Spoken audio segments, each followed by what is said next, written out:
Kane, what's up? How are you? How you doing?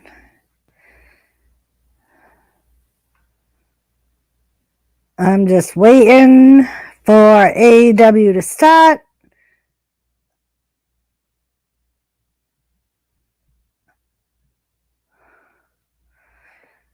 And it's next, people. Thank you, Kane. I appreciate that. Gamer, what's up? How are you? Yeah, I popped in NBA's a little bit ago just to say hi. Because he's NBA. You know, he's NBA.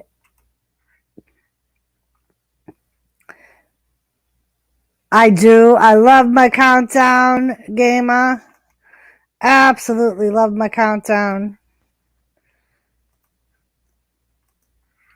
Sometimes I'm silly and forget to do the countdown, but I always try to do it. If I don't do it in the beginning, I do it at the end. Sometimes I do it both, beginning and end, gamer, in the front, in the back, gamer.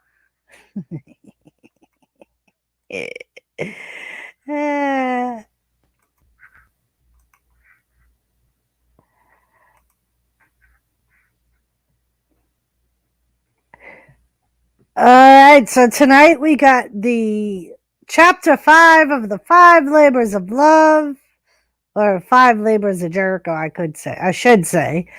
We got a tag match between Jurassic Park and the silly Bucks. Gamer, may your soul be sealed in a pickle jar under the wooden bridge. And we get to see Thunder Rosa versus Penelope Ford, Britt Baker. We're going to see a Texas Road Tornado tag with Sting and Darby Allin. Jon Moxley and Eddie Kingston are going to apparently start off the show.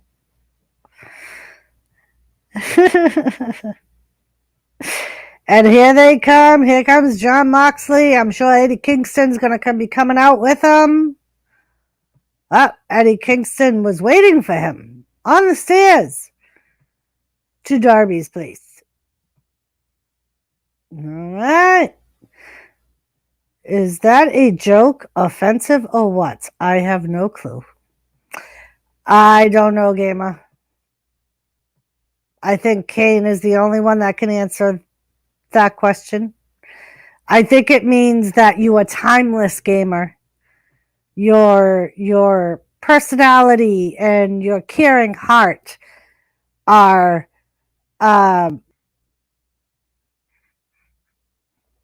timeless. I think that's what it means. Oh, and Kane's baked. Maybe that's why it made sense to Kane. Could be. Uh-oh. They just got jumped by 2.0. And Daniel Garcia. 2.0 is who Sting and Darby Allin's going against later. I have an overcaring heart that gets hurt by idiots constantly. Yeah, gamer. I'm sorry so many idiots break your heart, gamer.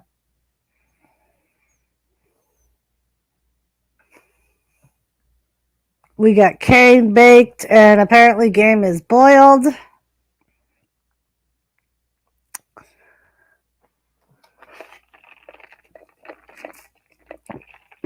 Darby Allin, Sting.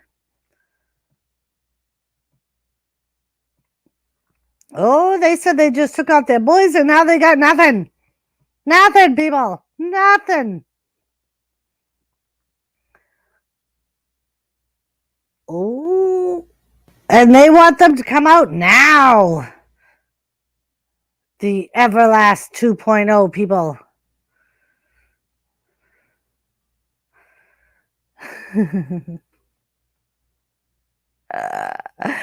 You know I love you, gamer, and I always love your work because I know you put your heart and soul into everything you do. That's why I love my countdown and all of my backgrounds. And I will be using my SummerSlam background this weekend for SummerSlam.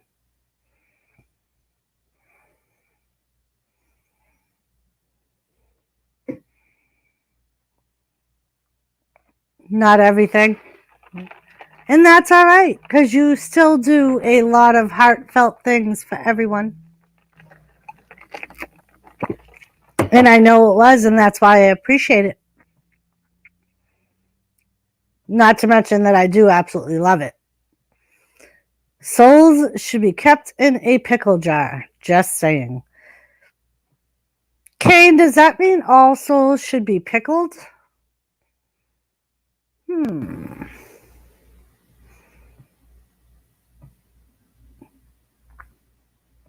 As should fish.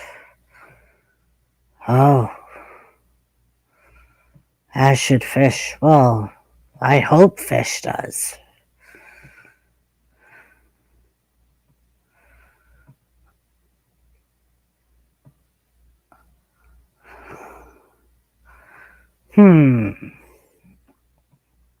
Kane.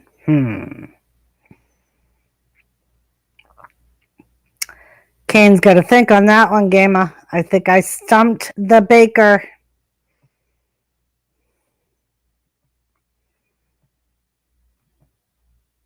Because, Kane, I'm just saying that some people are already pickled in life. They're very sour. So, do we really want to pickle those people's souls?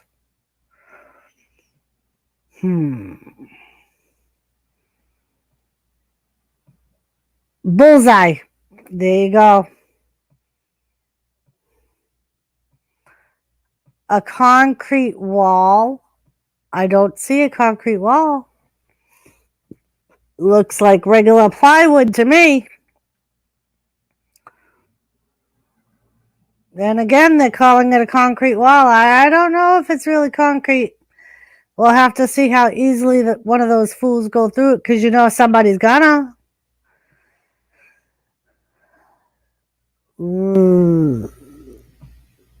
Let's switch to a mason jar.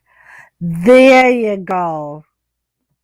A nice, clean, new mason jar would be good for souls, Kane. Thumbs up, Kane. Thumbs up. So I started my sticker board, and that's where I have my autographed Leilani Kai picture. If you watched my mail call, they didn't put that wall up for nothing. That's what I'm saying, Kane. They didn't put it there for nothing. Someone's going to go through it at some point tonight. Especially when they kept insisting it was a concrete wall. Somebody's definitely going to go through it.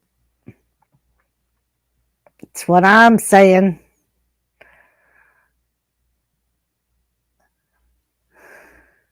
Oh, Eddie Kingston. He's up, people. Eddie Kingston's up.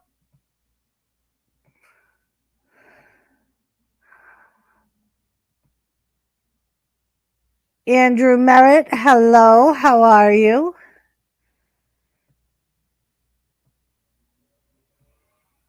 Gamer, did you see what I got? Now I have to show it because I just have to, because I'm very proud of it. Very proud of it. This is officially my very first autographed anything. And it's an autographed picture of Leilani Kai. Autographed to me. See that? And then she even included her Topps card. Autographed. Yes, sir. That was what was in my mail call. My very first official autograph. Well, a wrestling autograph. Very first official wrestling autograph. And I have them up here held up by awesome Epics magnets because I need to start a book to keep these things in.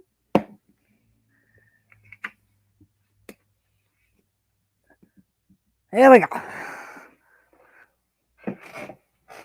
Yes, yes. Very cool, very cool. Not yet, Kane. That's in September. We're going to see Bret Hart. That one of my subs actually is a family member of Leilani Kai. And he, in November, brought her to my show.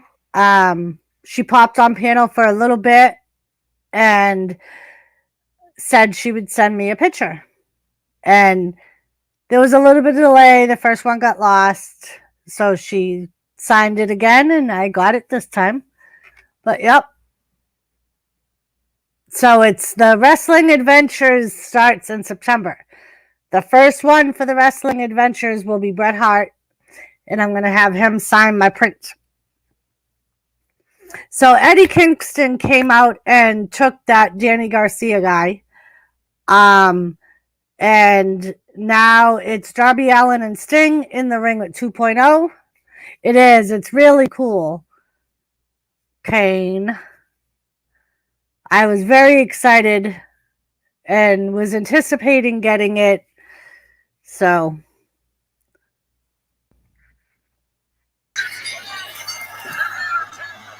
Well. Hi. So Sting just put them in a double Scorpion Deathlock. And both of them tapped, I believe. They tapped. Tap.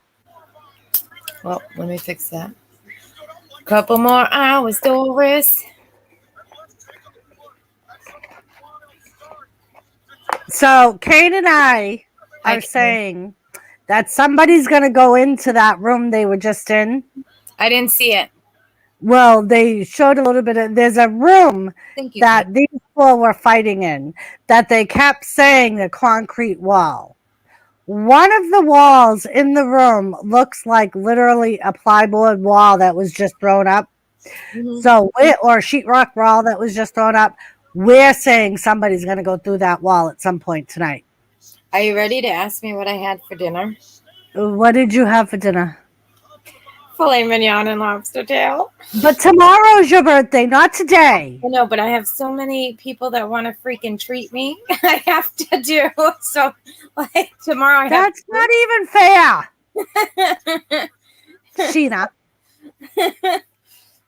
That's all right, because I got to pick whatever I wanted for dinner, and me being the person I am, I chose mozzarella sticks, so I got a huge thing of mozzarella sticks. What a dinner.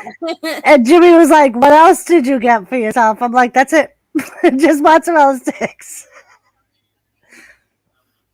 I'm trying to think what he ate last night. Chili. Thank you, Kane. It's tomorrow, though. Aww. Are you kidding? Aw, Sammy Guerrero proposed to, I hope it's his girlfriend. Oh. I got dresses today. Oh, I had such a good time by myself this afternoon. Nice. I was talking to this 90-year-old security guard. He was seriously like on death's door, but he was still working.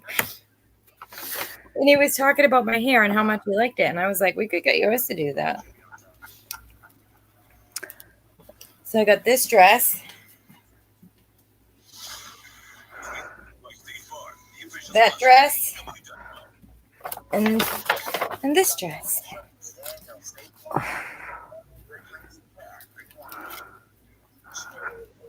Very cute.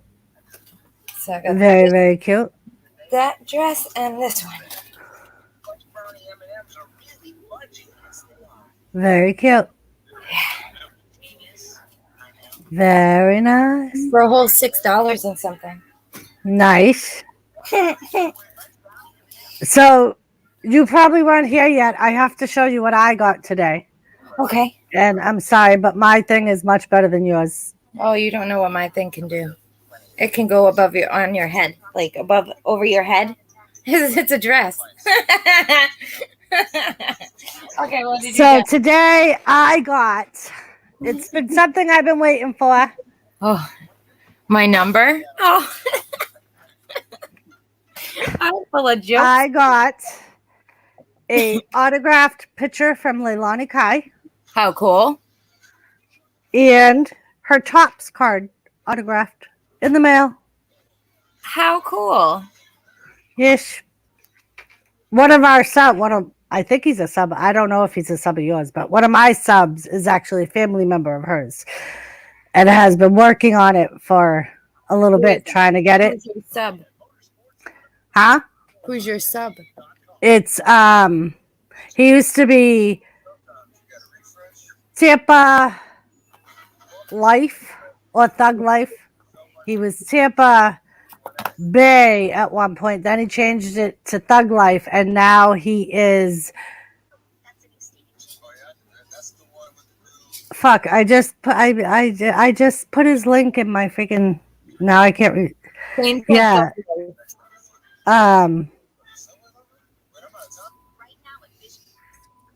Pump Life 813. Oh, I don't think he is a sub to me. Oh. He is funny, Kane. I absolutely him and do you know Tampa Bay Customs? No.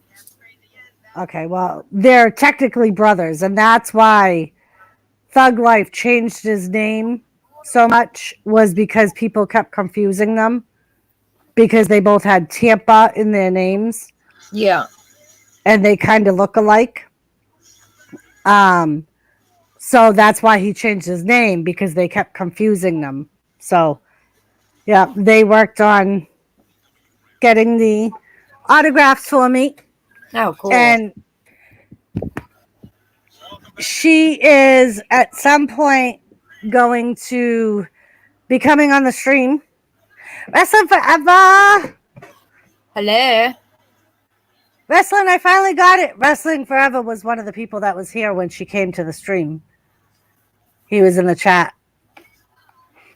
Wrestling Forever, I finally got it. I got Leilani's autograph picture, and she sent me a tens card too, or a Tops card.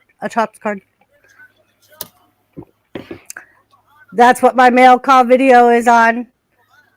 And a little news update on Brian Knobs.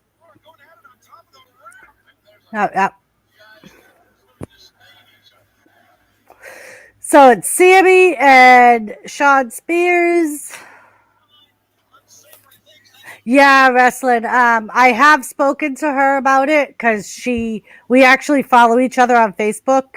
And she messaged me. She's just got a lot going on right now, but she said she still plans on coming on and just asked that we be patient. And as soon as stuff settles down for her, that she'll be up. I believe it was one of her first, yes, Doubtfire. He was the perfect 10 in WWE, and now he's Shawn Spears. But one of her original managers just passed away. So, and then just all kinds of other stuff going on. So, but she did say that she didn't forget, and she still plans on coming up and hanging with us. Doubtfire, what's up? How are you?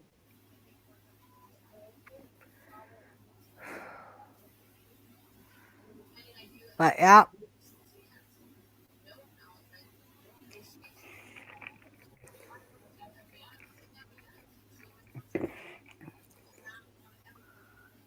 Yes, Doubtfire. So it's the one with the mohawk is the one that was the perfect 10 in WWE. And now he's known as just Shawn Spears. Poor Sammy's getting his butt kicked. And the ref's not counting. She's not doing nothing.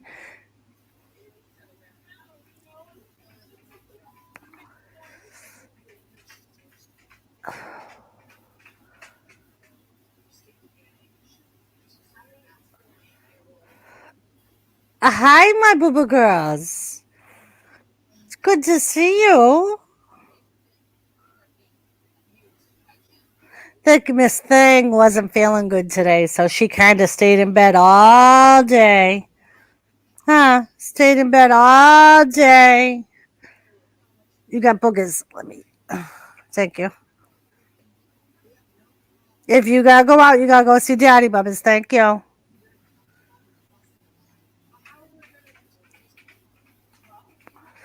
Was just on a retro YouTube rabbit hole of 80s promos with Mean Gene. Nice. Do you remember Leilani Hideout Fire? She was in the original WrestleMania 1. She was in WrestleMania 10. She faced Alundra Blaze. Yeah, I just got her autographed picture in the mail today because one of my subs knows her. He's like a family of her. And she popped up on my stream one night and told me she was going to send it. And she did, and I got it in the mail today. And we're trying to get something scheduled where she comes back on the stream.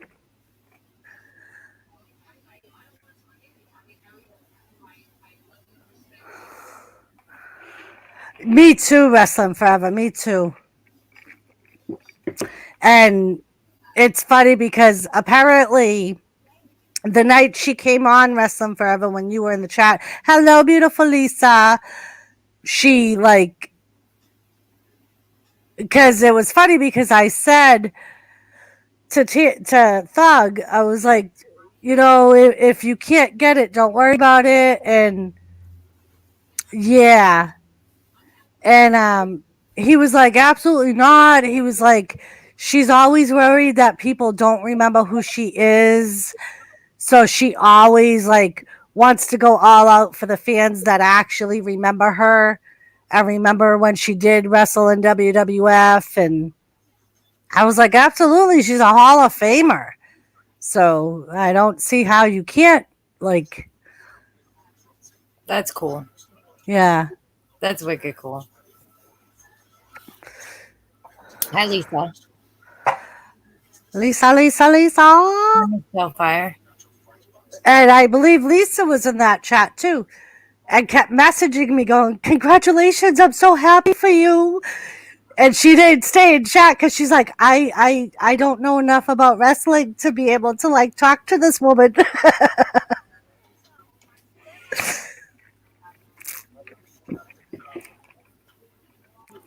Right? Wrestling Forever. And that's what she appreciates, they said. So yeah, she really wants to keep her word and come in. But yeah. Like us, they've just had a lot going on. We know of all the recent wrestling deaths of the old school people but yep. True, it's all true, Lisa.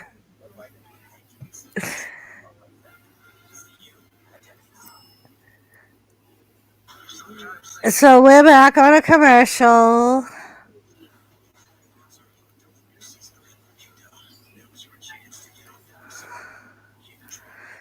So Lisa, how was your day today? I know you've been busy with the kids going back to school, getting ready to go back to school, I should say. I was going to say they're already back in school. I think they're close. They had their open houses last week in South Dakota. And I think ours starts next week, I think. Ours is August 30th. Yeah, I think ours is it might be August. So yeah, I think It's probably like August then, because we usually start around the same time you guys do. Today was their first day back to school for Lisa. Oh, okay. Oh, nice, nice. Must have been nice to just have baby gremlin in the house. Although I don't know how nice that could be. I know Stripe and little Izzy usually keep him occupied, but now it's just a mama and a gremlin.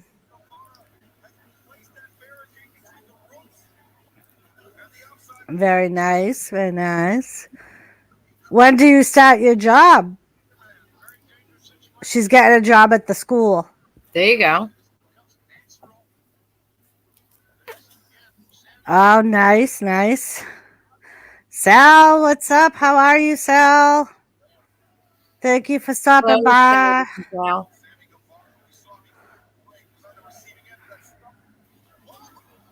you don't know They both had the same thought. Ooh, he just flipped off Sammy. DDT off the top rope. Not a DDT, freaking stunner. No, that looked like a side neck breaker. Yeah. I'm trying to wait to see what they say it was. JR just said a cutter. Oh, a cutter. Maybe that's just what he calls it, like what Sammy Guevara calls it. Mm-hmm. I find out tomorrow when I start. I'm going to be at the Head Start building first. Nice. Very, very nice. Where's my gummies? Got my gummies. Ooh, he just hit his finisher on Sammy off the top rope, but Sammy kicks out.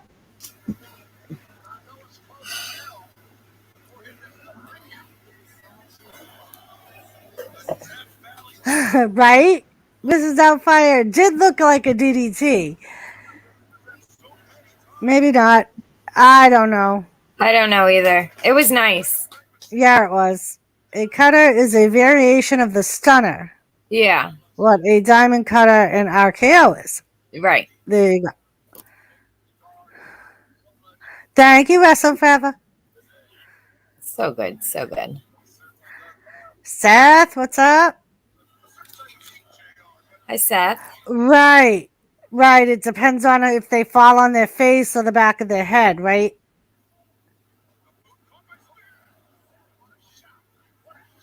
Because I think a diamond cutter was they fell on the back of their head. Oh. A stunner is face first.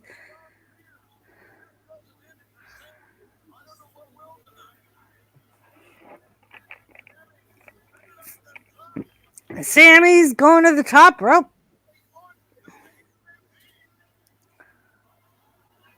Going for the 630.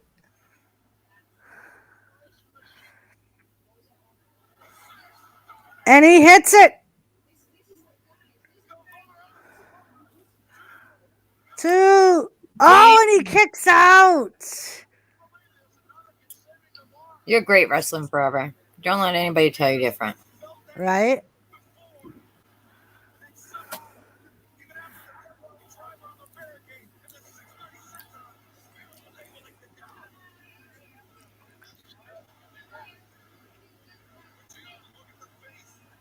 Hello, it's hard. How are you? Hi.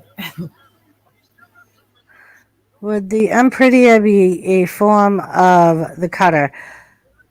I don't think so, because that's like it's in the back. It's the unpretty. Right. He has them kind of in the middle of his back Yeah. versus on his shoulder. I mean, the wrestler giving the move falls on the back. Oh, I gotcha. They fall sitting. And then, I'm okay. great. It's hard. How are you? I'm great. It's hard.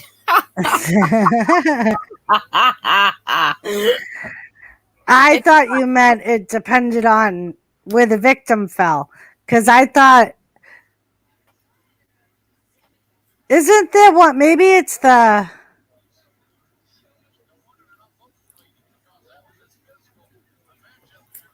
Sammy won. Nice. And he's. Looks like he's got a little cut on the side of his head or something.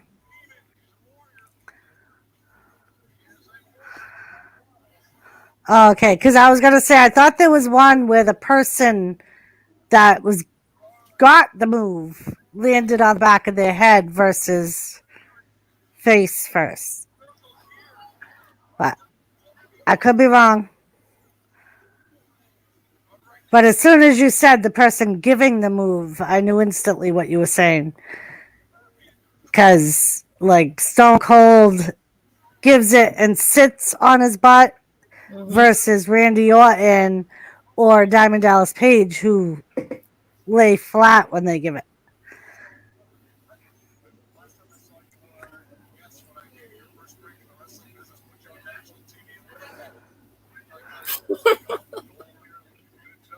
I can't read things with that name in it because Wrestling Forever says it's hard. Doing well. Hope you are the same. Hope it's hard too. That's cool. Oh god, that's pretty funny.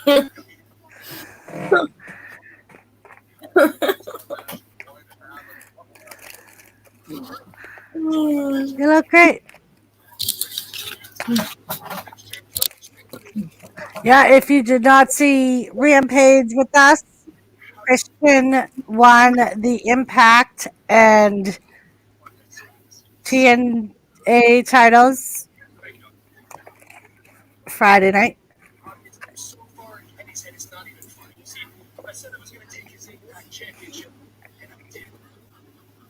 Really? Yeah. Yep, a very long time ago, he used to be a wrestler. Oh, I knew that. Right? It is interesting that he was the first one to. Oop. You are and always will be a carny piece of shit.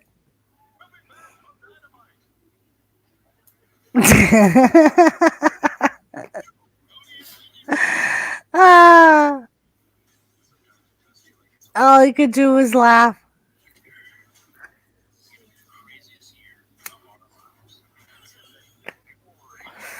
Craziest year of our lives.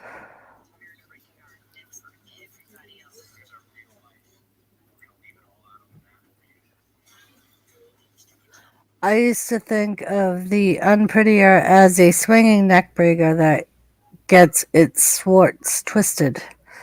Yeah, I guess that's a good way to describe it, Delphia. Because they kind of twist them around. Yeah.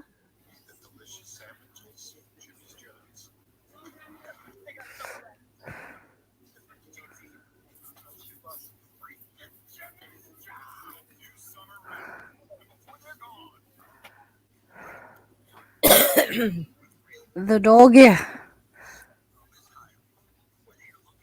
Are your chickens away? Yes, I put them on. It was dark enough that before I started the stream, they were already in the coop. So, Hi, Joseph. Joseph girl. Yep. How are you, Joseph? Are you still working, Joseph?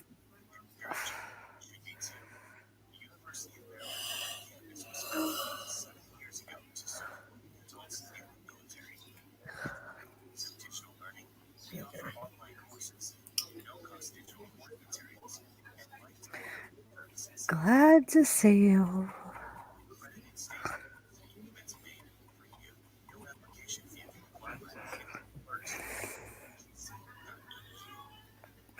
Yes. Doubtfire, there's a reason we call Wrestling Forever Wrestling Encyclopedia. You had the day off? Are you ready? I have tomorrow off. The whole day. The whole I don't have to be to work till 5 o'clock Friday night. Nice. What? What? I have never said that to you guys. Ever. Very nice. I said to her, I said, Donna, I said, I want to make a deal with you. She said, okay, let's make a deal. I said, I will come Thursday morning. If I don't have to come Thursday night. And she said, okay. And then I went back. She said, I have a better deal for you. I said, all right. She said, you get everything ready Wednesday and don't come in all day Thursday. Okay. Very sweet. Very sweet. Dorito, Mr. J, what's up? Hi, Dorito.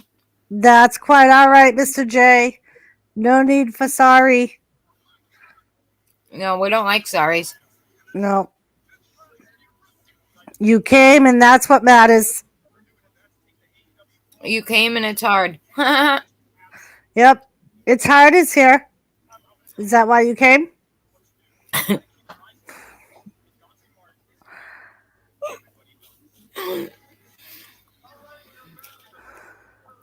Hello, the Oh, word. thank you. I appreciate that.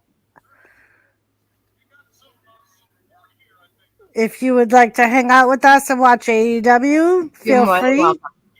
We also stream WWE. If I don't stream it on my channel, Sheena streams it on hers.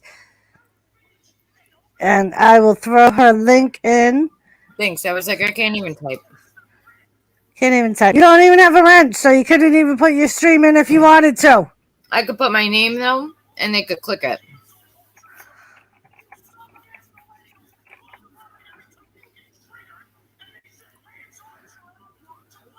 Yum, yummy gummies.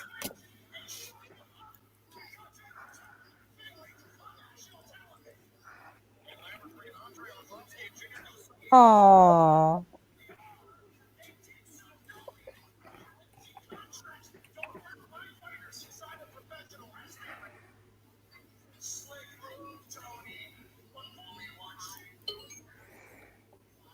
Breathe home. There I am.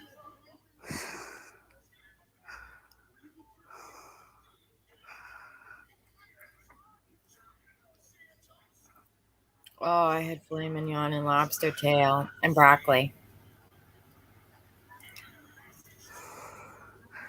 Based on the username, how about Gorgeous George? How do you, Doris, put other person's name in your chat? Never learned that. You look up their channel and copy and paste it, Joseph.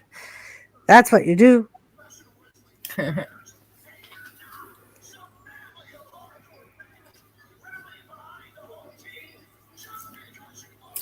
Right? Ralphus really isn't a far stretch for you, Doubtfire. Let's see. Oh, is that what he means? Okay. Yeah, put an @ and when you start typing, it'll pop it up and you just click on it.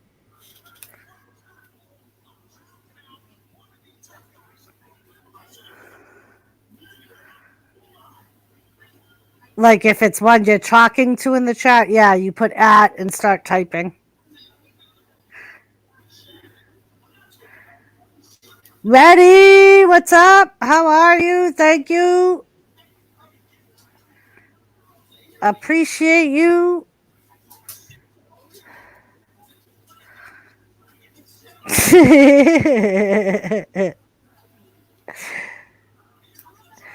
So if you guys missed this doofus a couple of weeks ago getting his ass kicked by the monster, and here he comes. And that's why he showed up with 2 guys from UFC, apparently. And now Scorpion Sky's attacking him. with his little crowdy. I heard a big A made an ocean. He did. That Sting Darby match was crazy. It was, Mr. J.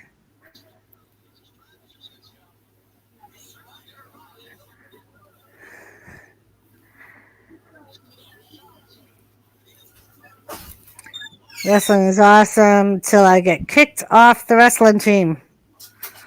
Yep, sometimes that happens, Fire.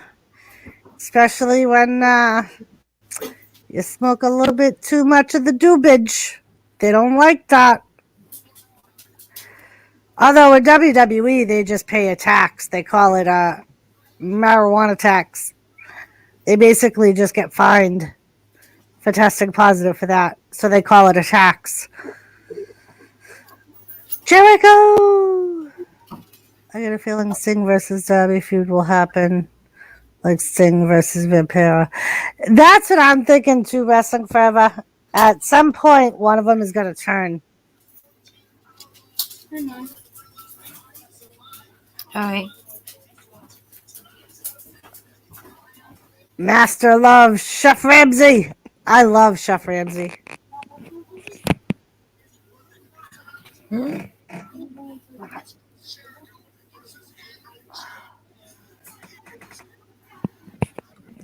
I'm hot. Joseph, that guy is a black belt of the F-bomb. Yes, he is, Wrestling Forever. No, I've never wrestled on weeds.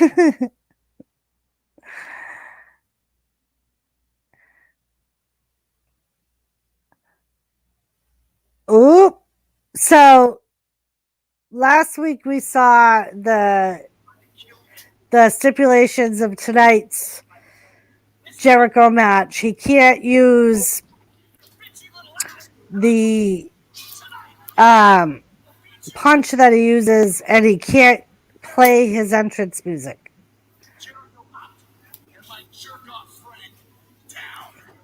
Captain Jerk!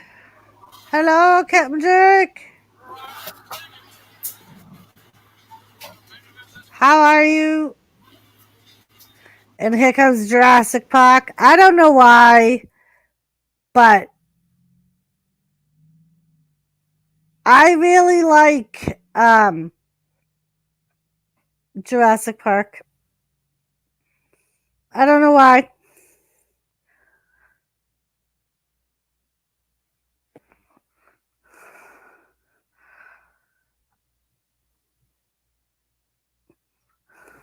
They kind of remind me of Small, Medium, Large. You know, when you were a kid and you had to put stuff in size of order. Mwah, Captain. Captain, I finally put your stickers up. Jimmy finally hung a sticker board for me, and I got your stickers up finally. My girlfriend loved Kitchen. Me too. Me and Jimmy used to watch Kitchen Nightmares all the time. Oh and my we gosh. would have bets on who was going to lose and who was going to swear off and who would get kicked off in the middle of the show. So I made scallops for Donna yesterday, and I watched Hell's Kitchen. I didn't even do no recipe nor nothing. I just made them shits, and she said that they were amazing. It's funny because I tell Jimmy all the time that I was like, one of these days I am going to take you to one of Chef Ramsay's restaurants, and I want you to tell them that the steak that they serve you that's cooked the way Gordon Ramsay cooks it is not cooked. I'm like, because that's exactly what you would say. I'm like, Gordon Ramsay would probably refuse to cook a steak the way you want it cooked. He would flat out refuse. The Ultimate Warrior is not dead. He got into financial trouble and fled to South Africa and wrestles under an assumed name. He doubles as a bodyguard on his off times. Gamer, if you're still here, did you hear that? You can still see Ultimate Warrior. You may have to go to Africa to see it, but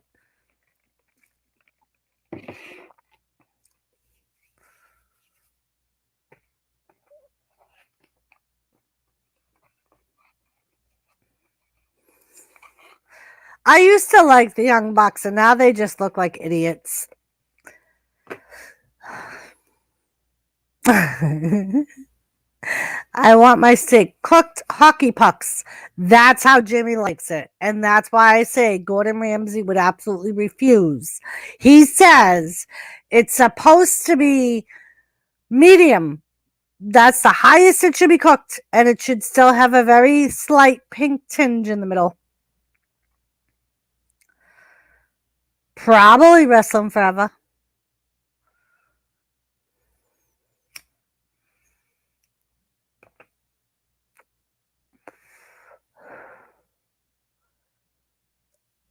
I think I saw that one, Joseph. I know that one of the episodes that we saw, he was very impressed with the way one of them, I forget if the one we watched was I think it was a fish, but he also butchered a chicken, like a whole chicken, and they had to use every piece of the chicken.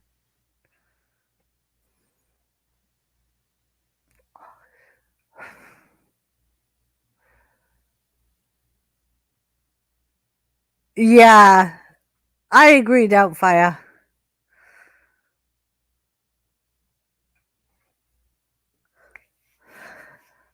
Yeah.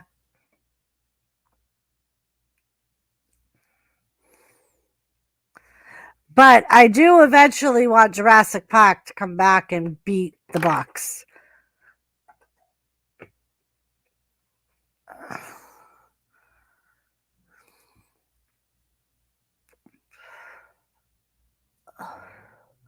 Come on, you're smarter than that. She's like her friends accept her to go to mall hair salon, but she like, no, I love to cook. Hawfire probably wondering how he could have been injured by a piece of burnt paper.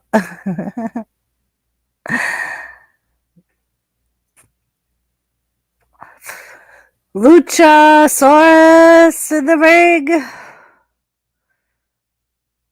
with Matt Jackson, and he's just making Matt Jackson look silly. The other Jackson goes in and he makes him look silly.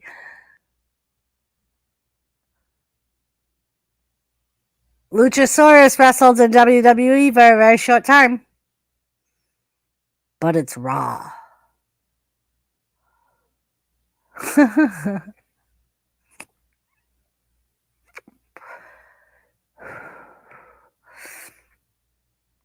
It's not Raw, Joseph. It's good. It's good.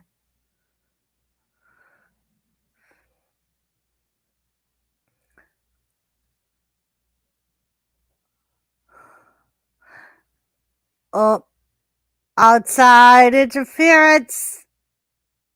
Uh-oh. Oop. Jackson's clash heads.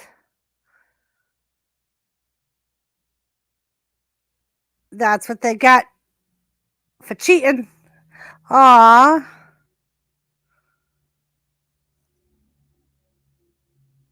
They kicked Jungle Boy off the top rope and then drop kicked Luchasaurus's feet. And then a flying flying cross body off the top rope into Luchasaurus.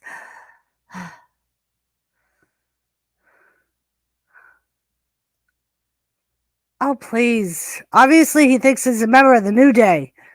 Can't shake his hips like the New Day does.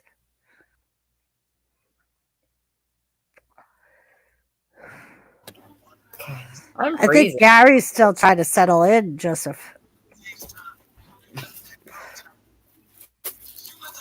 Okay. Let that go tap. I like that commercial. You let that go tap.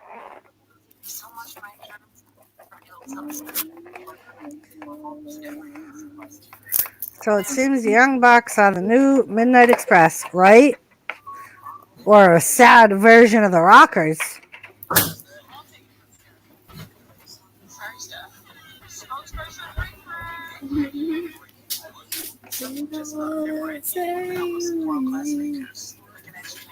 Yeah. Plus, over the weekend, I think it was Friday, he was saying he's worried about his dog.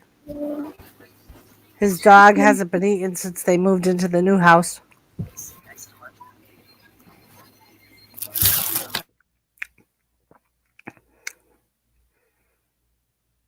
Are you talking to us? You're muted. Okay. I just muted it so I wasn't talking over you. Brie was asking me what I got to eat. Oh, okay.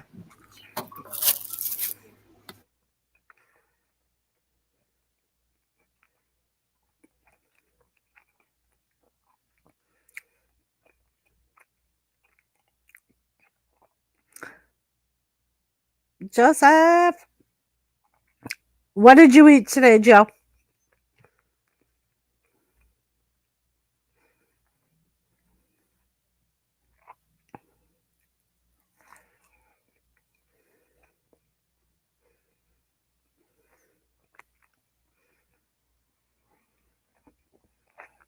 Speak for yourself, ma'am.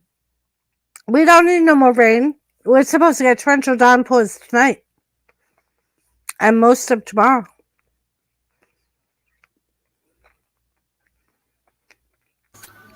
Okay.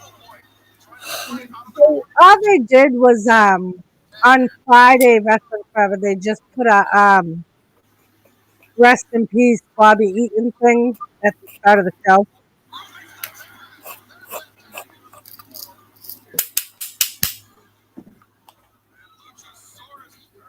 Nice. How is it, Brie?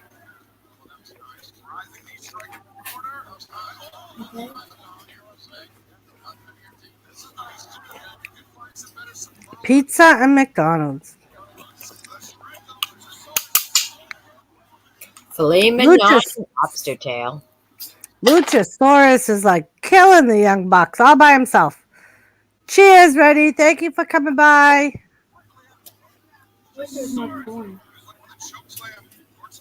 Uh-oh.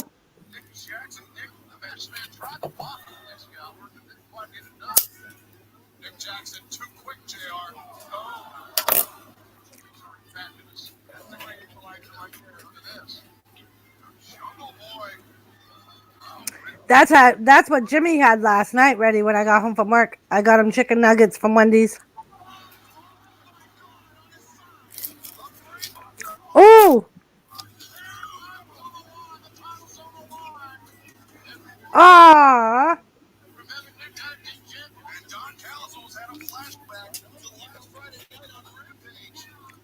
Wrestling Forever, I think what he was sick of is them screwing up his coffee.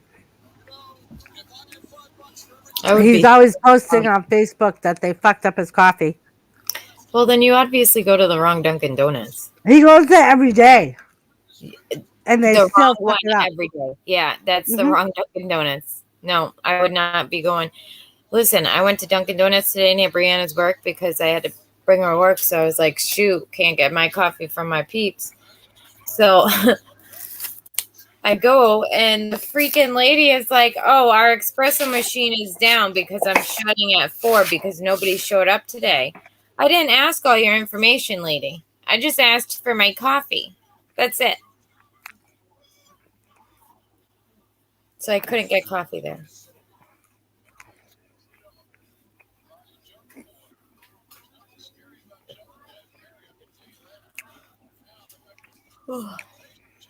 Broken blenders. Yep. They were open longer than 4. Which one do you go to? The one in the parking lot? Usually that's Jimmy's problem during the summer wrestling because he likes the hot chocolate. And like the one by my house, I would say it's like 50-50. Maybe a third of the time I'll be able to get it. Other times they're either cleaning it or it's broken or they have none of the hot chocolate.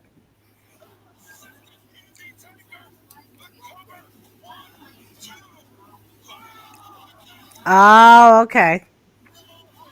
We have canned corn. I see, Joseph Girl.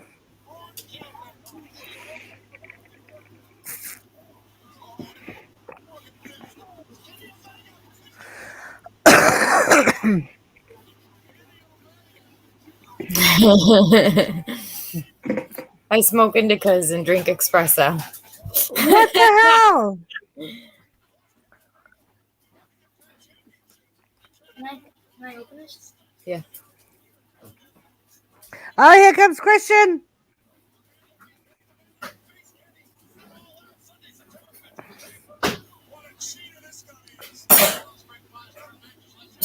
Oh, yeah. Jimmy likes the frozen coffee during the summer. If it's really hot out. Oh, it backfired on the Young Bucks, too. 1, 2, 3. Oh, God damn it. Hello, Scott. How are you? So, Hello. ready, it's Jungle Boys. No, Jurassic Park and the Young Bucks. yeah, Jurassic Park and the Young Bucks for the. I think it's for the tag team titles, but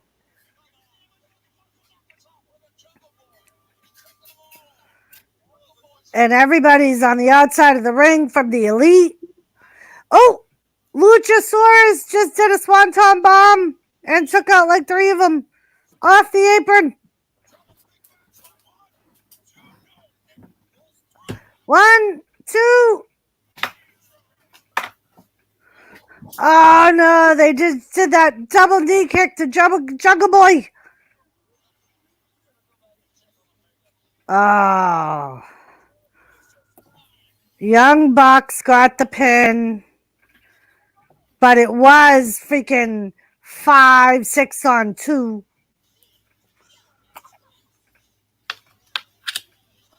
Yeah, they already did, Reddy. There was 4 of them on the outside of the ring. Now they got Christian.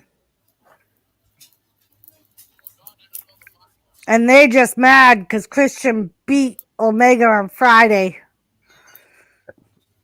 They just threw him in the ring. What are they spraying him with? It's coolant, but they spray it in their face. It's like an air can that you clean your... They like freeze, like burn. Yeah.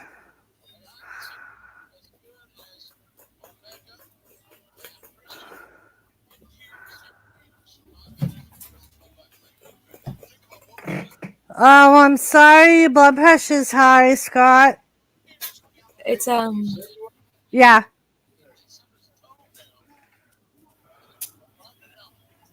Is it only an hour? No, this is 2 hours. I need to oil this.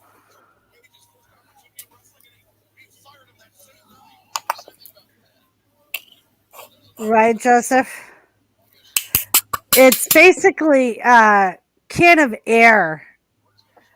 They use it on their own guys to cool them down after a match. But for the opponents, they spray it in their eyes.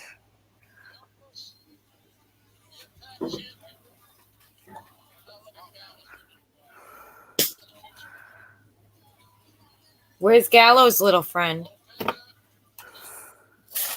He was there.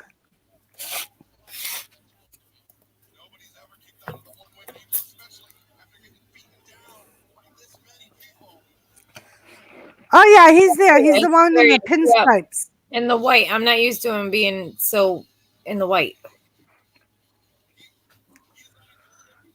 Yeah, it's all right, Omega. You still 2 belts light because of Christian.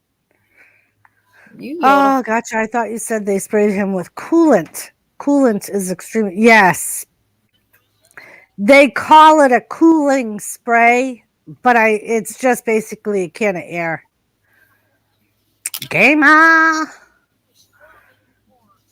said, Sheena, yodel for me. I'm not yodeling. I don't even know how to yodel.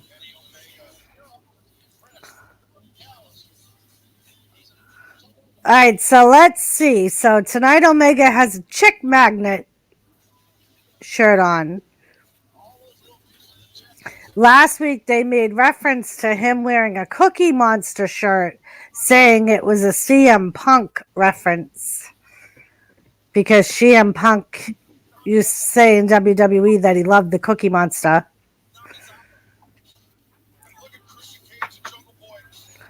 Thomas, that was a really cheap raid, Thomas.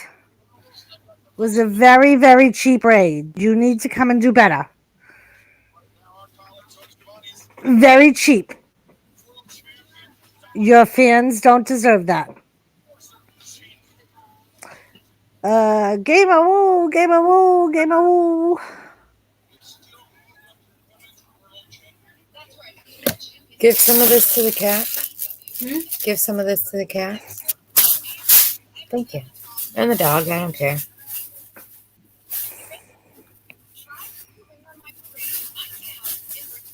Up there's Jamie Hager.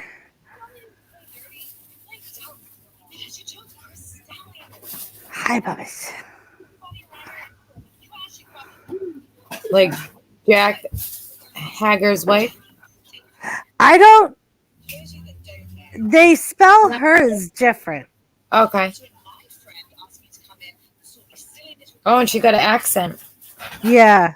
She's from like the UK. She's from like a minor league. And apparently she signed with AEW on Friday. At the end of Rampage, she attacked Red Velvet, who was going against Britt Baker.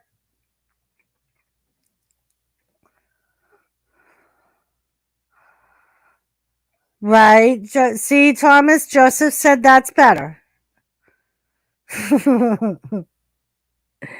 You made 3 passes that time. Much, much better. Right, ready? Put some hot into it, Thomas.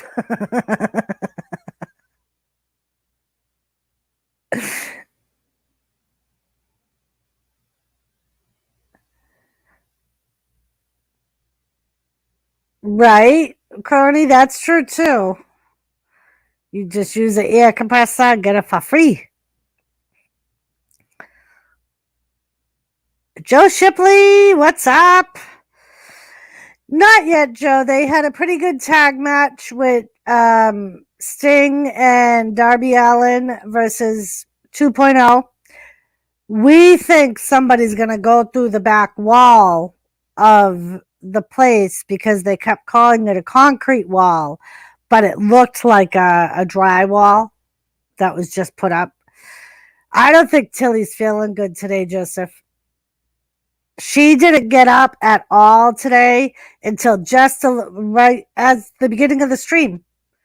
She came in here. She's been laying on a cushion in Jimmy's room all day long.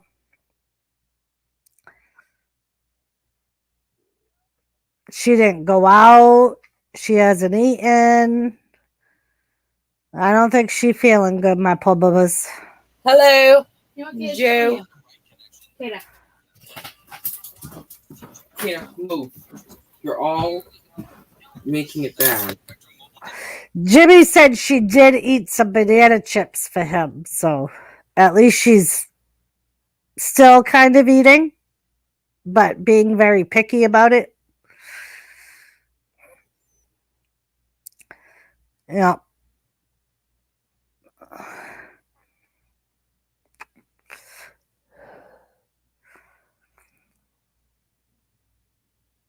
Yeah, my poor girl. Reddy's reloading. Reddy, I still have, and maybe at the end of the stream we'll do it. I still have a little doobie that Jimmy rolled me, and he told me that it was something for when I just want to sit here and veg out and then go to bed. So apparently it's pretty potent. And he was like, that's why I rolled you a toothpick. He's like, because you don't need any more than that. I was going to go work on my truck. till I seen you alive and said that. Oh, thank you, Scott. Yeah, Reddy. I don't think that's. He would have told me if it's something I can smoke on stream. When he tells me it's for when I just want to veg and then go to bed, that means it's gonna freaking probably make me dazed and confused. 3 more hours, Sheena. Till her birthday. Yep. That's all right, Joe. She had fucking filet mignon and lobster tail today for dinner. And I was like, tomorrow's your birthday. Tomorrow's supposed to be the day you get your birthday meal. And she was like, I have a lot of people that want to treat me. So I gotta make times. It's like a schedule. Good thing I have the day off. Just avoiding though, I have fleas. I think everyone's got fleas right now, Crony. Yep, tomorrow's Sheena's birthday. Thank you.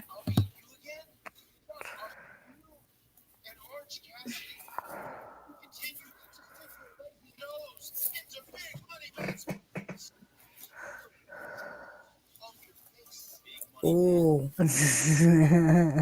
Oh.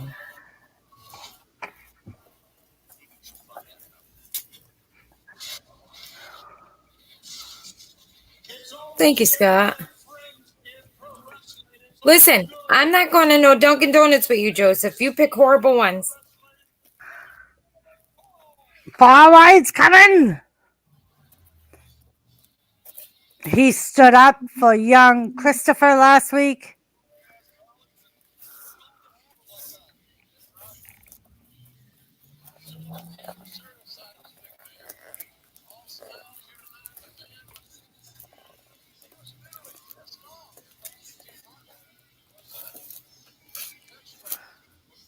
I said DQ, Joseph said. Oh, I saw DD. I was like, oh, no.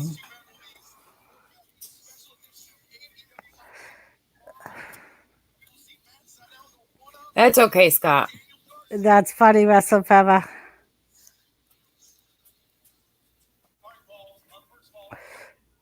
Yeah, I already ate them.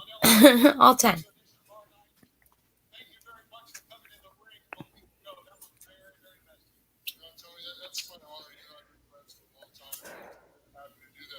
I did. Oh, Big Show said it was amazing to get back in the ring.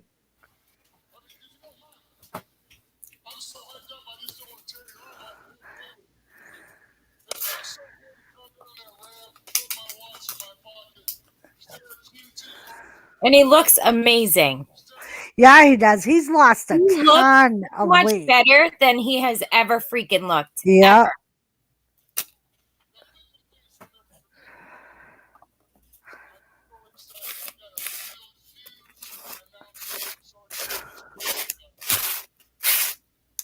Uh-oh. Really? QT Marshall's going to interrupt him? Oh, my God. That's all right, Scott.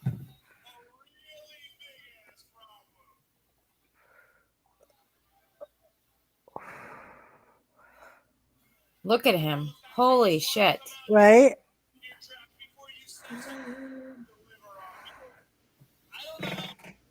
Yeah. You think, Joseph?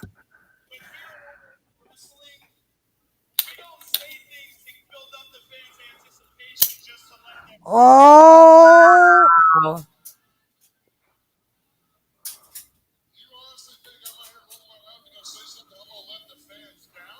Oh. I murdered your florist. I'm sorry, gamer.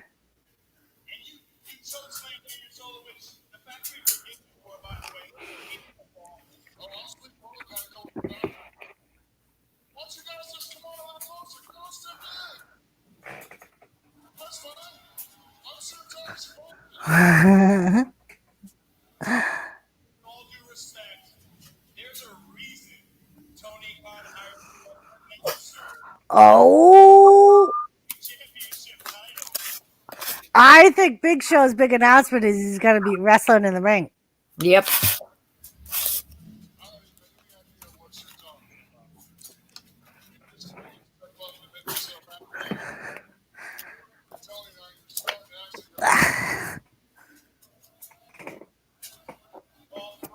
Don't worry, people. I have shorts on.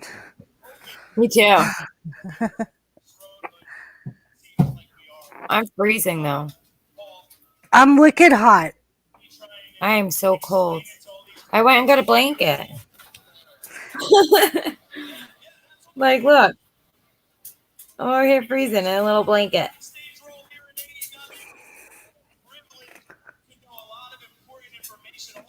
Hi, Gary. Gary! Yeah, it's supposed to rain here all night, Gary. Oh, they're showing freaking pictures of his hip when he had his hip replaced. He had to have the ball of his hip.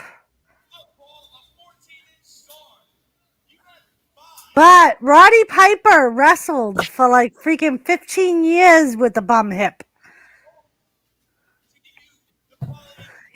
Gary! Thank you, Gary. Gary, we started, Gary. I didn't personally go and get this one signed, but look, Gary. It's Leilani Kai, Gary.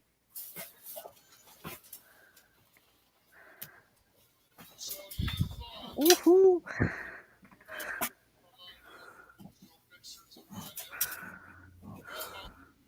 My big beautiful ass on national TV. It actually wasn't bad.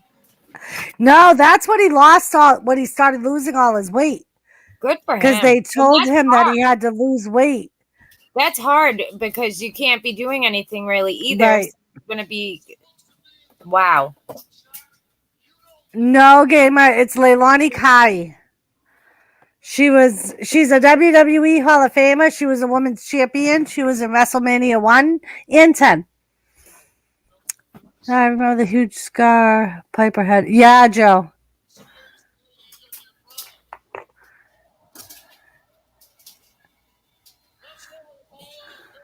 Up. There you go. Show has a match. With him. My little guppy. He called him his little guppy. Oh, look at his face.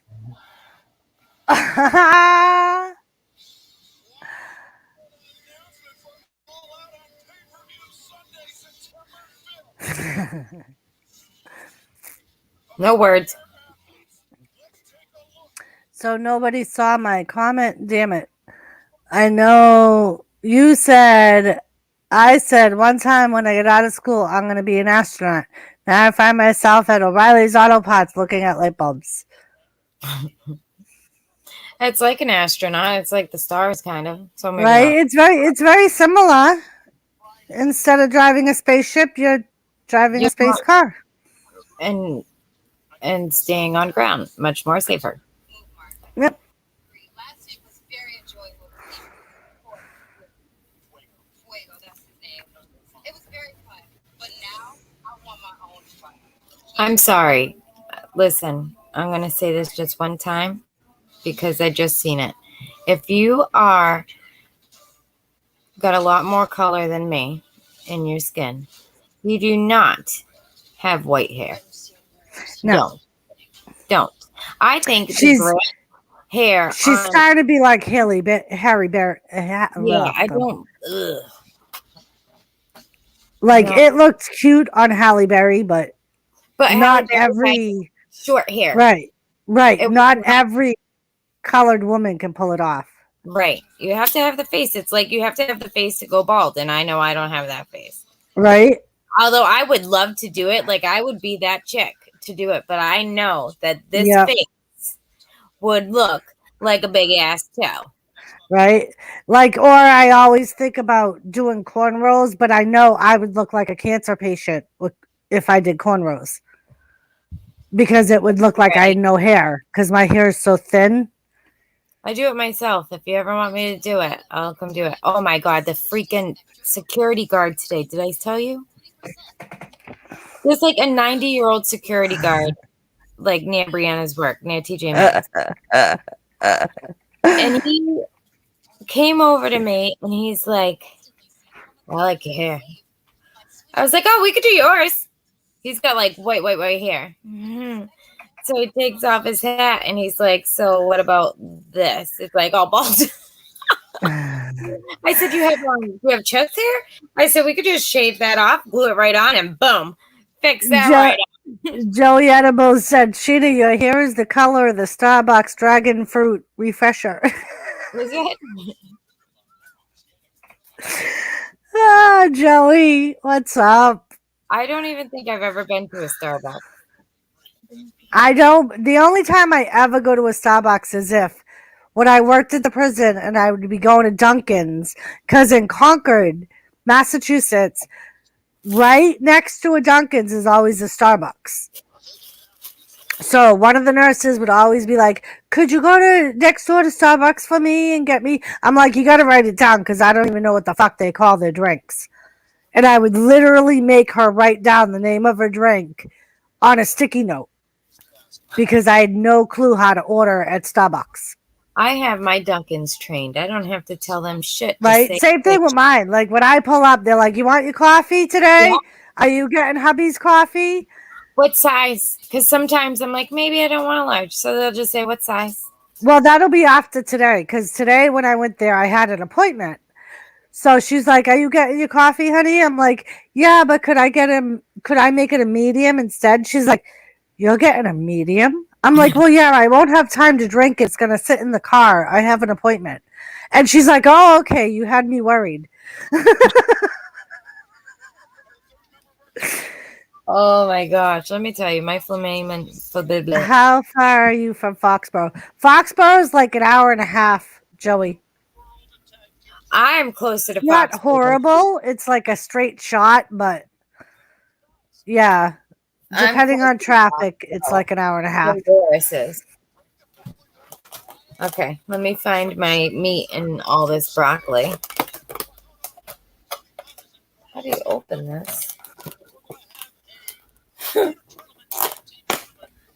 How many people does it take to open a container? You see all my broccoli?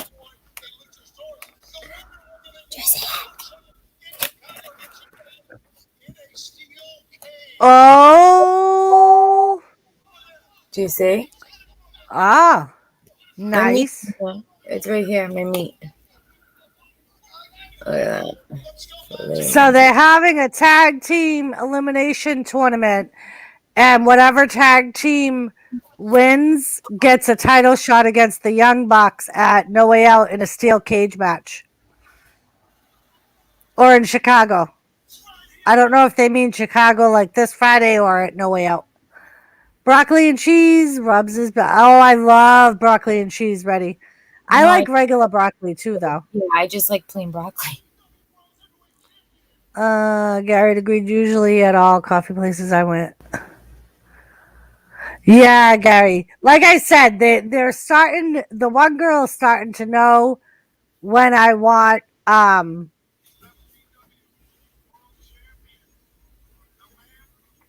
Then what the hell is the AEW one? All odds.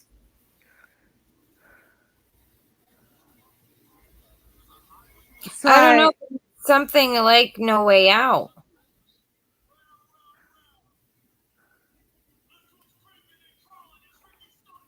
All Out? I think it's All Out. That might be it. Thank you, Joseph, for catching that.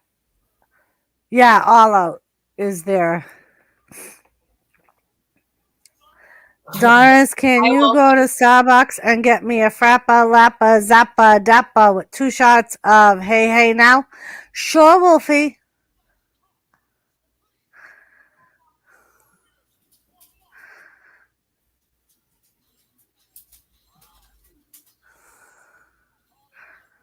Uh-oh.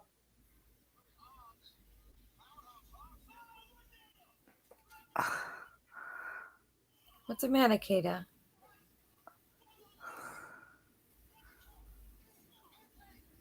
You want to eat?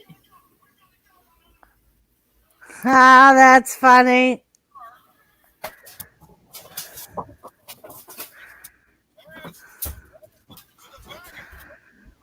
Against All Odds is the Impact pay-per-view that is being borrowed by AEW. Thank you, Wrestling Forever.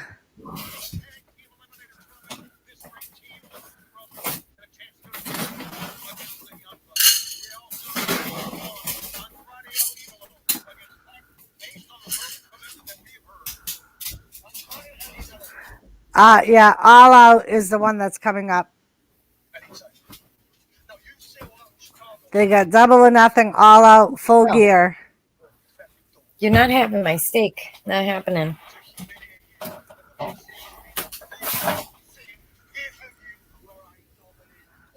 Guys, it was funny Monday night after you left, Susan went live. I also called her mama. I called her mama Doris. She goes, Joseph, that's not my name. I said, oh my God, I was in your channel. That's funny, Joseph. I'm glad you think of me when you're watching other people's streams, Joseph.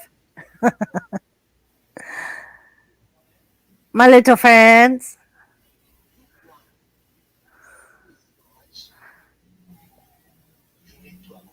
And seeing Andrade makes me think of Ric Flair. And I just want to say, it wasn't Ric Flair in the picture.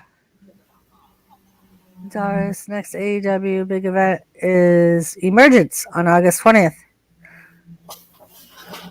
What? Not likely gamer, my friend, but I will say hello, Mr. Gamer. Why is a Friday? Sorry, I am wrong. It was probably a previous year that it brought up. I'm pretty sure All Out is the next one coming up. Yeah, And that's September 5th, I think. Yeah, because I remember thinking, why would they make it on a holiday weekend? Because that's Memorial Day weekend.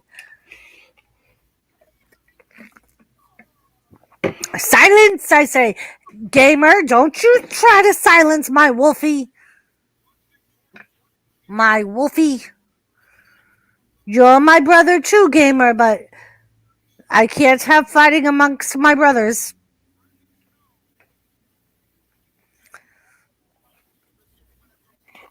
So we got to see Penelope versus Thunder Rosa.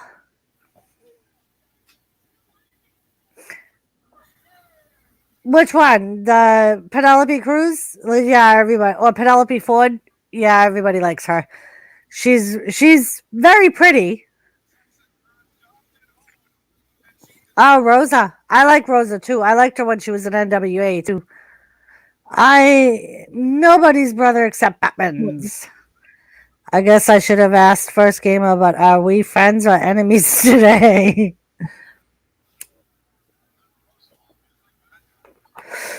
Yeah, I like Thunder Rosa at AEW too. I mean, NWA, Joseph.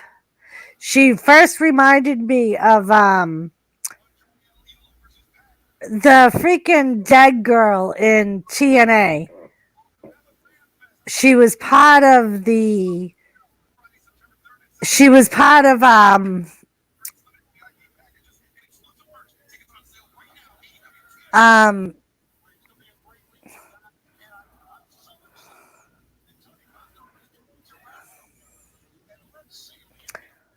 I wonder if COVID WW.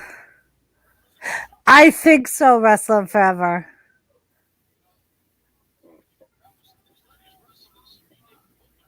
Yeah. And they also said that at Rampage, all the fans are going to be expected to wear masks.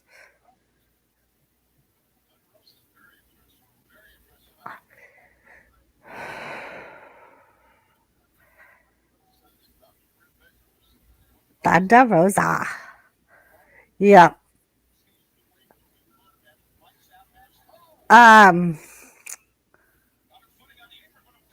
I'm trying to think of what the fuck that girl's name was.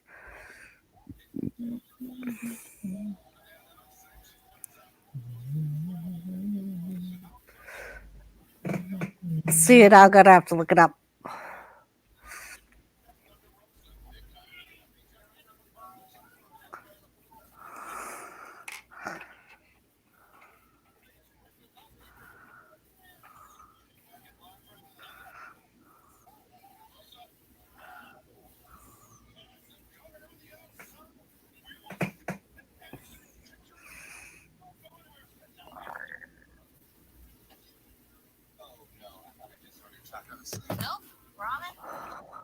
Think I'm gonna wear an orange dress tomorrow.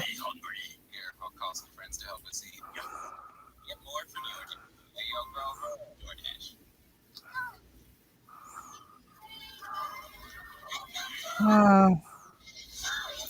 Doris. Ah. So somebody I know took 60 stool softeners in 3 days, right? Why? I don't know. But I'm like, have you pooped? Nope. I said, I think you should drink some Gatorade. I said, they take out like all your electrolytes and your sodium and your potassium and everything that your body needs. I said, I would start drinking some Gatorade. Squirrel! Do you think that was okay to say? Yeah, I mean, because that's going to put a lot of strain on his other organs.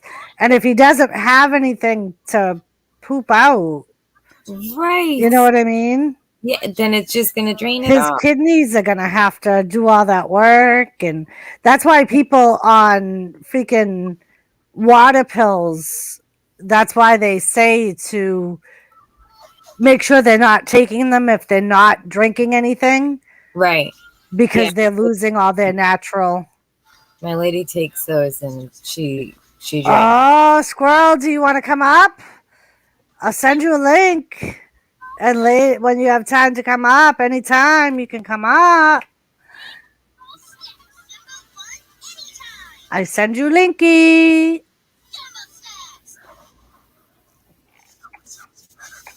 I sent you linky.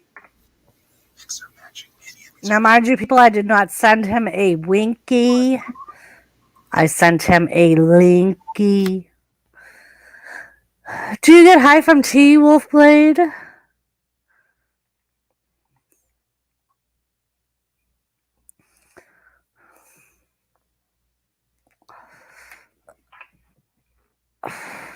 Coffee or Dr. Pepper? Yep. With me, it's coffee or Pepsi or rum and Pepsi. And then newly acquired moonshine. Which you should all be proud of me. I did not buy moonshine today. I didn't have a margarita today. I did Saturday. I was freaking great time Saturday.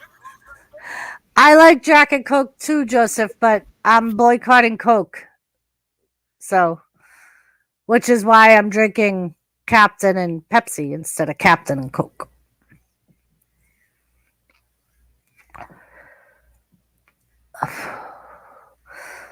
Yeah, if you want to see me, Sheena, and Joseph go on an adventure together to get some wrestling autographs, that is what Doris's Wrestling Adventures Fund is all about.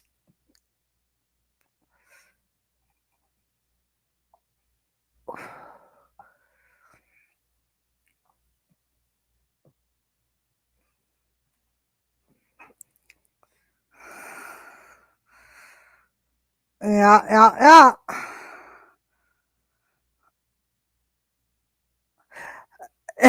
So, Coke,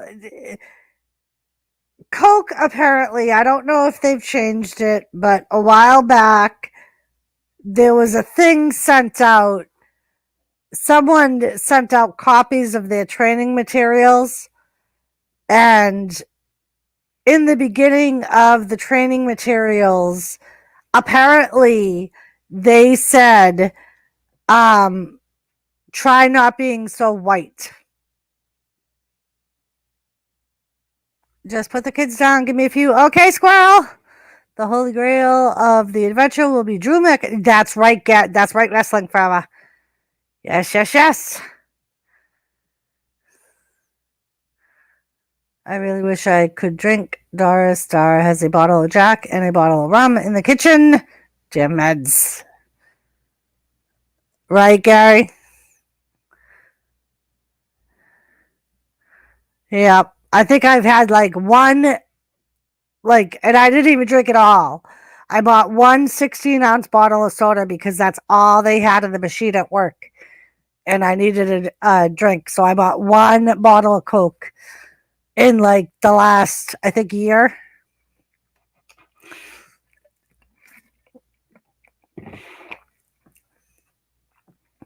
But I was more of a fan of Pepsi anyway.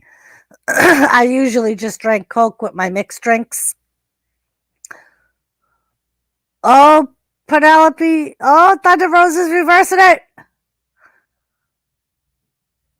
We used to drink only Coke. We do not anymore. Yep. Oh, Penelope just tapped. Penelope tapped to Thunder Rosa. Right? Ready? But yeah, I'm actually liking the Captain and Pepsi. It's a little bit sweeter than the Coke and Pepsi and the Jack.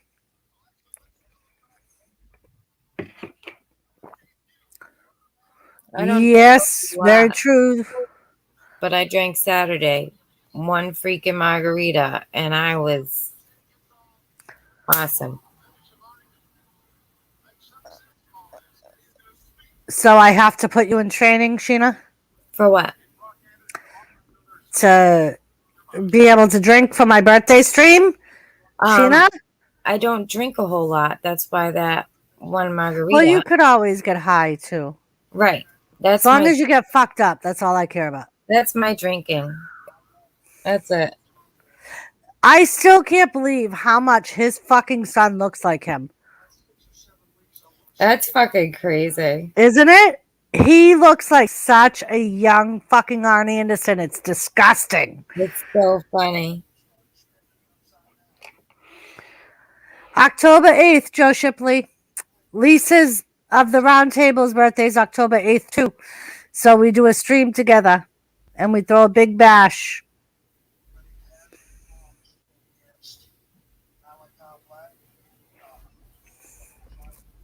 What is that? There you go. It's a rum and Coke. Oh, no, obviously without the rum. No, that's why he said a virgin Cuba Libre. Yeah. Because it would have no alcohol in it. It would have to just be Diet Pepsi then. Because I don't like Coke. Ooh. Bless you. Thank you. Wolfie, I let it out. Wolfie always yells at me because I snuffle my sneezes. So whenever I sneeze on stream, he yells at me and says, "You're going to break your ribs. Stop it." I genuinely feel that dear Sheena could be somewhat dangerous if she had alcohol. I'm a good time. I could see that, Gamer. I could see Sheena being like me. Little too much alcohol and the ghetto comes out. Because that's what happens with me. Why we can't put too much alcohol. Sheena freaking spray paints drug dealers' cars. Why? And that's what Jimmy's like. Even his friends know.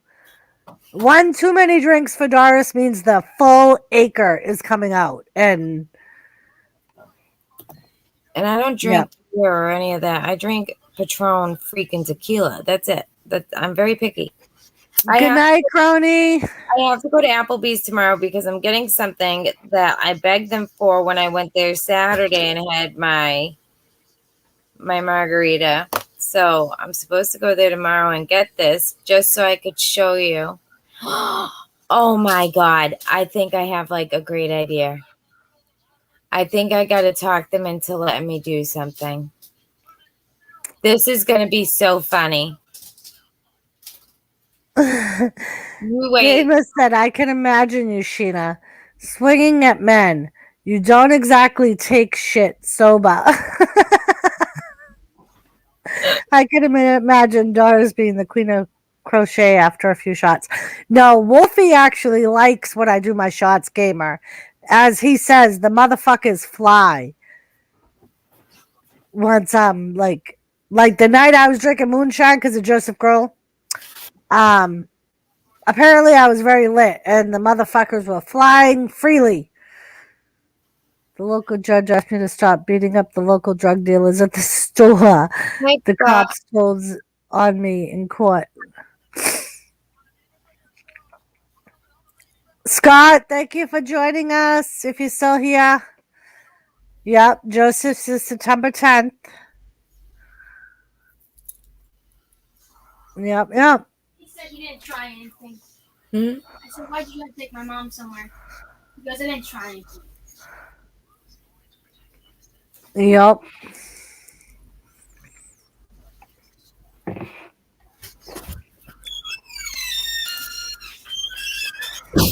Brianna has this friend that works at the supermarket that I go to all the time. So they pick on each other because I swear they have crushes on each other. So he said that he's going to try to take me into the back room since I'm there every day to try to kiss me. This is a 16-year-old boy. So Brianna asked me, I said, that's what he was trying to do. I said, oh my God. So he was telling me that back there was this item that they couldn't sell yet, but he wanted to show me. So like I had first dibs that when it was able to be sold. She's like, no, he didn't. I said, yeah, he tried to get me back there. She called him. He's like, I didn't try to take him. I'm nowhere. I didn't try to take her. The hi bubbies. Oh God. Reddy said I'd do the same.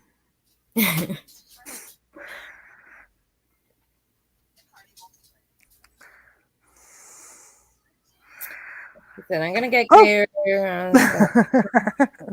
Were you expecting that to have a little more stability, bubbies? No, thanks. Huh? Were you expecting that to have more stability? So now when I give the cat catnip, I have to give Kate a catnip so she don't go right over and eat the cat's catnip. But then she eats her catnip and goes over there and still eats the cat's catnip. And Well, Gary, that's like, sorry, Sheena. Go ahead. We have a place called the Green Center here in town. And it's basically like almost like a swap thing. Like if there's something you can't use, you bring it there and you donate it. Or you can go there and take something that you need. They don't charge you anything for it. All they ask is for donations of either money if you go there all the time and take stuff and don't leave stuff, or for you to leave something. And apparently there's been douchebags going there, taking stuff and then selling it on the online flea market. And I was just like, that's just like, because there's some stuff like when town members die, their family will go through their house and bring a lot of the stuff there. Like I found brand new nursing scrubs there. I found like brand new kitchen appliances there. And it's just stupid that fucking people will do that. And it's like, you gotta really be a piece of shit to fucking go and take something for free and then try and make a profit off it. Yeah.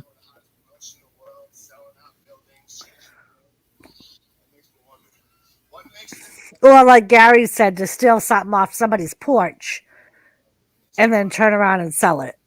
Yeah.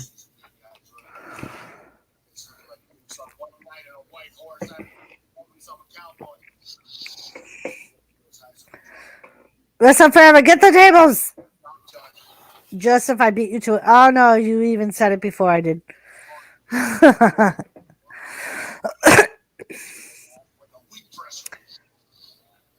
So Sheena, I'm sorry. Finish your story. I don't remember what it. Oh, the cat. She'll just rub against the dog like it's totally fine. I'm like, that's fine. What's up? I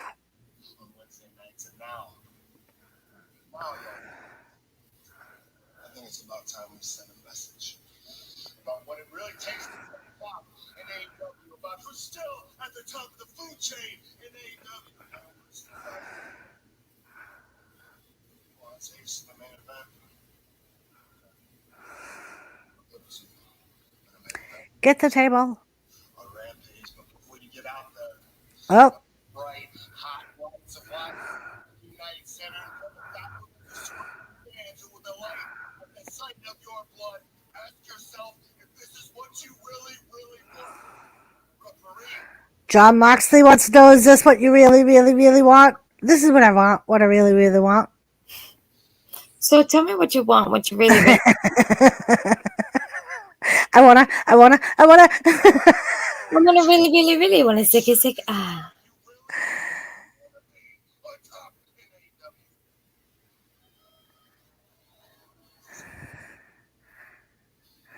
This ain't no joke, people.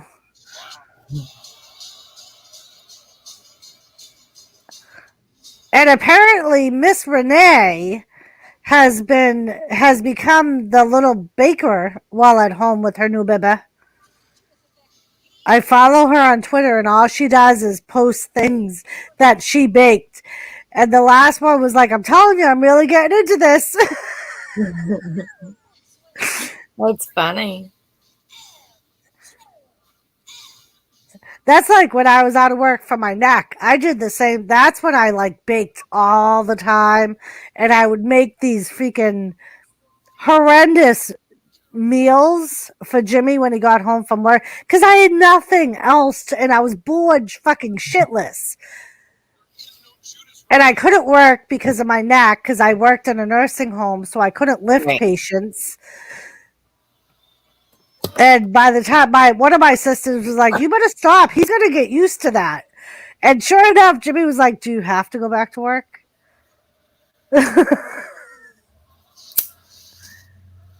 Oh, well, the fans are singing his song because he can't play it. Why can't he play it? Because it was a stipulation in the match Oh. that MJF created. Squirrel! Hey, Hi. what's going on? Not much. What's going on with you, Squirrel? Not too much. Been hanging around. Hanging out. Been busy. Busy. Busy. Did you see my video I put out on your husband? I did not. I did. It's glorious. I have to go back and watch that. I was like, wait, that's me. I will have to go back and watch that. Sheena's like, some dude come reaching in the window, and I was like, then he went home and was like, I just got fucking threatened by Strawberry Shortcake. She got the fucking pink hair now. I don't fucking know. Yeah, it was a good time. You'll probably enjoy it. I don't know. It's got a couple thumbs down. So It was funny. some people are not enjoying it. Well, I thought it was funny, so who the fuck cares? I thought it was fucking funny. I'm sure it is funny. Shandog texted me today. Not Shandog, sorry, Dorito. And he was like, dude, I'm watching that video again. And then Shandog commented on the video. I was like, I had to go back and watch it again. I'm sure it's like marvelous. Huh? I was What's saying up? nothing. Hi, Supine. Thank you for coming by. Listen, I ain't seen you in a while. Don't get shitty with me, all right, Sheena? You understand? What? Don't get shitty with me, all right? I have fucking scissors. You understand me? All right. Oh, well. And a bag of weed. Oh, well, I know. See, Joseph, that's what happens. You refresh your screen and Squirrel pops up. All right, go ahead. Do it again. I'm gonna disappear. All right. So I got this package. I've had this package for a while. Oh, and I have to put him on solo because One of the things in there is really cute. It says expected delivery day was 8/6. I think I got it. Actually, I think I might have got it. Oh, no. I got it on... I got it on... I don't know why am I looking? I'm looking at a calendar now. It's pathetic. I got it on 8/6 because I came back from Florida on the 5th, and the next day I went there, and I was like, oh, I wonder if I have any packages. I was gone for a week, and the lady was like, oh yeah, you have a package right here. I was like, oh, it's like, I think it was probably sitting there for a while. She's like, no, it came today. I was like, oh, so all week I got nothing. That's nice. Anyways, and then I ran into Jimmy, and Jimmy said, wait, and Doris will be home, and I was going to wait and try to open it with you that night. You were working. Anyways, and I have a pile of boxes behind me and packages. Well, and that's why I kind of just was like, when he gets around to it, he'll open it. Because I knew that you get packages all the time. So yeah, so I'm like, I got all this. You know, I mean, like, it's a lot. I got to do it all. I like to, you know, either be with the person like I'm doing tonight or record a video. You know, like I've had people be like, oh, most of these American reactors, they just do a live stream. They open like, they wait like once a month. They open like 20 packages at once. I'm like, yeah, but it's so I like enjoying each opening. You know what I mean? And I want everyone to be able to have a video that they can watch of me thanking them directly, you know, or a situation like this where you can just enjoy the fucking joy with me. It's a very joyful moment. In case, like Joseph Grove, if you don't understand how joyful this is right now, you better reevaluate your joy meter. Understand? Okay, here we go. This is from Doris Racing Fanatics channel. Oh my god! I just. That's my ass. I just walked by and got the first pair of red handles sticking up out of the glass over there, and I ended up with these. They're safety scissors. My wife's sitting next to me. She's like, why are you using safety scissors? See that, Doris? See what you did there? You set up a moment where I get my ass busted. All right. I should do this the way I normally open every package, I suppose, but I had duct tape, and I wanted to respect the duct tape. Oh my God, Doris. Oh my God. Hey, I did a very light job on duct taping it. Jimmy finished it off. Oh, okay. I like the label under the label. I know where Jimmy recently got a package.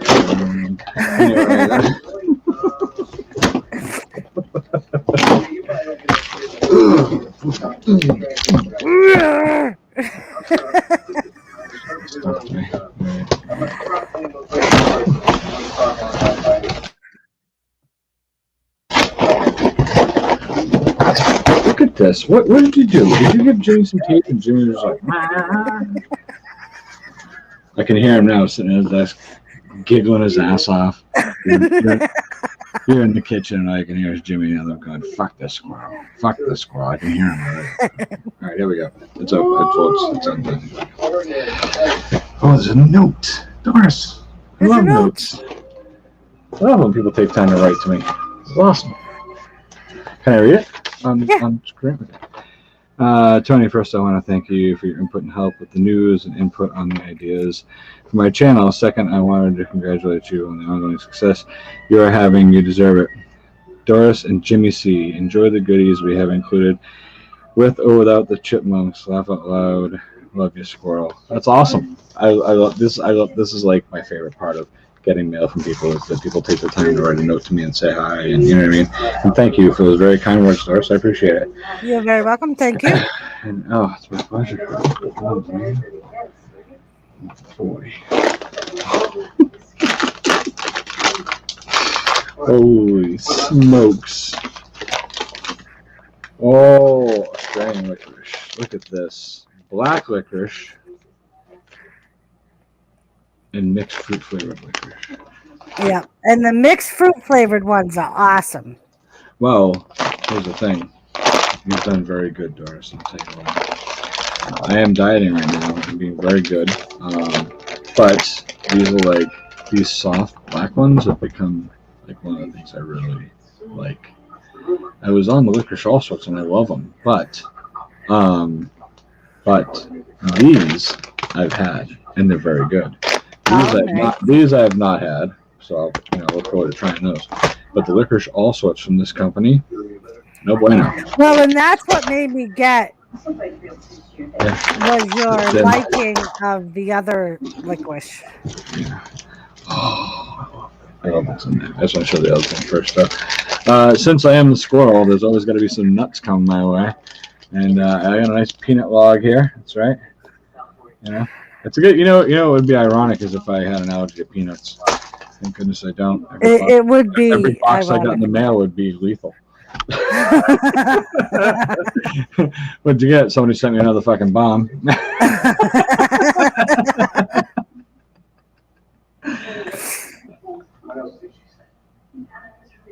Shane's gonna try to steal this from me. Wow. And that's really what Jimmy nice meant was because Jimmy said to me, I told Squirrel, as soon as you picked it up, I knew exactly what you wanted to do with it.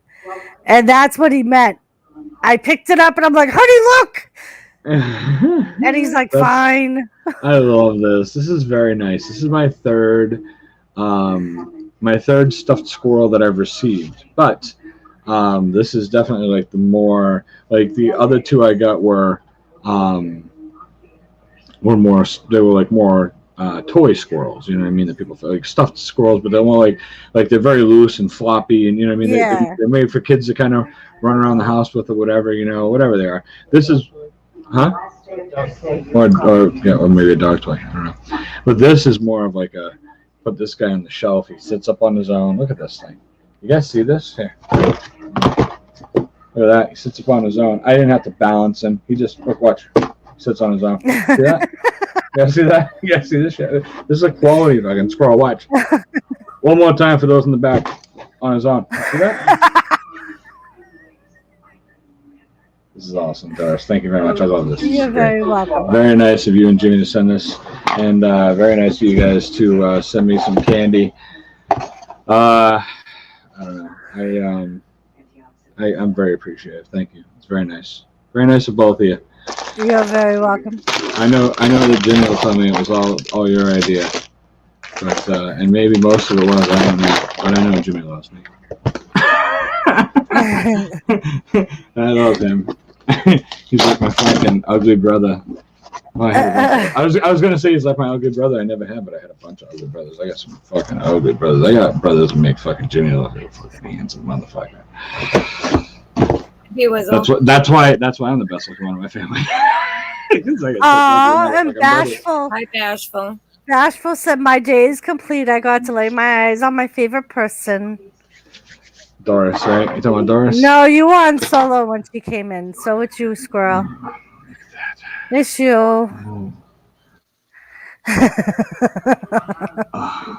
wow. Good night, Hot Fire already. Thank you. Good night. Hot Fire. He was there. Hot Fire. But I'm glad you enjoyed your stuff because it was funny because Jimmy was like, he's going to try and do it on one of your live streams or a live stream you're on. Mm-hmm. He was like, but he might do a video.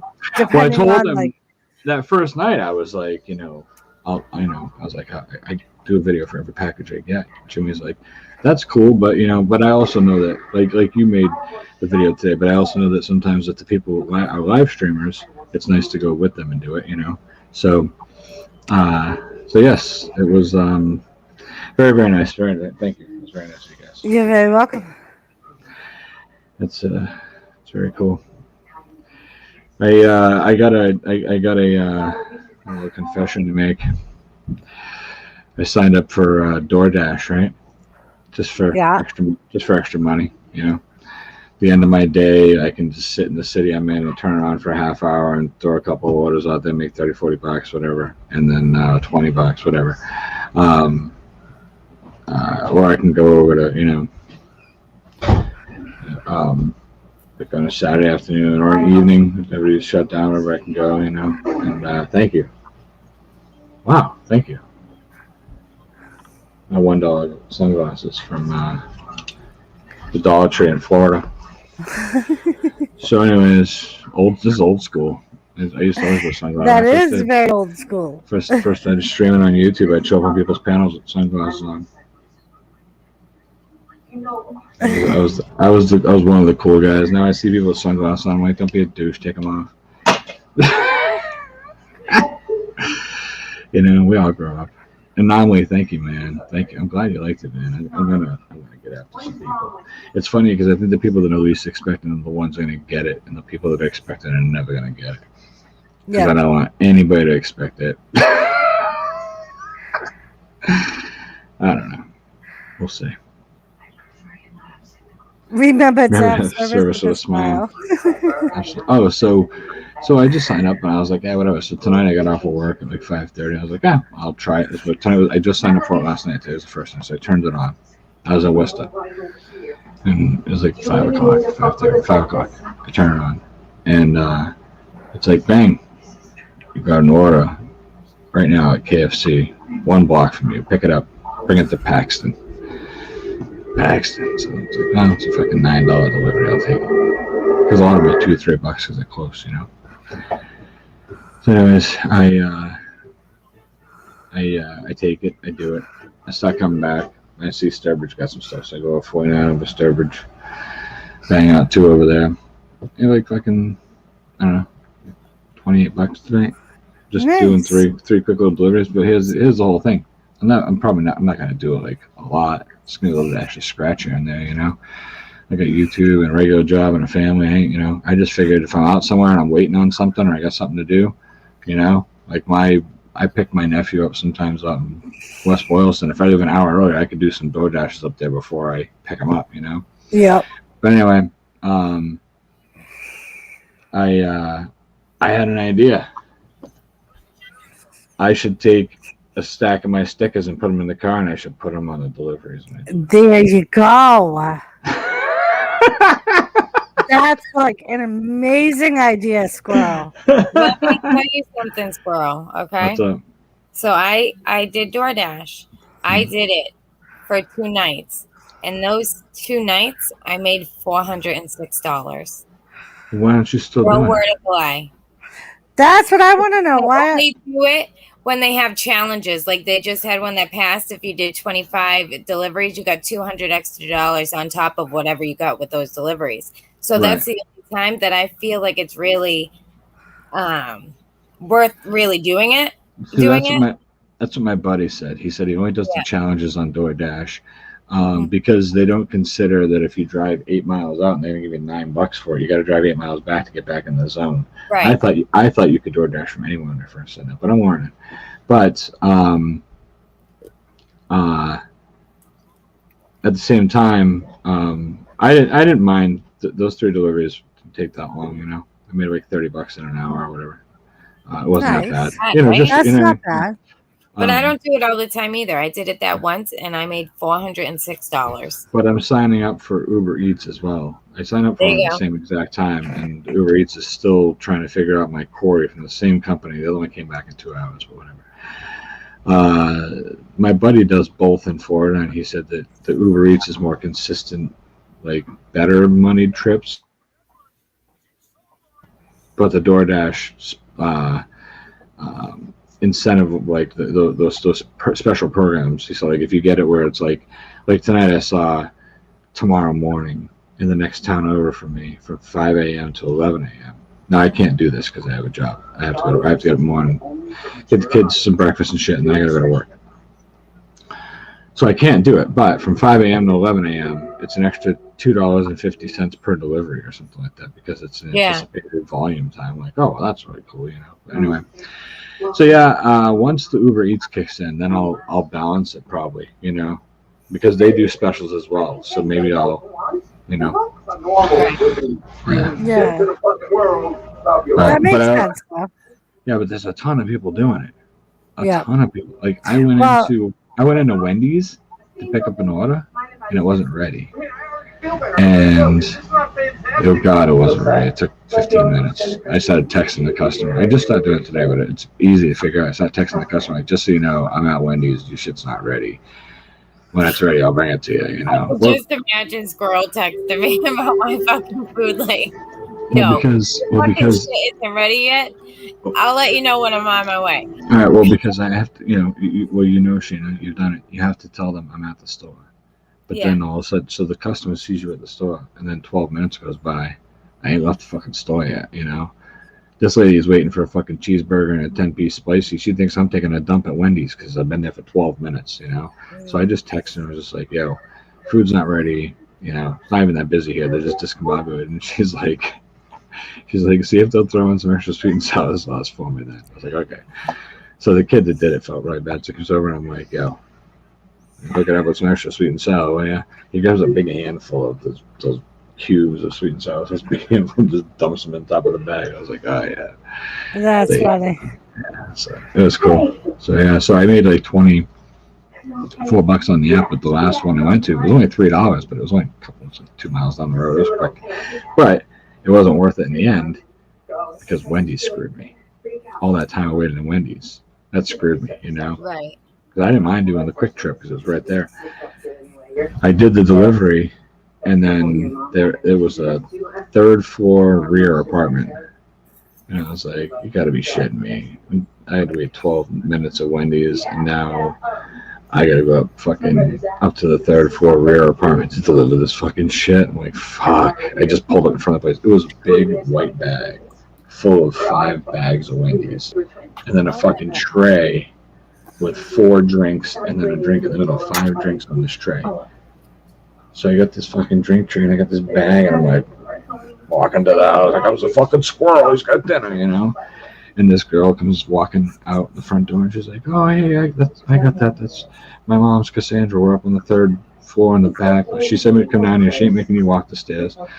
And she said she's just happy you brought it to the house. I was like, oh, all right.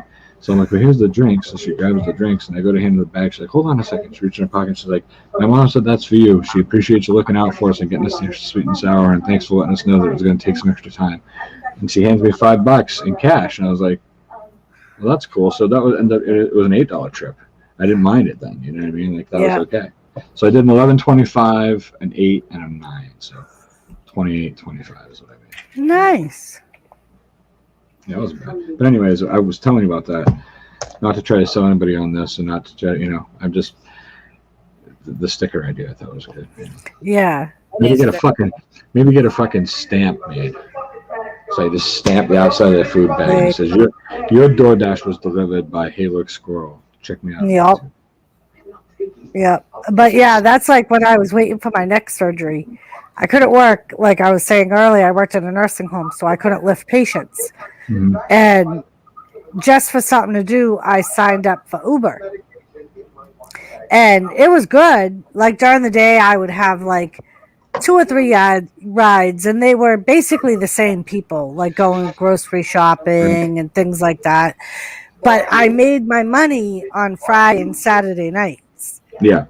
Because our house was close to downtown, so I could just sit at my house and I would get all the hits from the bars in downtown because we were close enough to downtown. Now, are there certain zones that you have to be in, or can you just do it anywhere you're at? You can do it anywhere you're at, and whenever somebody schedules a ride, it goes by whoever's closer. Mm-hmm. That's signed on, and you don't have to take it. It'll just go to the next closest person. Mm-hmm. The bad thing about it is you don't know where you're taking the person until they get in the car. Oh. So like there's been 1 or 2 times where thank God I didn't have a job. Right. Because they'd get in the car and they'd be like, I'm going to Logan. So I'd be driving them from Nashua, New Hampshire down to Logan Airport. Wow. I mean, granted, it was, I think I used to get like $100. It would cost them $100 for the ride. Yeah. And I think I got like 70 out of that. So it wasn't bad, but like I said, like I didn't have any kids or a job. But if you had like kids that you had to pick up at a specific time, mm-hmm. I think it would be really hard to do something like that just because of that. Like you don't know where you're taking these people. No, I didn't realize it was like that. Yeah. And then like at the same time, So I did it, and I think I used to make like maybe $300 a week just doing it in my spare time. But I would do it like till like 3 a.m. on Friday and Saturday nights, just because Right. it was so busy. But then when Jimmy did it, when he first got put out of work, he would get like one call on Friday because more people in the city were doing it. Yeah. Like No, when I started it, there really weren't many. Mhm. So that's why I was so busy. So Yeah. it turned out not worth it for him. So I think it depends on the area you're in too, depending on if it would be worth your time. Right. Yeah, I'm kind of out in the country. Yeah, exactly. Like it probably wouldn't be worth me doing it where we live now because we're in the middle of nowhere. Right. But yeah, and like I remember one time I brought someone to Cambridge, and just because I was in Cambridge, I was like, because Jimmy said to me one day, next time you go on a long trip like that, just try and hang out in that area to try and make the trip worth it. Right. And like the day I brought someone to Cambridge, like I got a few rides, which were good. I mean, they were short rides, but like it kept me busy for a couple of hours in Cambridge. But yeah, like very similar. I think it depends on the circumstances. Yeah. No, that's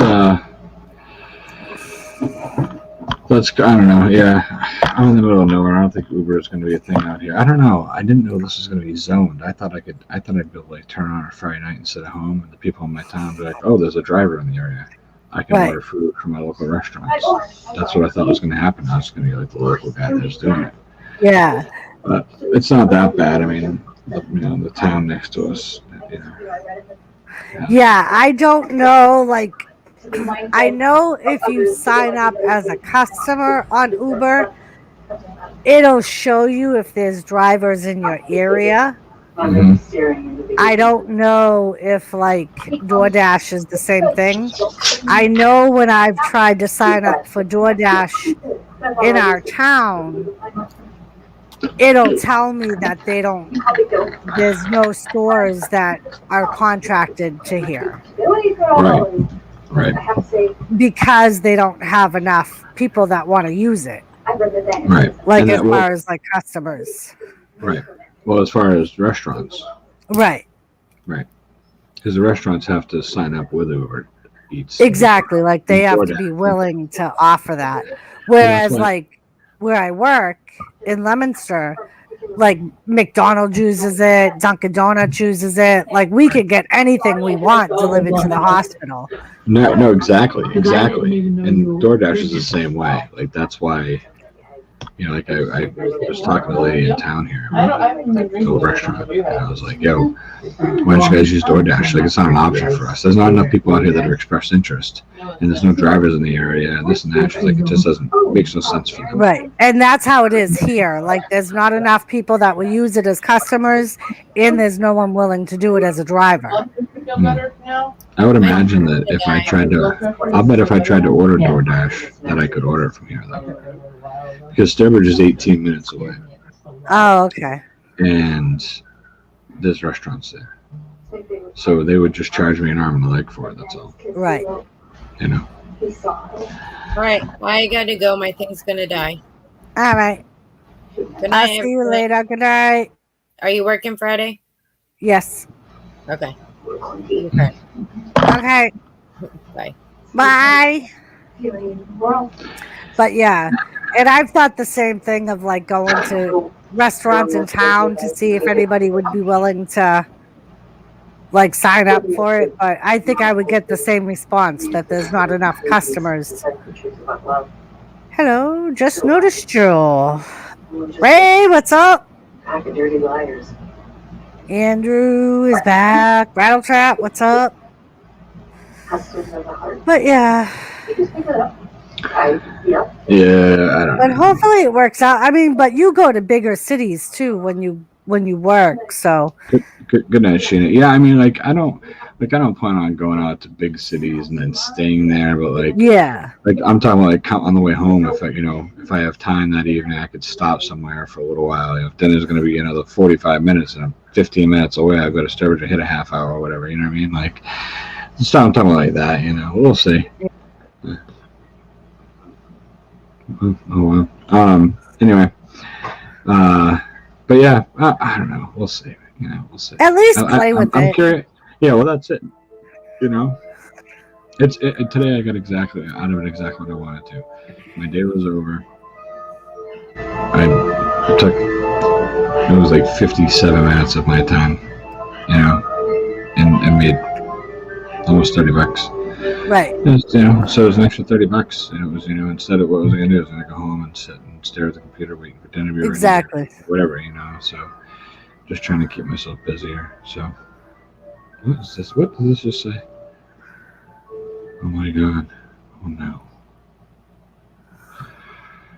Oh man. Anyways, I don't know. How was AEW? Was it alright? It was alright. Not as much as I was expecting. Rampage I think, is going to be the big show this week. Because they've been throwing hints on CM Punk. When is that? Friday night at 10 o'clock. It's an hour show. I thought they just had Rampage. Didn't they have one? They did. It's a weekly show. Yeah, they had it last Friday. It was its debut show. So now it's a new weekly show they're doing on Friday nights at 10 p.m. on TNT. Supposed to be badass? Or?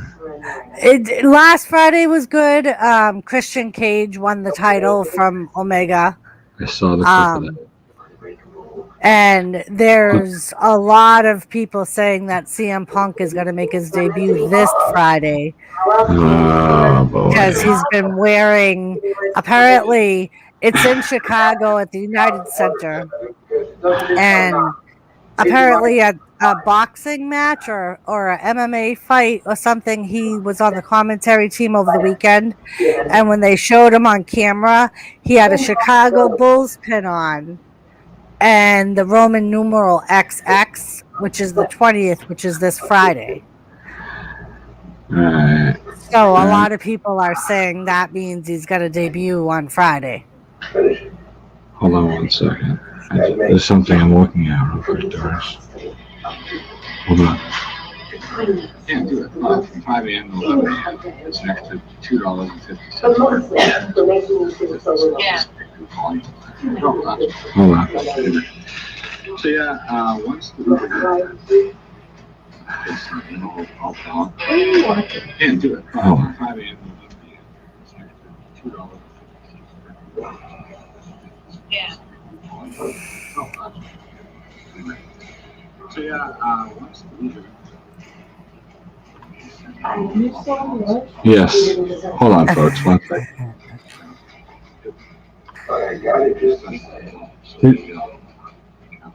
There's no commentary though.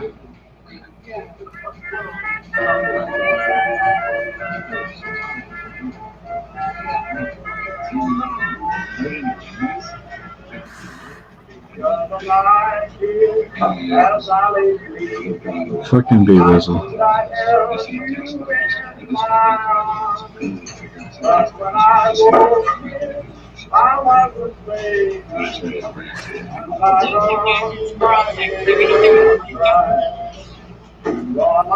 Fucking B-Wizzle. I don't even know about this fucking shit. There we go. What the fuck?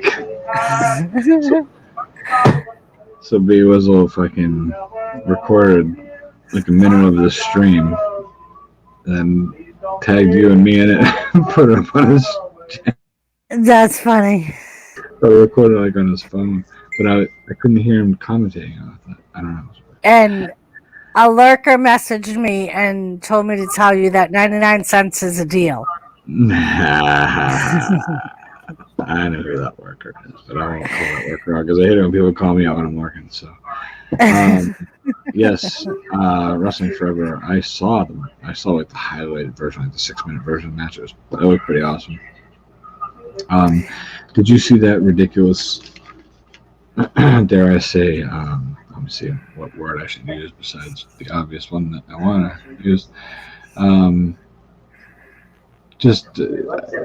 It's almost. I mean, I could go as far as saying it's blasphemous to the art of wrestling. So it's blasphemous to the art form.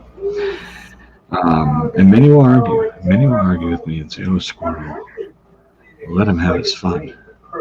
And I say, "No, oh no. He's almost died a couple times. He probably has adult diapers on under those dress pants now. And the figure 4 just doesn't go on the way it used to anymore. When you have to lift your own leg a few times to get it to get over the foot." Ric Flair should have never been in the ring the other night. Did you see that? I didn't. I did not see the clips of it. I heard about it, but I did not see the clips. You gotta watch it.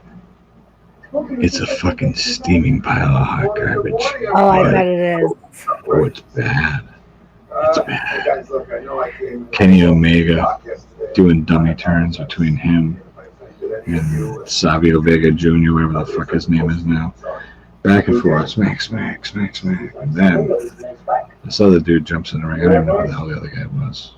I don't even know who it was. I think I know who it was, but I think I know who it is, but whatever. Wrestling Forever could probably fill us in. Who was the other guy? Oh, it was Savio Vega. Wow. There's a reason why I call him Savio Vega Jr. Not Savio Vega, shit. It was Conan.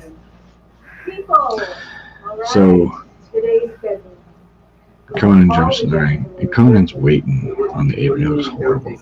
Waiting on the apron, waiting to come in the ring, waiting for his, his spot. And he just looked stupid. And then when he came in, he succumbed to one, I believe it was one, I could be wrong. I believe he succumbed to one chop from Ric Flair, and he was down and out.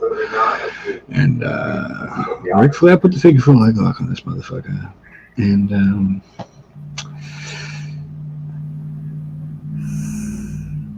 what is that? Oh, it's a truck going by my house. Whoa. I thought it was in my house. These headphones are good. Where was I? Oh, we were talking about Ric Flair's glory moment. Listen, I'll tell you what. It's been a while because, of course, he got in trouble for things he said. I would watch one more Hogan match just because I haven't seen Hogan wrestle in a long time. And he's in much better shape than Ric Flair is right now as far as being able to do something. But at the same time, and you guys can tell me in the chat if you agree or disagree with this. I think deep down inside we all want to see one more Hogan match because he's at like hip breaking age, and his finisher, he has to land right on his hip. Yeah. So, do we want the nostalgia? Do you want the goosebumps when the Real American music hits? Do you want the goosebumps when Hogan comes out talking shit all the way to the ring? He's got the fucking bandana on. He's got the fucking red and yellow boa. There's a few wisps of hair flying in the back. Yeah, it takes him like 2.5 minutes to get to the ring because it's not that far. He's old. But he gets down there and gets up there and gets in the ring. And it's goosebumps. He's walking around and he's trying shit with the crowd. Just for that alone, I'll take the broken hip. I'll take it. Sorry, Hulk. Sorry. Did you see what I put on Facebook the other day? The thing from the Iron Sheik? It was amazing. I absolutely love watching that man's tweets. He says something about Hulk Hogan daily. Daily. I follow him on Twitter and Facebook and I believe Instagram. Yeah, listen. Excuse me. Nobody wants to see another wrestler carried away in a stretcher. You're absolutely right. Nobody does. It's got to be a safe match if they can, or a safe spot even. Just let them come in and drop a leg on somebody, or even hit him with a fucking chair. Just get him involved one more time, you know. But and Hogan's admitted being out of shape. Well, that's fine, just because he admits it. Flair's out of shape. He just don't admit it. Right. And Well- that's the thing. Like, and a couple of people said that to me last week when we were talking about Ric Flair being released from WWE and what my thoughts were on him going to AEW and having a match. And I was just like, he has no business being in the ring. The man's No. 72 years old. Yeah. I'm like, Eldrade, Adoldo, Right. whatever the fuck his name is. You know, I know that's his future son-in-law, but don't get in the ring for him, man. Just be Right. his corner guy.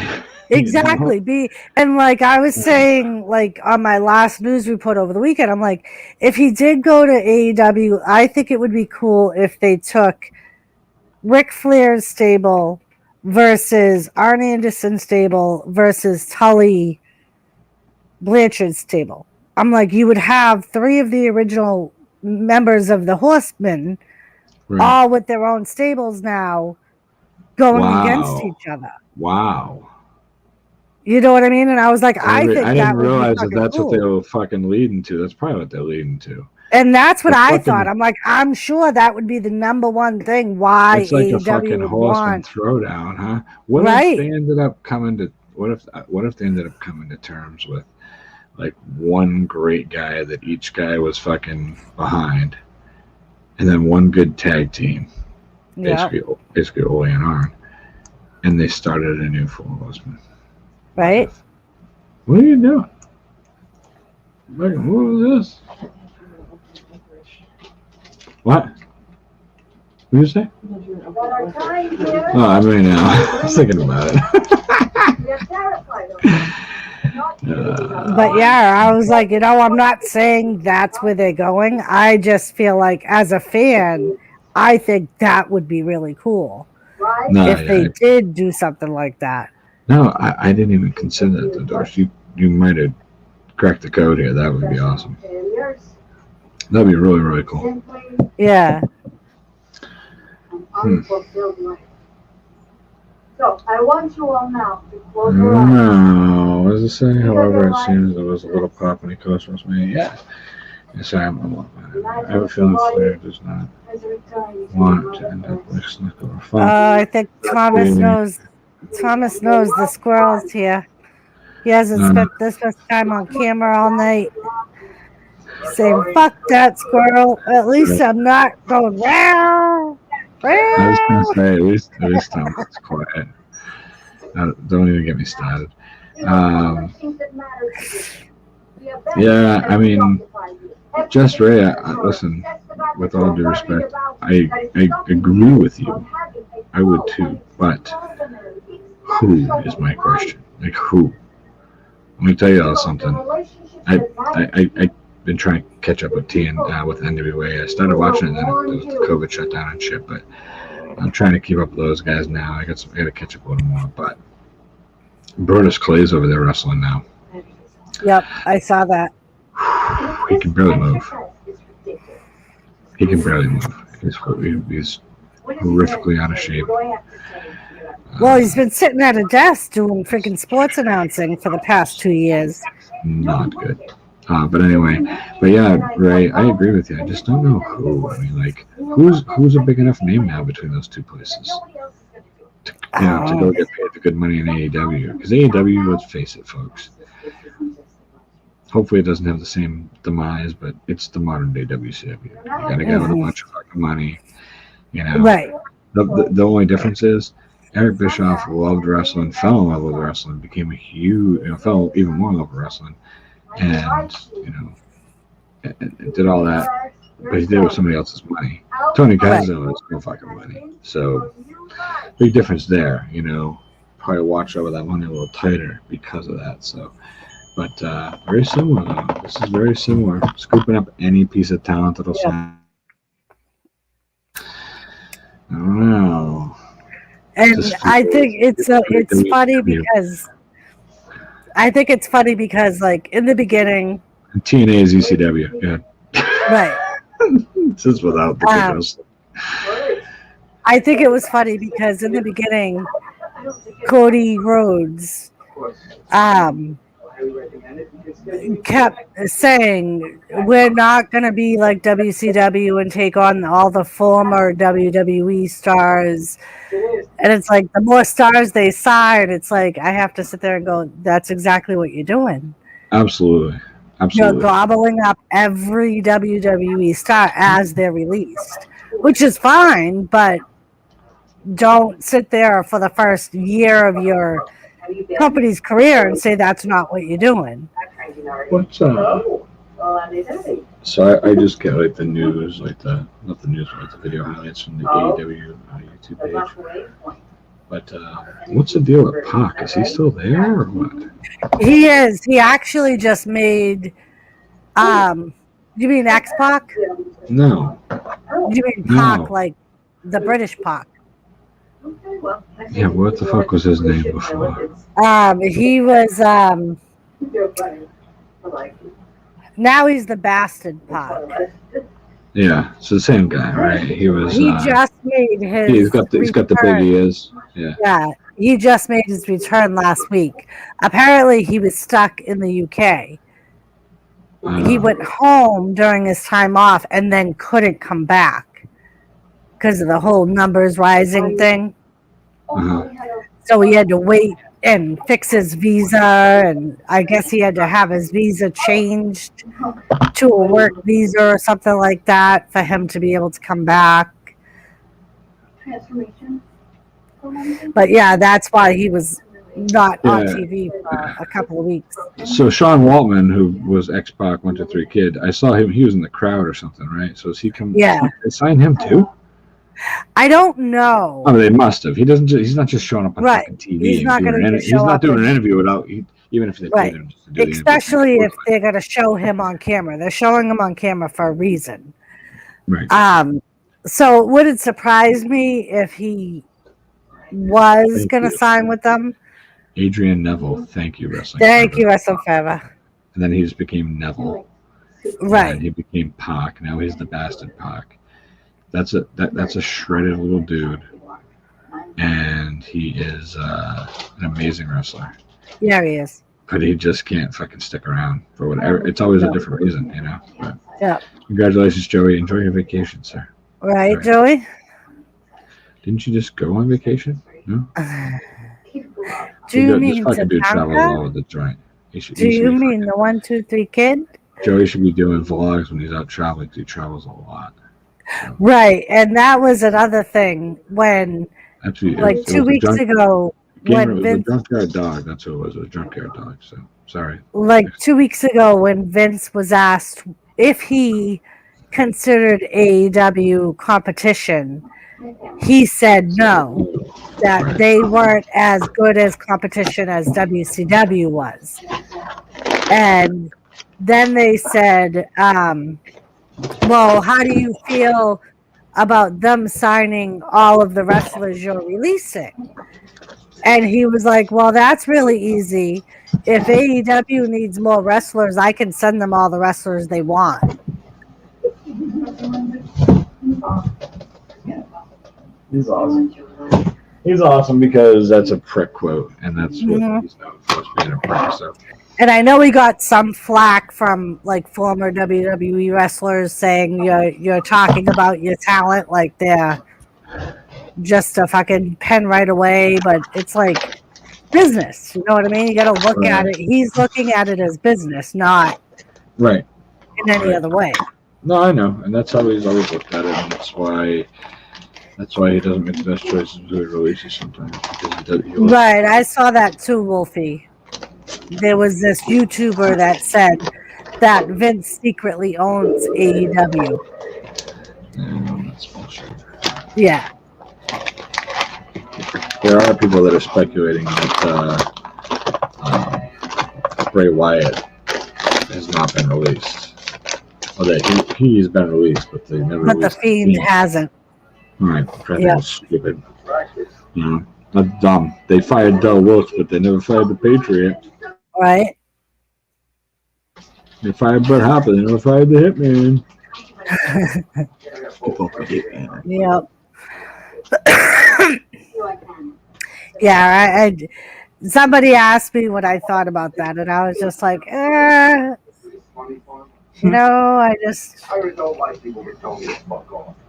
don't think that cons would never sell. Also, I don't think Vince has the money. I don't think the cons would sell, especially if they got Cody Rhodes in their ear, and Chris Jericho in their ear. They'll hold on. I mean, but then again, freaking apparently the father, from what I heard, when he originally agreed to put the money up for AEW, he gave his son a deadline and said that he expected to be making a profit and a return on his money in that time frame, and said that the minute it wasn't making a profit anymore, he would sell the company no matter what. So I don't know if we could say that they would never sell, but Green apple, strawberry, mango. Sorry, we're trying to like this. Very good. One thing, Thomas. I want to get that one thing. These are good. Are they? Very good. Yep.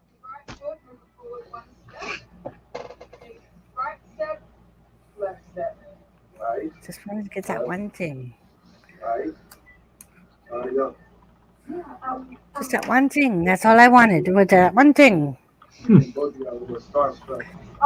Yeah, I started eating those because we bought 2 bags of those ones because I'm like, I want to try these ones too.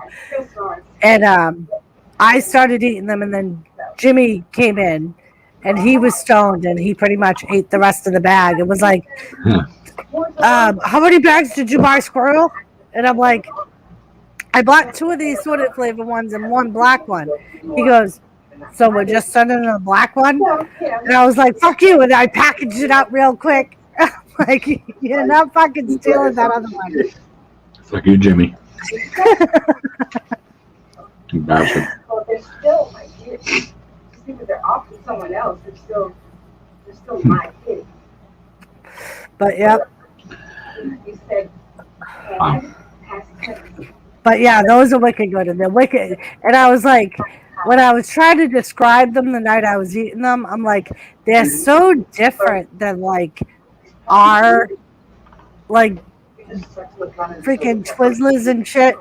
Like they don't stick to your gums as much as like those do. And you know why? Because the non-GMO, that part doesn't make a difference in the stickiness of them. They're plant-based. There's no palm oil. There's no high fructose corn syrup. That's why. We're destroying the palm oil. We're destroying the planet. We're destroying the rainforest. What? Palm oil harvesting is destroying the rainforest. That's why I just put none on there. So yeah. But yeah. So just everything from over there is in like New Zealand, Australia, England, much more strict food rules. Everything's much better. Doris, do you want to go to Patriots game with Joey?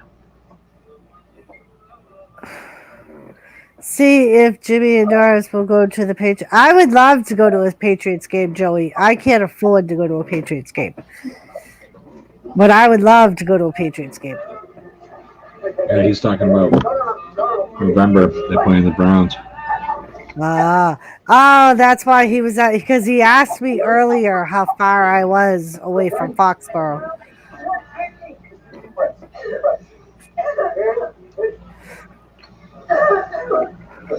Interesting points. He could abandon WWE to Stephanie and Shane and take over AEW. Yeah, the only thing about that is I don't know if Cody and Dustin Rhodes would be so quiet about something like that. That's what I was just thinking. I'm sure they would be like, we'll buy this company. You can't speed it up. Because they both despise Vince. Simply because they both think that the whole Dusty Rhodes Great American thing was a complete joke made out of Dusty Rhodes. As much as he pulled it off and was a sellout, they think that originally Vince meant for that to be a joke. You talking about the And- polka dot? Yeah.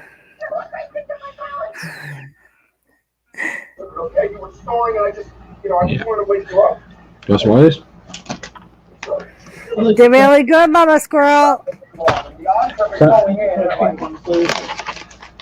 you want a break? Really good, Mama Squirrel. Or is that Mrs. Squirrel? That's Mama Squirrel, right? No, it's my wife. Oh, this I got a lot of red ones this time. Last time was one.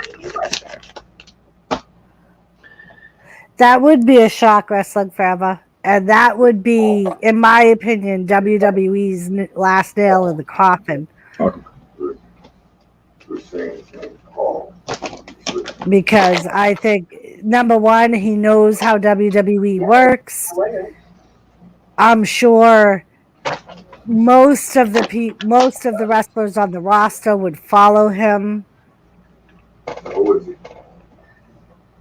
So Who's yeah, that? I think Triple H. He said, wouldn't it be a shock if Triple H quit and signed with AEW? You know, they just want to do business. Which is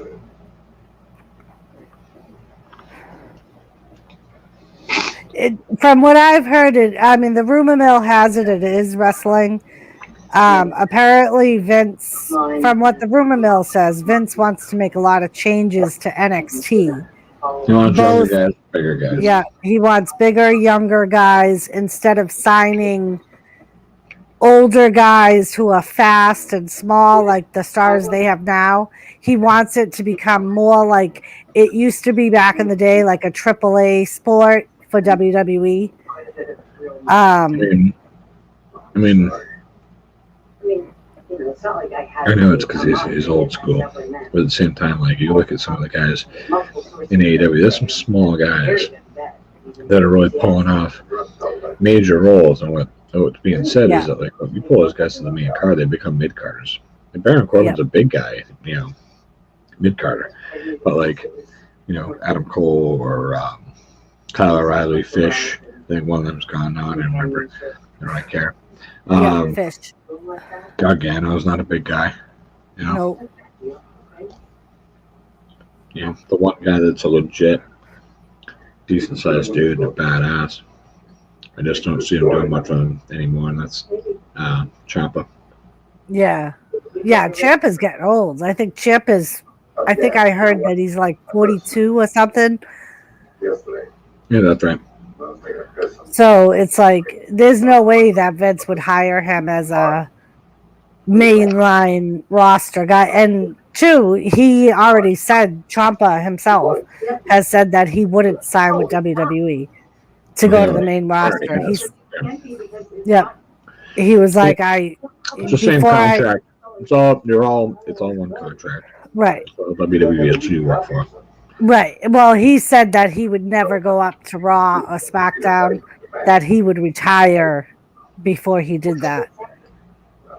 Just what I know you're lying. Captain, what's up? What's up, Captain? How you doing, man? Happy to see Captain around more often. Yes. Good. The break is good. The return is good too. Yes. Yes, So they hated it. Hey, look, squirrel. Yep. Thank God he loves those big sweaty men, Ray. If he didn't, then we wouldn't have our entertainment. We wouldn't all be sitting here talking tonight. I mean, yeah, sometimes I sit here and think about that. If, as much as we bitch about Vince now, if he never bought WWF, can we truly say wrestling would be what it is today?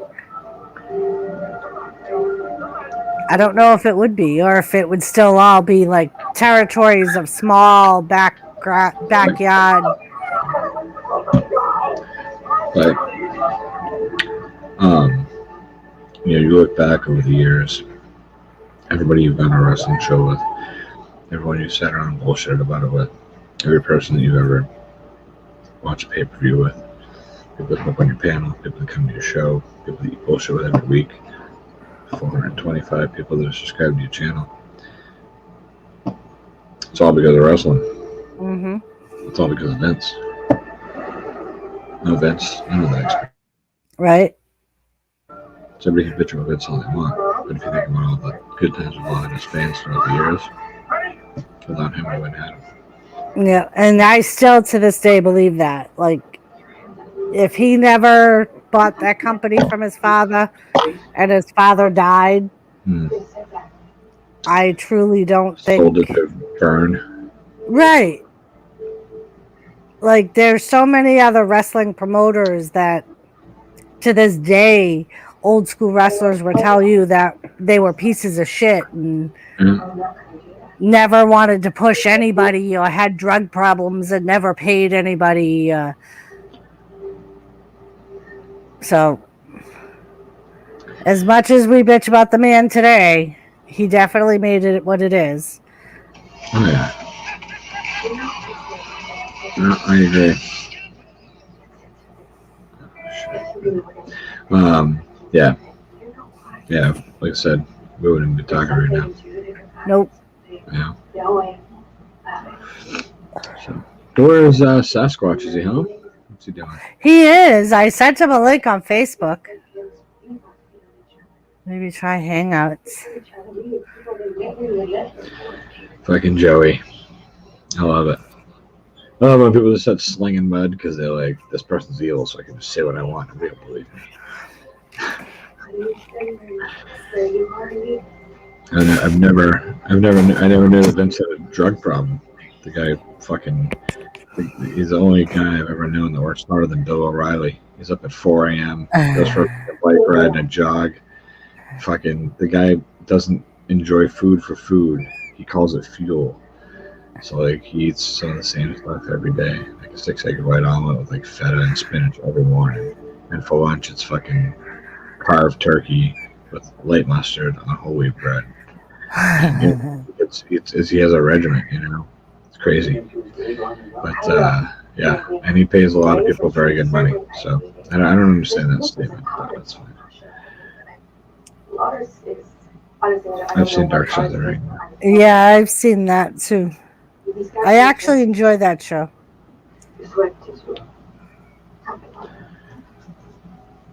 Yeah, Vince ain't perfect, that's for sure. And he's done a lot of shitty things to a lot of people. But at the end of the day, if he promises to pay, he pays. You don't ever hear stories of people going, oh, Vince fucked me on the money. That doesn't happen.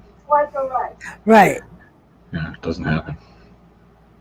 So, yeah, I'm trying to be quiet, Joey, because I'm always watching a TV show right here. So, just trying to be the good guy.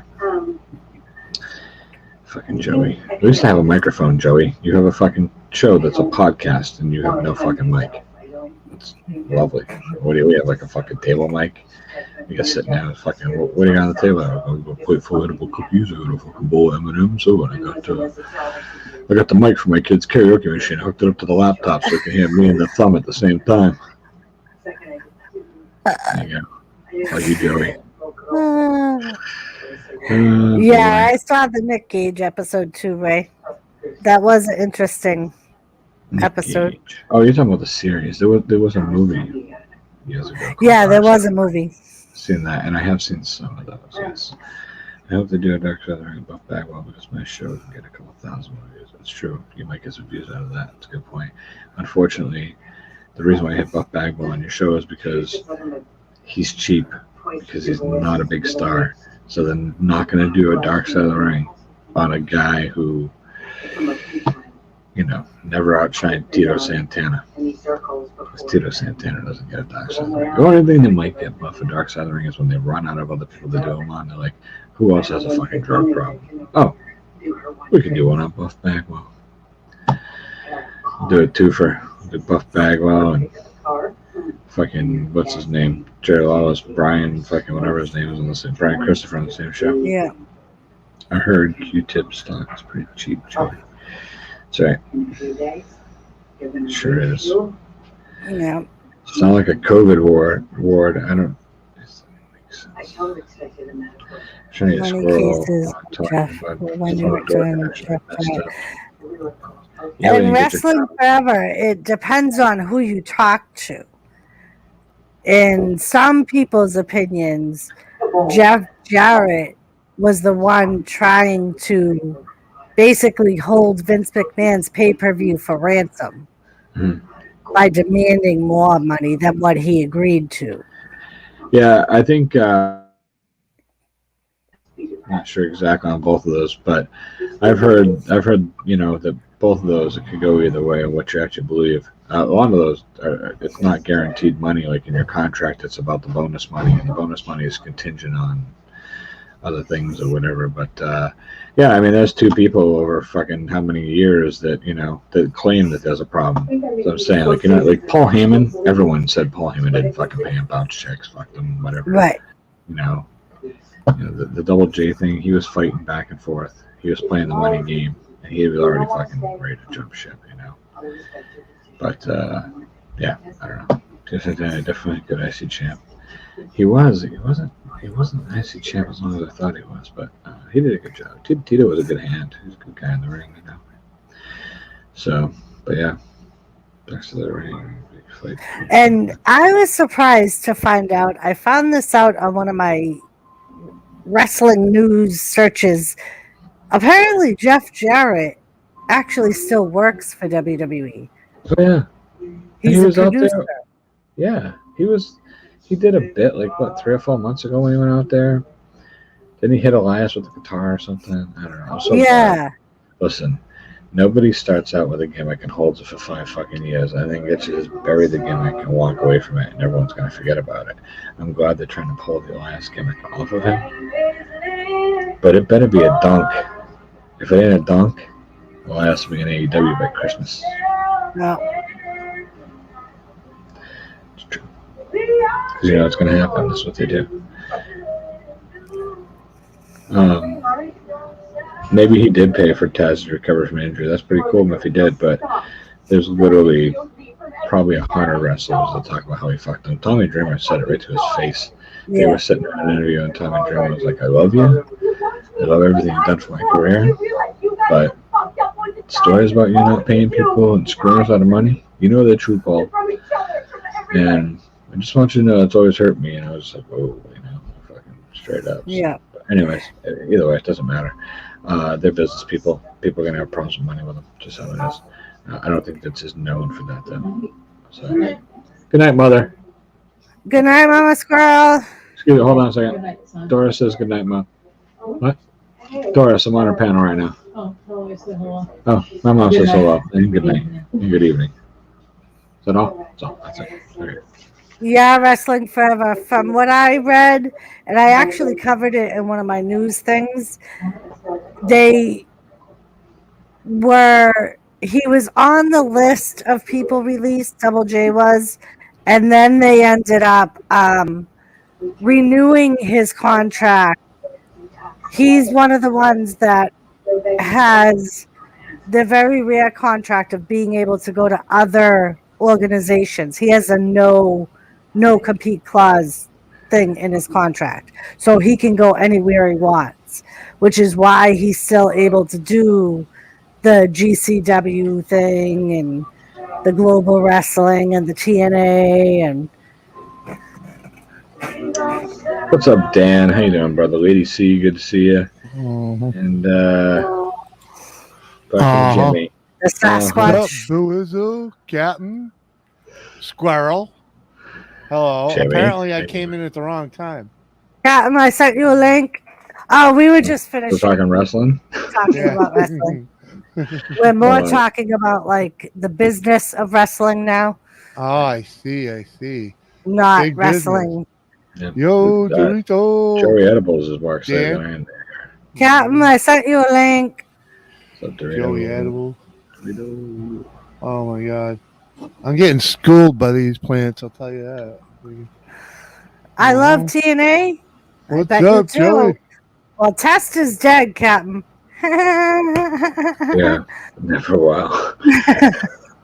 I know that's not the TNA you mean, but that's the TNA I'm talking about. Test is dead. Yeah. Test and Albert, that's right. Just Ray. Just Ray, be good, man. All right, Ray. Thank you for joining us, love. I'll catch you later. Squirrel, Doris. you're like the perfect person, and I don't know because you have all these Oh, little wow. chipmunks. Really? He's that But- perfect? Really? So What? When did I become have chip- this new thing I'm going to be doing. He's Okay. perfect. And Really? Gary has been sharing my PayPal link for it. I'm doing a Doris's Wrestling Fanatics Adventures. I know all about this. I know all about this. You know about the whole going to Traveling see around to different Bret. cities to see fucking. Well, Bret is coming to Jimmy. What is it? I don't know. Holyoke? Holyoke, Mass. Yeah. And Joseph Grohl is going to meet me. He's going to come And with me. Sheena. Sheena's going to come with me. Squirrel! I heard all about this the other night. I know everything you're saying. How far do you live from Holyoke, Squirrel? 40 minutes. But I go there for business all the time. Oh, Squirrel. Saturday the 18th, Squirrel. Joey. Get Joey. Look at him projecting himself. It's lovely. Listen, I am very good friends with her actually, so that's fine. I don't know. So the offer is there, Squirrel. If you would like to When join is us it? on that adventure, it's September 18th. It's a Saturday. Oh. I know you have all the little chipmunks and you're very busy on the weekends. That's why Listen, I said. Excuse me. They're not chipmunks. Yeah, they are. You call them chipmunks all the time. No, I don't. I call them little squirrels. I don't call them fucking chipmunks ever. Okay. I'm a squirrel. Uh-huh. Don't you? No, don't do it. I'm no, sorry. Seriously though, I don't think I have that, Doris. I think I have a golf tournament that day. Okay. What? That's fine. I kind of like threw it upon you. Golf tournament. Yes. Golf. Yes. Mm-hmm. See that? Look at that. Huh? A little layer of the onion for the squirrel. Golf. Very right. Wrestling forever. Now, there's two things that are going on here. Either A, he buddy the squirrel's a pretty damn good fucking golfer, and the company invited him to be on the golf tournament because I'm clutch. Or B, the company sponsored a golf team. Just throwing anybody at it. We don't really care. It's the best ball. We just have to have a good time. So which is it, A or B? Do you think I'm carrying the company team? I think you carry the company. I think they need, especially if they got wind of your whole DoorDash thing with the squirrel stickers on the bag saying your food has been delivered by Hey Look Squirrel. You missed that, Jimmy. Did you hand a DoorDash guy a bunch of stickers? No, he signed up for DoorDash Yeah. Oh. and said he was thinking about putting Hey Look Squirrels on all the bags. Yeah. Just yeah. But you gotta get your own napkins. That's what I was thinking, honestly. Yeah, Something like that's that, the easiest yeah. way to go. Your own napkin. Yeah. Because Get them packed in like 5 packs or something. So yeah, you can't bitch about that, you know. Oh yeah, Wrestling Forever. We're making a day of it. Hi, Thomas. Come on over. You can set up a whole nother. You can set up a whole nother merch line with your freaking condiments and whatnot. And Squirrel, did you see my thing? I did see that. Absolutely. I was there for that earlier when you unboxed that. And you got the card too, right? I get the card too, yep. Yeah, that's pretty cool. Gamer told me this was me, Jimmy. He goes, Oh, that's yeah? really a picture of you, Doris. Oh, sure. I know it is. So he's in fucking charmer mode tonight, huh? That's very, very charming to me. That's Joey. I see. Hold on, I gotta lean forward now and read. Let's see what Joey has to say now. Hold on. My food accounts through Google use my channel name. And we're back. All right. I thought it was going to be interesting. Anyway, fucking Joey. I love it. Listen, you want to fucking bust my balls, you got to come here and bust my balls. You can't bust my balls from the fucking chat. This isn't how it works. Right? Joey, if you want to come up and bust the squirrel's balls on panel, just say the word. Oh, he's Either gonna Jimmy go or on I will send you a vacation. link. He's going somewhere special tomorrow. Where are you going, Joey? Tell me. There could be squirrels, nutty side. Oh, that's so good. Wrestling Forever. They could be squirrels, nutty side. Bring me up then. I got it. I got it, Doris. Oh. Yep. Jimmy, did you like my video?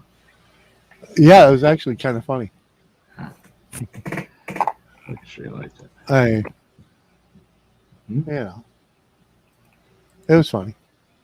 I thought it was funny. I wouldn't have put on. I mean, if you can't take fact-based ridicule, don't get off the porch. You know what I mean? There you go. Absolutely. So this is a little thing I come up with that I would start doing. And I was like, oh, it's Jimmy's turn tonight. You warned me.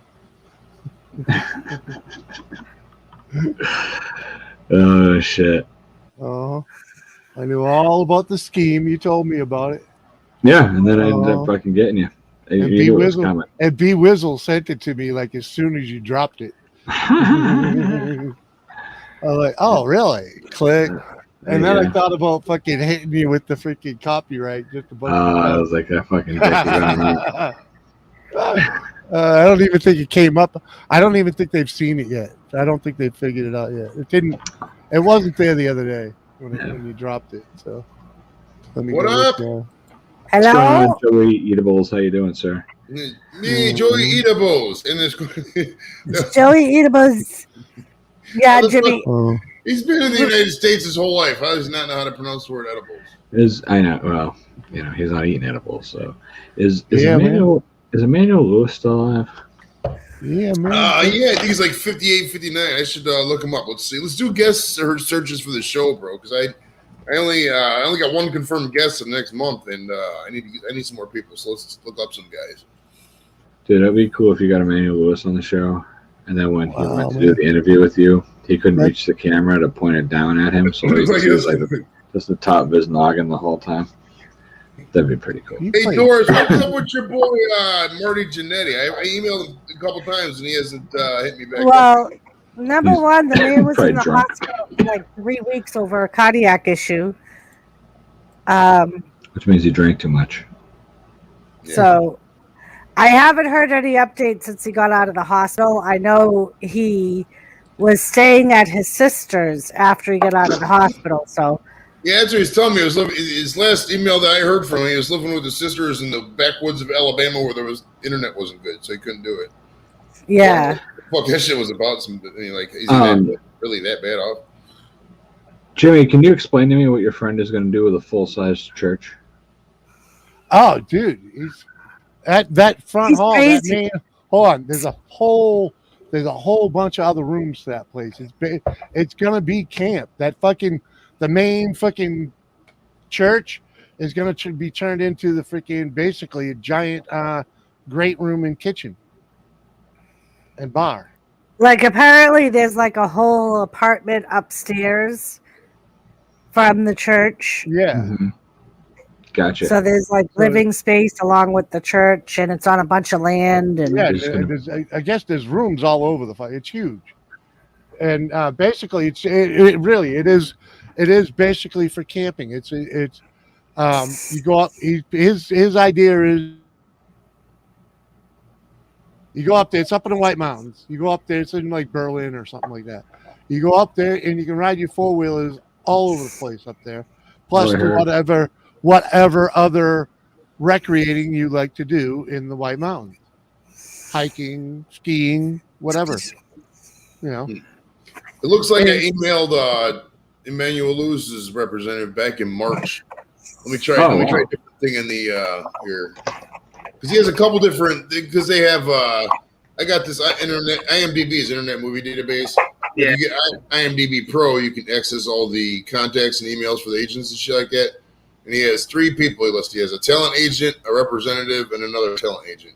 So Janice Van Dyke is not responding to the original email. So let me email Linnea Bell and BH Talent and see if they have anything. Back. Whoa. Huh? Huh? What? What? Uh-huh. Mm-hmm. Joseph, woo! Joseph. Go girl in the house.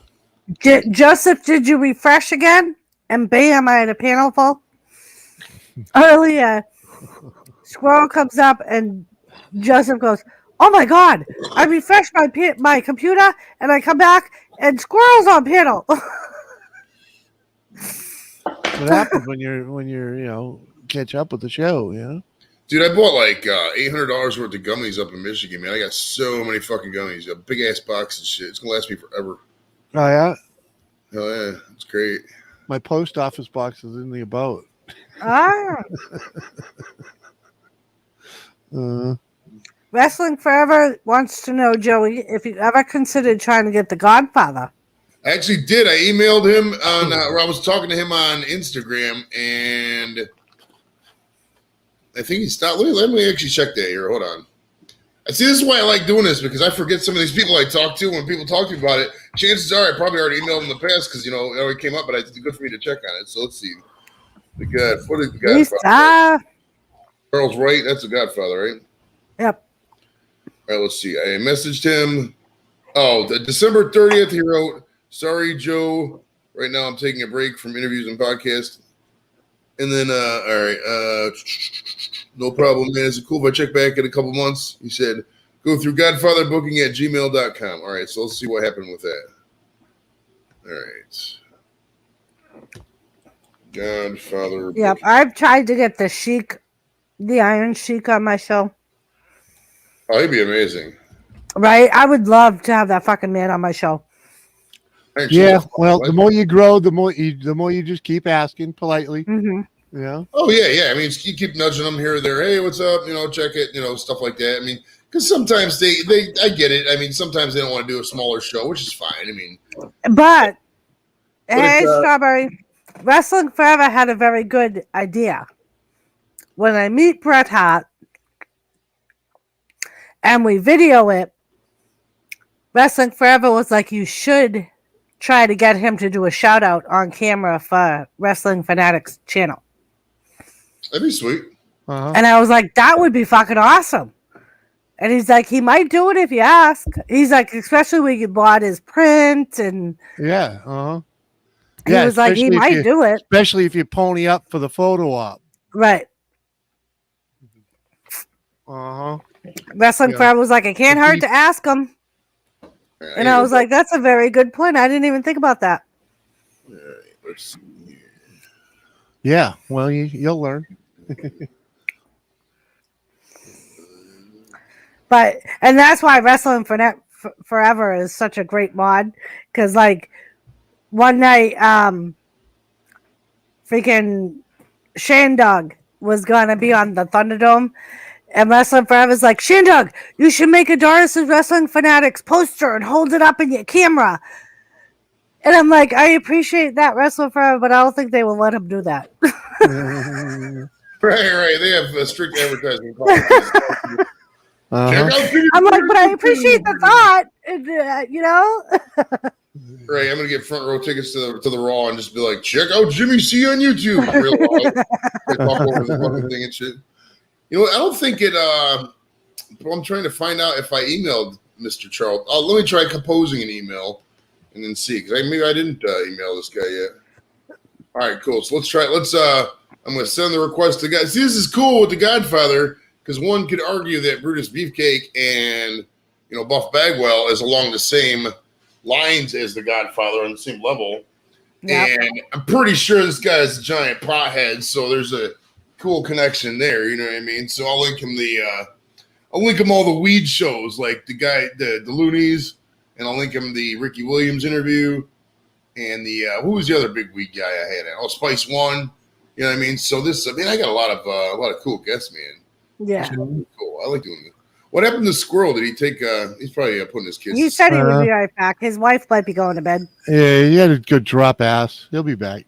And Wrestling Forever, no thanks needed. You're always trying to promote my channel, and I appreciate that. Oh yeah, back in the late 90s, early 2000s, the proverbial Monday Night War era, people would do all the signs just because they encouraged that shit. And back then, nobody was making money on YouTube. I was going to say, I don't think things were as heavily trademarked as they are today. Now everybody's online. Everybody's trying to make money on stuff. So, I mean, it's an exact science of hustling. I mean, so they're not like any self-promotion. Right. And, I mean, if you were at a live show, that would be different. but being in the Thunderdome, from what I heard on the cameras in the Thunderdome, because of the whole Chris Benoit thing and like people doing shit like that, like showing clips of Chris Benoit in their monitor, that they regularly highlighted, like they would see it before TV saw it, like people in TV land saw it. Oh, I did the Thunderdome thing. I mean, I couldn't see myself on any of the cameras, but like the feed we got was, you know, from the WWE was clearly faster than what was on the screen. Right. What you guys can see on the, you know, USA Network, wherever the fuck network it's on now. Because I was on this one guy's channel. I was talking about, I was just fucking with him, and I was describing what was. I was like, "Could you please not do that to my channel? I'm just trying to watch the events, and you're ahead of me." I was like, "All right, buddy." Ruining it and shit, bro. Yeah. But it kind of drove me. I didn't really like the Thunderdome at all because they would like when the guy would come out and let's say he was a bad guy or, you know, a villain, he would go boo, and they would tell you what to say. It was just it was a horrible fucking. And that's what I mean by like highly regulated. It was kind of a waste of time, honestly. Yeah, like when I looked it up, when I was like, oh, that would be kind of cool. Like I looked up all of the regulations and shit that they put into effect. Like, I don't know if it's true, but like I read that like they basically, like you said, coach you on what to wear, what to say, what to do. I mean, and like I said, obviously they see things that you do before TV does. Like Joey was saying, there's a delay. So they're going to nix your camera as soon as you do something wrong. Brandon, and I think Brandon, yes, I did get the Jimmy did get the cards. You love them. Appreciate it, brother. You love that shit. He sent him some Pokemon cards that he had left over because my son likes Pokemon. Square Rights, did you ever, or Wrestling Fair Rights, did you ever have booths at wrestling? I did not. I'm not really a wrestling show wrestler. It's just easier to get a hold of. So that's why they're, you know, fun to get on the show because they're always looking to do stuff. So, yeah. Yep. Like, that's the one thing with wrestlers. Like, they are their own brand. Mm-hmm. So they have to promote their brand to get work. And to stay relevant, if nobody's hiring them, they got to do shows and shit. You got a guy like Buff. He's I don't know if he's currently wrestling or not, but he doesn't do it often. And this is just how he makes extra scratch, you know? Right. And I don't think he does he'll do take it. whatever he can get. I think he's still rehabbing from his last car accident, from what I got from Joey's interview with him. Like, he was just starting to get back into ring shape and still looking for work, but had a couple of things lined up, but not till later in the year because he wasn't completely cleared to wrestle yet because when he broke his leg. Gotcha. I'm still waiting for that court case to be decided because I'll get I'm still getting like 15, 20 views every day or so, maybe like 10 to 30. Right. When he pops back up in the news, I'm sure it'll ramp up. You fucked up. That's my second highest interview or second highest show after the Hurricane McNeely show. It's and I got serious killer. If every show could get that kind of watch time, man, I'd have fucking Jesus. It'd be insane, bro. Insane. See? You fucked up, Joseph. You picked the wrong fucking dude. You should have said Jimmy C. We'd have been all in. Oh, look at that. What is that?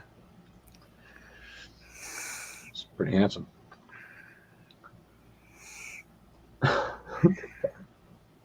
One in a million. The fuck? What is that Dreams' head on Sasquatch? Yes. What the fuck? Jamie, man, where do you come up with this shit? Dude? You that bored?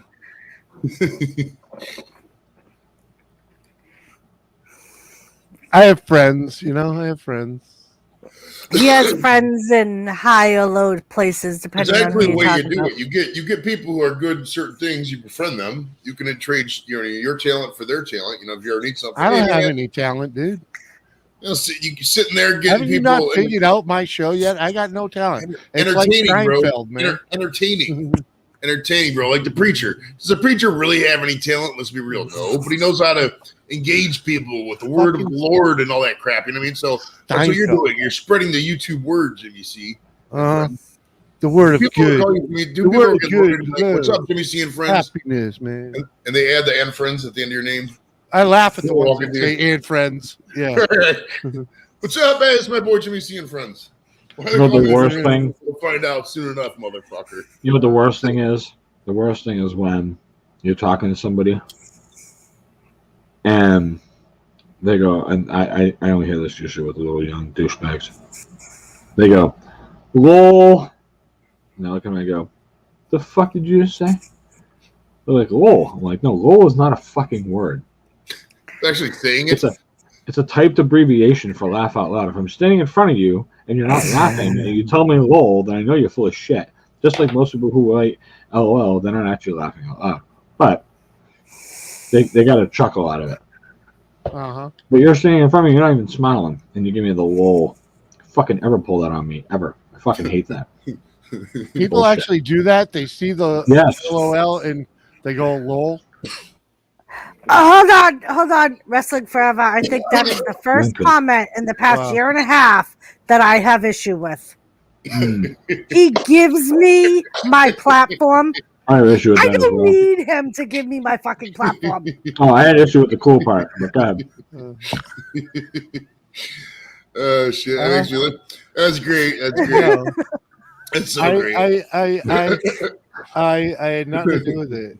I had nothing to do with it. Without Jimmy Biker, the premium computer, and awesome cable internet, you have no cable today. Hold on. Really, it's YouTube. YouTube is responsible for Doris being here. Okay, YouTube sucked me in. She hated me being here till I made her sit next to me, and she got sucked in with the rest of you. All right. And I'm only messing with you, Wrestling Forever. Your fault, not mine. Email Bruce Pritchard's he was Brother Love, right? Yeah. Wasn't he? Yeah, I think I emailed him. He never responded back, and I don't know who Kevin Thorne is. Bruce Pritchard works with WWE again. He ain't gonna respond now. Oh yeah. He's no. He has his podcast is. I think he has a wrestling podcast. Actually. Yeah, he does. He's like one of the top ones. So yeah, he's not gonna respond.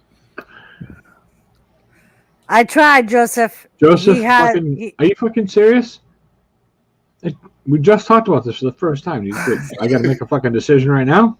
What the fuck, man? You have 30 seconds. Right now, I know. Right now, I'm at that moment. Right now, I'm like, within 30 seconds, I have to decide. Am I pulling out? Joe, or not? refresh. You know? They're gonna pull out, or we're not gonna pull out. I got to figure that out right now, Joe. Right now. Where were you, Joe? We were just. Maybe I'll just leave it in for a fucking soak, Joe. How do you think of that, huh? I'll just leave it in for a soak. That's all right, Wrestling Forever. I'm only messing with you. That's funny. I got to finish this Godfather email. I got to make sure I didn't email. See, I want to say I emailed him before. I guess I didn't. Damn, Jimmy. How you feeling, buddy? Man, you be coughing a lot, Jimmy. Are you okay with all that? Are you just like me, I guess? Dude, it's fucking nice. It's the bud, man. It's the bud. You do smoke weed, man. You just cough all the time, I'm bro. sitting here. I got the bong, man. I got the bud. So, Joseph, we talked about it right before you came back. Squirrel has... Sorry. Squirrel has a golf tournament that day that he's supposed to golf in for work. So he doesn't know if he can make it or not. In other words, he's already booked. Is it a scramble? A 4-man Well, scramble? I don't know. I don't know when it is. It's either He's got to confirm the date with work to see if when it I go is there the Friday. same The day. flyer's on the wall Friday, and I have not secured it in my phone, which I hasn't usually really good about. registered. But I just figured out. Well, I just figured out last week that I'm going to be on one of the teams. Wow. Okay. Because it's someone talked you into it. Because they need a clutch guy. Is that why? Yeah, someone talked you into it. No, because they were like, "Hey, we sponsored a few teams because it's for they're raising money for more programming for mentally disabled adults and who live with like community housing and stuff." Oh yeah, so it's to raise money for them, and that's close to a lot of us. So we all have somebody that we know probably that could benefit. That could use a little mental health. Yeah. Yeah. So I'm looking at 3. So they're like, yeah, right, exactly. You, Doris, and Joey. Anyway, listen. And you. Like I said, I'm looking at 3. Yeah, all of us are looking at 3. Oh, I know. But seriously, though, it's I don't know however much it was for a team. I think it's $500 for a team. Yeah, $25 a golf, whatever. My boss, it was like fuck it, and he bought 4 teams. And he let the warehouse guys, everyone wanted to go. So we're gonna go. So I am not the clutch player at all. Okay, I'm just going because I get to go ride around and smoke weed. Right, you get to go get fucked up on the company dime. Absolutely. Yeah, good times. We go out, we get to ride around, smoke weed, drink whatever we want, and then we all end up back at the clubhouse. They put on this big dinner. It's a prime rib dinner. See, that's where I went wrong. Salesman for booze. It never dawned on me that there was a career there. You would have lasted 2 weeks. You know what I mean? Gotten drunk. It never really occurred to me that was like a career. Jimmy C and friends, you were a man of excess. You would have taken all the booze that first week and gotten really loaded. No.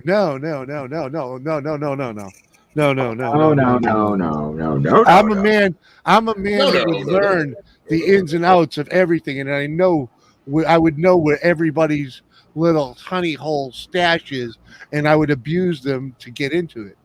You know, you'd be like, this liquor's really good after you do 15 more shots. Yeah. Yeah, you know. And then go back to the shop and be like, the dude wasn't sure if he wanted to buy or not. We had to test it. You went through 8 bottles, Jimmy C and friends? 8 fucking bottles? Hey, man. He ordered 50 cases. What more do you want? That's, you know what I mean? You know what the fucking sad thing about this is? Let me tell you the fucking sad thing about this, right? Obviously, Jimmy's, he's being funny. And it's very funny. It is. Because it's outrageous. That's what makes things funny. The sad part about this is, though, is I deal with assholes like this that I hire. And they're like, yo, I told this motherfucker if he buys 50 cases, we can give him a case or something. Like, you have no fucking right. You can't do that. You just can't fucking do that. No, but you can sure as hell drink your portion of the freaking of your percentage. That aspect getting him to buy it. I got guys that try to work side deals with people. I got guys that go and fucking, you give them samples the other week, they bring back empty bottles. I'm like, all my customers really want to drink that. I'm like, hey, give you a whole fucking bottle of whiskey, bro. And then he's like, I had this one guy with me, and he would always call me. He'd get fucking hammered, and he'd have like an hour ride home. And I was like, bro, you can't call me when you're drunk. I don't condone drunk driving. I don't want you driving. I don't want to know that you're doing it. I assume you're gonna stop doing it, and I'm not taking your phone calls after business hours anymore. But he'd still call me every week, and he'd leave me messages. Hey, listen, I was just tasting the bourbon with the guy up here at the ale house. 6 gram chicken, like 10 cases. We're gonna have to print his menus. I told him we'd print his menus, and we give him a free case on the 10. But listen, I got it done. It's a big menu. Let's go get the food too. And he'd just go rambling on. I'd call him back, and he never answered it because he just got home, and he's probably got his attitude by his wife for driving home drunk. And I'd always be like, no, that deal doesn't fly. We're not doing that. And stop drinking all the samples and stop driving in this condition or whatever. All the time, man. Constantly. I told him he was just such a pain in the balls all the time. And I used to tell, what's up, Janice? How you doing? I used, he just a pain in the balls from time to time. And I used to always say to my boss, like, he's a pain in the balls, but he's a good salesman. And I just hope that when he leaves because he wants him to leave, or because we want him to leave, whatever the ending ends up being. But I hope it's not because he gets a DUI. That I really was concerned about that. But he didn't think there was an issue with it, and that's whatever. It's not my deal. So the key to driving while you're drunk is to close one eye and hug the right lane. That way you can just keep that little bit of that tire in the mirror. Just look at it right there with your right eye. Everybody's got a key. Just so you know, professionals just keep a pirate patch in the freaking glove box. True. Hey, listen. And this is a reverse PSA for all out there. At the first sign of you fucking not being able to tell where the fuck you're going, and you're still gonna drive, put that fucking patch over an eye. I got a reverse PSA for everybody out there. Don't be telling me, you should have gotten a cab. Fuck off with your cab. Sometimes there's 8 cabs in the area. Sometimes drink driving's fucking fun. So fuck out of here with you. You should have got a cab. Nobody, if nobody died, it wasn't a fucking crime. So stop over with you. Could have killed somebody. Well, you could have killed somebody. You know, if you're 400 pounds, you rolled on the fucking street, but it doesn't fucking happen. Now, does it? Shut up with your sanctimonious bullshit about drunk driving. Everybody out there, you got to die somehow. Exactly. Fucking have fun in life. Fuck alive. Drunk driving's the worst people in the world. They should be locked up forever. No. Your fucking sanctimonious ass should be locked up forever. Well, you should be locked up for talking like that. I'm talking to you if you're offended right now. Eerily familiar. Very eerily familiar. Sam Kinison was a big drinker his whole life, and he used to say pretty much that. That was almost like a Sam Kinison routine that Joey just pulled. Well, it wasn't a routine. You got to thin the herd out somehow, man. But Sam Kinison used to talk about it and joke about it all the time, how he'd drive drunk and everything. Well, then he quit drinking, and he started talking about how, like, you know, he realizes now when, you know, like, fucking how bad he was. He couldn't even remember driving and blah, blah, blah, whatever. And he stopped doing the funny, it's funny to drink and drive bits, you know? And then he got killed by a drunk driver like 2 years later. His career was at its peak at that point, and he got killed by a drunk driver. Took him and his fucking whole family, creamed them all, fucking guy walked away. So yeah, that's the shitty part of drunk driving right there, Joey, is that you know, some people are too drunk. Some people can't handle it. I get what you're saying. I got a buddy who drives around cocked all the time. He's always fucking cocked, and he's got a beer between his legs. This motherfucker all the fucking time, bro. Yeah. I get in the car. He came to pick me up like a couple weeks ago. My wife and kids hadn't come back yet. 2 weeks ago. They hadn't come back yet, and he comes by to pick me up. We're going to go grab a pizza. Man, he hands me a beer. I'm like, what are you doing? He's like, that's okay, man. You're not driving. I was like, it's only okay because I work in the liquor industry, so I have a card that says I can carry an open container. I have a card that says that because I drive around with open containers of all kinds of shit in my car. Yeah. You know? I'm like, but not okay for you to be drinking and driving. He's like, I've been drinking since this morning. You know how you just get in the zone and just kind of coast for the rest of the day? That's right. But anyways, fucking Joey doesn't even drink. There's a different. There's a line. I used to be that guy, dude. I would because man, we would be working at home and shit, and work would have a very, very liberal policy towards lunch beers and shit like that. Because my one buddy, he would work for the union. He says, you're not allowed to get drunk on lunch, but you're allowed to drink. I was like, well, fucking A, that's very subjective. So I would, you know, just start going over to Wing Lizard. And then, you know, when we work at home all the time, I would just go up to the bar up here, get a couple pitchers of, you know, Miller Lite for $5. You know, by that time, in 45 minutes, then come back home, pick up a sixer. It takes me till happy hour, you know, 4 o'clock. So it's you know, it's very easy to drink when you're working at home, man. That could spitball, you know what I mean? It really can. There's some really intelligent stuff going on over here in the side chat. Some of it's great, some is not. Jetwash had a drunk driver hit his cousin. See, it's I don't know. Almost everybody I know has been affected. And I know what you're saying. Jimmy said there's a plateau. It's different for everybody. That's the problem. I've smashed up some shit, man. Drunk. Some people can't drink a beer and drive to the store. One beer. You know. And some people just, I don't know. And I'm not saying it's right for anybody because a lot of the problem is everybody thinks they're okay to drive. Everybody does. Yeah, there's some people that are. Some people can drive with a fucking heavy buzz and they're fine. You know, when I grew up, my buddy's dad drove us everywhere. He was the only parent that was around the weekends and that gave 2 fucks to bring kids anywhere. We'd have him drive us from Brookfield out to fucking Worcester, a 40-minute drive, drop us off at the cinema downtown. We'd go and he would leave and he would go to a bar. He'd already be cocked when we get in the car because he starts drinking at 8 a.m. when he's mowing the lawn on a Saturday. And then he'd fucking bring us out there for the matinee, drop us off. We'd go into the Chinese restaurant. We'd all get one of the lunch specials. We'd sit down and wolf it down. Then we'd go next door and grab a matinee and watch whatever movie it was. We're talking about like a 3-hour fucking trip total by eating and going to movies. And then we'd use the payphone in the lobby at the movies, and we'd call the fucking bar and tell them to tell Bruce we were ready, and Bruce would come fucking rolling up, hammered. And we'd get in the car and drive 40 minutes back to Brookfield, man. But that's how we got out to the movies. We went out quite a bit. Yeah, worked pretty good. Yeah, it did. Yeah, no, it worked out really good. Yeah, Bruce died in a car accident, drunk driving, but we got pretty lucky. So. Hey, it is what it is, though. You know, you gotta go somehow, man. We have to recycle. We have to recycle people often. You know? I was trying to give you the shock ending to the story, but Bruce actually didn't. Bruce did die. He drank himself to death. He drank his limit. Yeah, you got to go somewhere, man. Yeah, you know. Yeah, 57. Why not? You know, I've seen him go at 5. You know, come on. The whole problem with the drunk driving is that it's not. It's so the BAC level is so artificially low. I mean, people say, "Oh, it's yeah, it needs to. There needs to be more."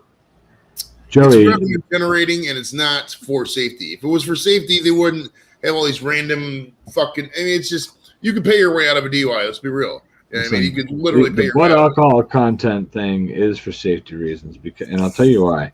It is a depressing conversation, Janice, but we're halfway through it, or maybe almost the way through it. I'm just going to tell Joey why, and then I'll be done talking about this. The reason why is because not everybody is fucking McGill gorilla like you, where they're fucking big and tall or big and wide like me, you know, or Jimmy, who is wide and tall, but now he's tall and getting not so wide. He's doing a good job with that, you know. So not everybody's our stature.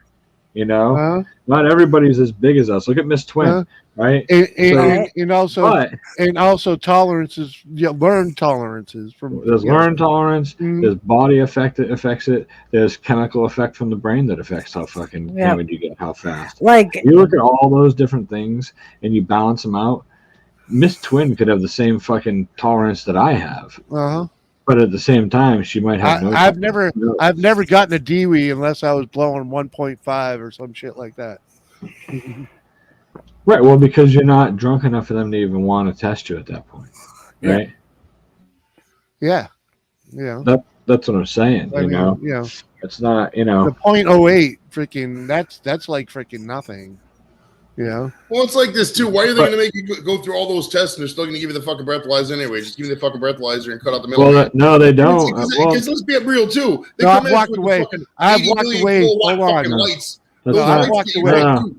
I've walked away. I've walked away from many situations. Yeah. Or driven away from many situations with police officers where I would have blown the fucking 0.08 freaking many times. But the whole thing is, to your point of why are they going to give you a field sobriety test and still make you blow anyway? That may be in your state. In our state, you have to fail for them to request that you blow or get a blood sample. If you don't fail, they'll let you fucking go. They really will. Yeah. Like I know, I got a friend of mine who had a couple of beers, but he passed the test. They let him go. I got pulled over in Florida. I was high. And the cop thought I had been drinking. And I had to do the test, and I passed the test, and I got let go. You know? I would have been fine to blow if I had to, because I hadn't had anything to drink, you know? Like, and, the only people where I've seen them not do the field sobriety test or the breath test are people that, we had a friend who was literally passed out drunk in his car, in the driver's seat, with the keys in the ignition. He wasn't driving, it was shut off, but he was in the middle of the road. Right, he was in the middle of the road. Wow. He had stopped at a stop sign or something and fucking passed out drunk. Doesn't remember shutting the car off. He literally got pulled out and got arrested. Yeah, I had an incident once where I didn't remember driving home, and that was it. I was like, nope, never again. What the fuck? I could have lost my license last night. I could have killed somebody. I don't remember the drive. My buddy was down. I was living in Florida. My buddy came out from Massachusetts. We got fucking hammered drunk. And then we decided we're going to go eat pizza, sober up, and then drive back to my apartment, you know? So we went and we ate a bunch of pizza, because that's a good idea when you're drunk. Let's eat pizza and sober up. And that's what I do. Like, but it doesn't sober you up. It doesn't sober you up. If you're drunk, it does. It just gives time for the alcohol to run through you. Right. It just soaks up some of the alcohol, so it takes longer for it to absorb. So you get like a little bit bigger window. But however drunk you are, you don't get any less drunk. So, but it's a sense of security, I guess. So we ate a pizza, and then we went to leave, and my buddy of mine was in the back parking lot with 2 other friends. So there was 5 of us total, me and my buddy, and then those 3. And they were passing around 3 blunts. So we jumped in the circle. So I passed on the blunts. So we leave, and I remember the blunts, but I I don't know. I thought I was. I don't know. I can remember thinking when I was smoking the blunts, I can remember thinking that I wanted to get in the van and just pass out for a little bit. So it was the back parking lot where I worked, and I could get away with that, you know. My fucking boss just tell people all the time, you need to pass out in your car, just lock the fucking doors. It's my property. I'll never have you fucking towed. I don't want the cops fuck with you. They may have to wake you up, but I'll let you stay on the property and sleep if you need to. So it was always cool, you know. But anyhow, somehow I decided to drive anyways and drove back to my fucking apartment. Didn't know that I did until I woke up in the morning. I woke up in the morning, like 7 o'clock in the morning, to this stripper banging on my window. And she was my upstairs neighbor. And she was just going home. She was out fucking rocking the fucking powder up the nose all night with a bunch of fucking dudes from the club or whatever. And she's like, what are you doing? And then she's like, whoa, don't move. And she opens up the door and she reaches in and she puts my van in park. The van was in drive, and it was facing my apartment, and it was up against curb. It was up against a curb that was only that big, and we were leaning. The van was just sitting against it in drive, just sitting there. So at any point, it could have jumped and run somebody over. I could have hit the fucking gas, and if it did, the curb was only that big. It would have gone right through my lanai and right through my fucking big slide glass door into my living room. Yeah. Somehow I got home. Somehow I didn't drive through there, and the stripper saved me. Hey, Matt J. Hey. Right, and that's the rude awakening that some people need. Yeah. Yeah. I when woke up. Something like that happens. I woke up once, looked out the window, saw my truck. It had 4 flat tires and a smashed windshield, and I was like, "Wow, one hell of a night." Nice. I used to have a standard. Like if I wake up in the morning, I look around. There's not bars in front of me. Okay, it's cool. Party night, but we didn't. You know, there's nobody got arrested. I'm not in jail. It's but when you look outside and your truck's got got a smashed windshield, looks like someone took a baseball bat to the windshield, and you got 4 flat tires. Did you ever lose your car? You ever like totally lose your car? One time back in '98 or '99, I was I still living home. I was a young guy. I was only like 20 or 21, something like that, 22 maybe. And I woke up in the morning, the car was not in the driveway, but I was still, sitting in the house just sleeping and nothing was there. I was like, I was calling my buddies. I was like, dude, you know where my car, I felt like literally it was, dude, where's my car? Dude, where's my car? And I guess I had driven over by it was like a block over from my friend D's house. And I don't remember anything. I guess I blacked out, drove over there, decided I was too drunk to drive, parked the car, and walked home, and then fell asleep, and then couldn't find it anymore. I had no recollection of any of this. Dude. Wow. And that's a grade level 3 story out of 10. I got these stories for hours. And Joey, I think Chipmunks was talking to you. She said, Joe, when you leaving? Oh, tomorrow the flight got delayed by like 10 minutes, so it's like 7:45. We're just gonna stay up all night. I took a nap, so I'm gonna stay up all night. Where are you heading to? We're heading down. I can't tell. I don't want to. I've been fucking with Janice all week, so I don't want to tell Janice until I get down there. She's here. I know. I've been fucking with Jet wash. They like it when you just fucking let them know what your intent is, man. You don't have to beat around the bush. Just if you ask permission to do it, then and you do it, then it's fine. But hey, you mind if I grab your pussy? And they're like, oh, they're taken aback. Take that. Their confusion. Take that as consent, and then just go in, bro. I'm just kidding. Don't do that. Don't do that. Well, dude, canceled, man. I'm talking when you're talking to them. You buy them a beer, man. I figured if I can get canceled, at least people will start knowing who I am. Exactly. I'm all about getting canceled. I just want. There's no such thing at this YouTube level. There's no such thing as bad publicity. Like if Squirrel's name was in the thing, like Squirrel was said the F word or for slurs back in 1985. Did you see the freaking video he made for me? No, it had to be on his other channel, but it's only got fucking 20 subs, but Yeah, all right, hold on. That's where it goes. I gotta make content for that other channel. That's a shit I can't put on my channel. That's why I moved it over there. I can, but it's not gonna. I might as well try and help you blow that one up too. All help is appreciated. Fuck. Oh damn! I need squirrels on the crew.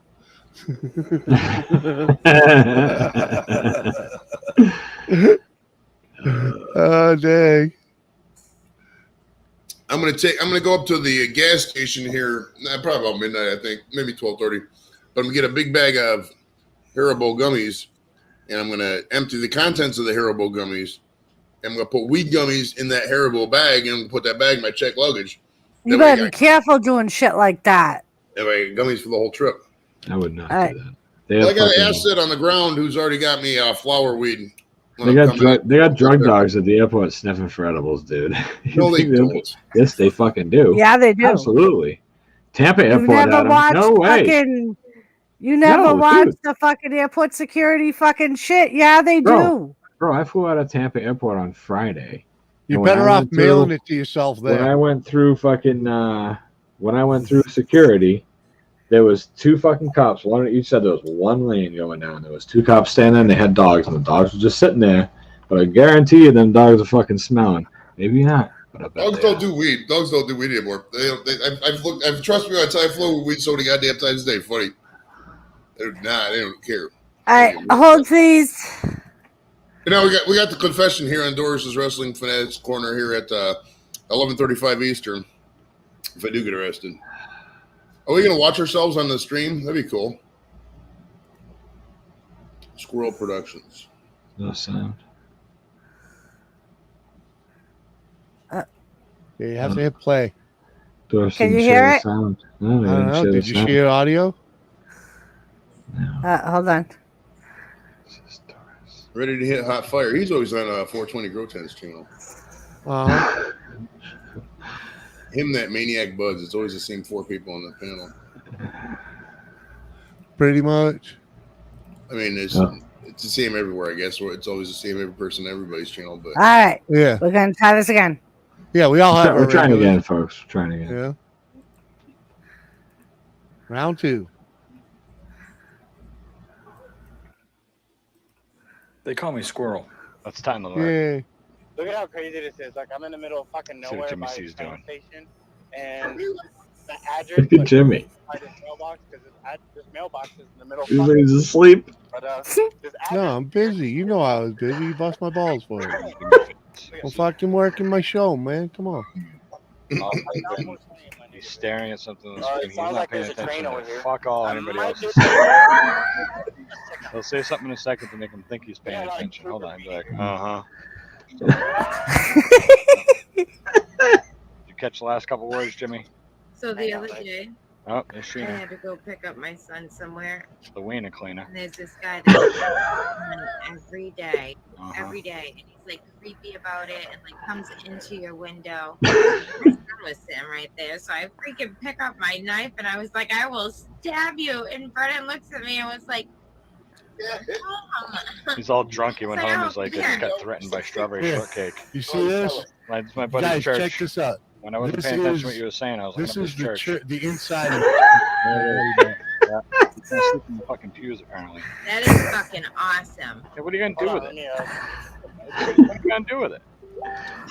That's gonna be fucking cool as fuck, dude. Yeah, look, it No, got the it's not piano, fucking cool. right? What are you doing with it?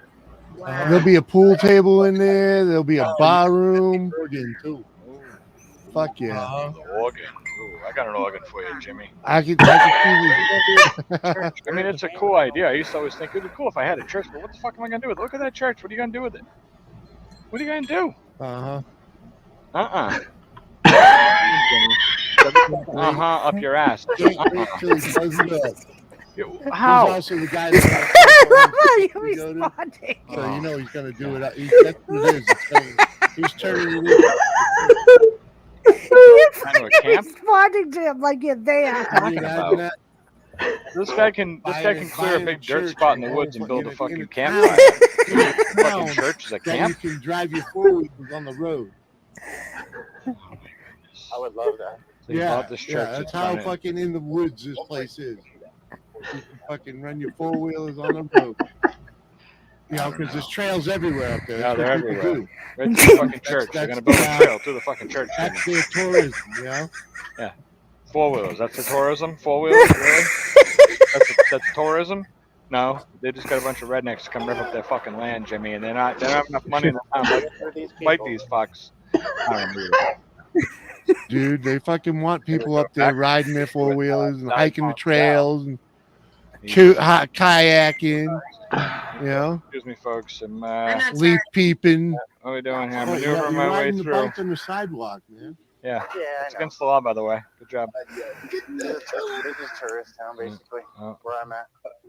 Look at Johnny Yeah, Bong's fucking lost. Can we talk about Johnny Bong's this whole time? I've been watching the stream. The whole time I've been commenting the stream for you. This fucking guy is like a fucking fart in a windstorm. He's just Bye, sitting there. Chipmunk. Look at him. He's smelling shit. He's like, what's this? See you, Janice. Are these Bye. clean? Are these socks? Good night, Janice. Look at him. You know, fucking, you don't give a fuck all about being on the stream. He don't care. That's the problem. People that don't care to be on the stream, they just sit there and stare at the wall. Or they just do their own thing, providing tons of value. Good job, buddy. Look at this guy. Smell something else for us. You got something else to smell? No? Just organizing tobacco? What did you fucking do? Origami out of the container here. This is Jimmy. Oh, hey, Gary. Thanks for mentioning it, Jimmy. Hi, Gary. No, the church bar. No, Jimmy, your buddy should turn his fucking church into a bar. What a great idea that would be. What's Johnny Bong's making over there? Hold on. He's like, ooh. Coast Life, what up? Oh, make a snowflake. Commenting from my TV. Whoa, yeah, right? Think he's gonna cut out a snowflake? Fucking awesome. Cheers. What's up, Gary? How you doing? Boats, Peppers in Kentucky 11, Jesse James.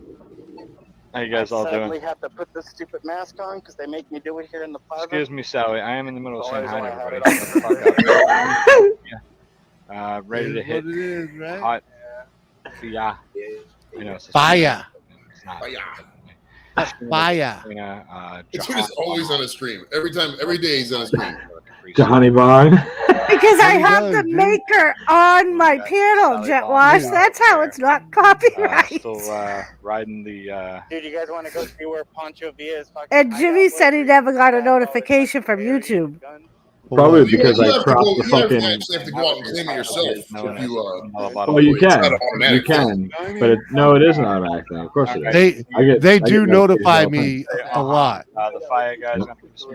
Like all the stuff that I do on Jet Wash's channel that's uploaded. But I think uploaded to mine, I get notifications for that. Hey, I think Swing you by Uncle Sam. Glad to see you still not being part of the show. Good job, buddy. The guy that they Fuck brought all you guys. Uncle Sam after. Fucking squirrel bomb, bitches.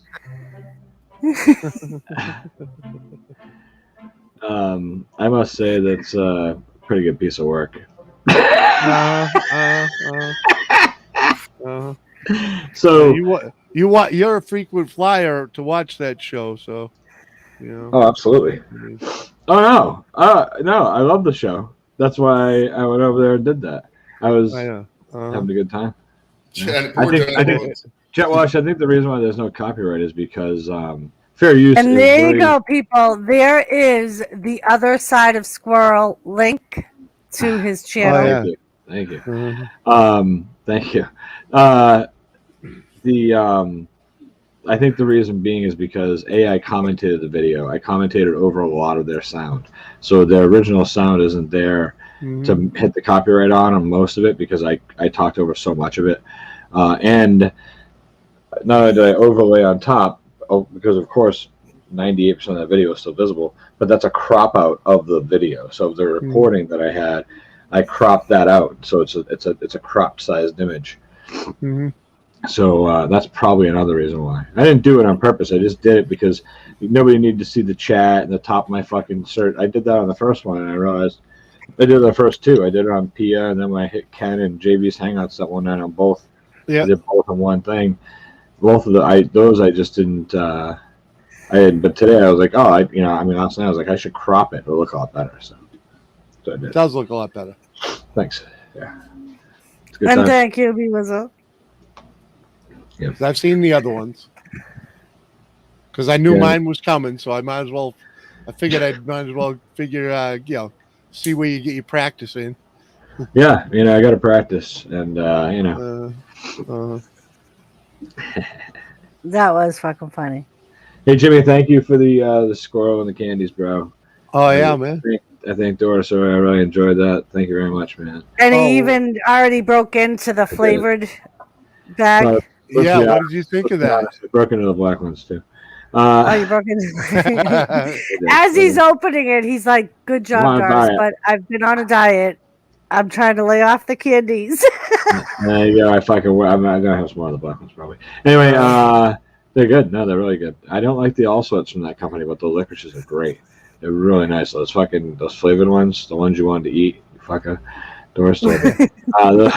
I ate the hell out of the whole fucking bag. That's what I said. I said I bought 2 bags. I made the mistake of opening one. Yeah. I'm like, Jimmy finished it off and then was like, well, hold on. In my defense, right? She opened it, and when I saw it opened, I went over and I grabbed a few, and they were good. So yeah. So I sat down in here, and at the end of her show, she came back over and threw me the bag. I inhaled it in 2 days. And then I told him how you said to me, so how many bags did you buy? So we're sending a squirrel, a nut bar, and a black licorice bag. I was like, and that's when I boxed it all up real quick so he wouldn't open it. Thank you, Doris. What you think of that nut bar? I thought it was all right. He hasn't tried it yet. I look forward to it. That looks good. It was good. Nuts and nougat, right? It was, yeah. You've had those before, like I can't remember the name. A payday bar, like Payday. Thank you. okay. Very similar to the Payday, but more homegrown type. You know what I mean? It's more nutty. That's awesome. I enjoyed it. Yeah. I like fuck. I see them again. I'll grab more of them. Oh, I look forward to eating that son of a bitch. These black ones are so fucking sticky. Are they? I dumped some on my desk, and they left like sticky. Where I had to fucking wipe up the sticky. Yeah. See them glistening? They're kind of glisten. They're just. I bet those they got big flavor too, don't they? Oh, they do, man. They're just booming. See, they're now really I'm gonna, because I love black licorice, and I didn't buy myself a bag of those. I'll have to buy myself. We got them at Tractor Supply. Yeah. Where we go for our bird feed and shit. Mm-hmm. And I saw the squirrel first. Yeah. When we went to the checkout line, and I showed it to Jimmy. I saw that, I knew where it was going. And then they always have their candies right at the register. And I saw the flavored licorice, so I grabbed that. And then Jimmy threw in the black licorice. Because I figured I was throwing in the black licorice to go to you, because I wasn't figured the fruit was ours, especially after she opened one. But I guess I was wrong. Good night, Joseph. Thank you for hanging out with us. Otherwise, I would have gotten 2 of the chocolate ones. I mean, the black ones. Because I do like a little bit of black licorice too. But yeah, they have really good candy there. Like I used to buy, they have cinnamon beers, and I used to buy them all the time. And everybody at the prison, like I would keep them opened on my desk. All of the nurses and the COs all got addicted to them. And we're like, where do you get those? Oh my God. To the point where the inmates started calling them edibles. One of the inmates was like, yeah, those are edibles. That's why everybody goes crazy when they see you open the bag. See, Joey, you didn't know this, but back in the day, Doris used to be Doris edibles. Kind of weird. Yep. Way back in the day. Yeah. Nice. Yeah, I'm late to the cannabis game. I had to serve my country for 20 years there, Squirrel. Sorry about that. Jeez. Yeah, she was how do they call that? Institutionalized for a while. Okay. It happens. Looking for the remember that show, Jimmy? You remember that show called Prison Break? Oh my God. And Dominic Purcell. I loved that show. Dude, my wife and I we watched that whole series. 2 nights ago, we sat down and watched the first 3 episodes. We're watching the series right now. Nice. That might be one of the low-key best series that people just don't talk about for whatever reason. But man, that's a fucking great show, man. What a great show. So, dude, Wentworth Miller. Just the acting. Wentworth Miller is fucking phenomenal. What a great actor. So he Wow. Wow, that's pretty aggressive there, Jerk. Right? You'd rather rim a stripper. Holy shit. Jesus Christ. I'm cool on the rim of the stripper. So Wentworth Miller put up a thing on Instagram, I think, last month, and it said, first the doctor suspected it. The autism thing? Yeah, like a year and a half ago. And then I realized it, and then it was finally confirmed I have autism. I was like, wow. He's also, I think he's like a quarter black, and he's also came out as bisexual, I think. That guy's just a egg roll of stuff going on, huh? Every couple of years comes out with a new thing. A couple of years from now, he's going to be like, oh, I got a tail or some shit. Okay. Yeah, he's like, well, I'm a fucking mermaid. I got these gills here, guys. He just shows out gills and shit. He's not gonna tell anybody. That's not what's gonna happen. Some guy in an arm brace with a bucket of water is gonna throw some water on him, and he's at a fucking convention. And next thing you know, he's on the ground, and his tail's flipping. You know? Like Splash. Yeah. Yep. TV series. Do it. Holy cow, girl! I don't think I've heard of that movie, of that series. Is it actual combat, like the desert, Iraq kind of combat, or is it like, fat guys running at each other with pots on their heads? Or TV series combat? Don't sound. Yeah, we need some more information. Explore with Holy Cow Girls. What channel? I think Holy Cowgirl meant Mortal Kombat. Oh, maybe Mortal Kombat. Okay. Well, Mortal Kombat's spelled with a K though, so she might not be talking about that. Maybe she's talking about that old Atari game Combat with the tanks. It was a joke. It was a joke. I know. I was trying to continue the joke. You fucking. Well, not only that, but. Oh. Sorry, man. Hey, fuck it. It was a good joke line. Regardless, even our interactions after the joke line was a good continuation of the previous joke line for sure. Well, I had already committed to killing the joke before I realized you were carrying on. I'm sorry. I mean, even our interactions right now, it's still an 8 out of 10. In terms of for free, you're not going to get better entertainment than that on YouTube. You have other channels of people just sitting around waiting to die, or you can just fucking have us up here, where we're talking and giving you quality entertainment on the JC and Friends Doris Friends Network Wrestling channel. Hell yeah. With with guest stars, Squirrels, and the Joey Edibles. And we're all high as fuck too, I'm sure. Hell yeah. With no combat with Rick I'd James and Vic Morrow. 5 seasons. Oh, okay. So this is an old school. That's 5. Well, that's Matt J saying that. Okay. Oh. So Wrestling Forever is asking her if it's the old war series from the 60s. She said combat with Rick James has been dead for quite a bit, I think. Rick James is still alive. No, he's not. Absolutely. Let's see. Combat Rick James. Rick Soldiers Jason, in World War II. maybe it was Rick Jason. Combat actor Rick Jason found dead. October 17th, year 2000. So it had to be in before then. Is it Vic Morrow? How about Vic Morrow? Morrow. So yeah, this must be the one she's talking about. 62 to 67. Okay. A 1-hour World War II drama series on television. Okay. Rick Jason. You are right. Okay, not Rick. I was thinking Rick James is the singer, right? Rick James. Rick James is the singer. Right, the Dave Chappelle brought him back to life, pretty much. He's not. Is he dead? Oh yeah, he died a couple years ago.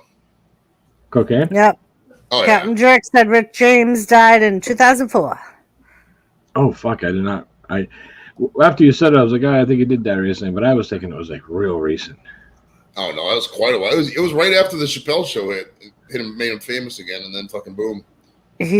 Captain said he was 56. Damn. I hope I live a lot longer than 56. If I can live to like 84, that'd be cool. I can fuck with 84. Well, apparently you're not going to fuck with it too much because that's the year you're going to die. So you're like, I'm going to fuck with you 84. 84 was like, I got other plans, Joey. I got other plans. That why I said Rick James was not a singer. Rick James was a pimp that sang. Touche, Jetwash. Touche.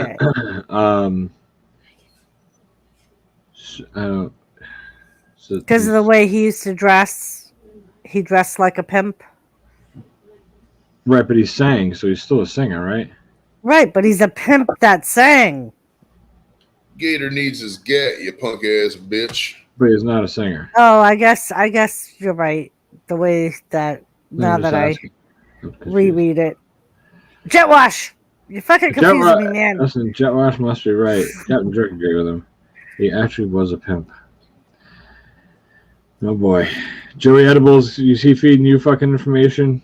Joey Edibles giving you fucking the 411?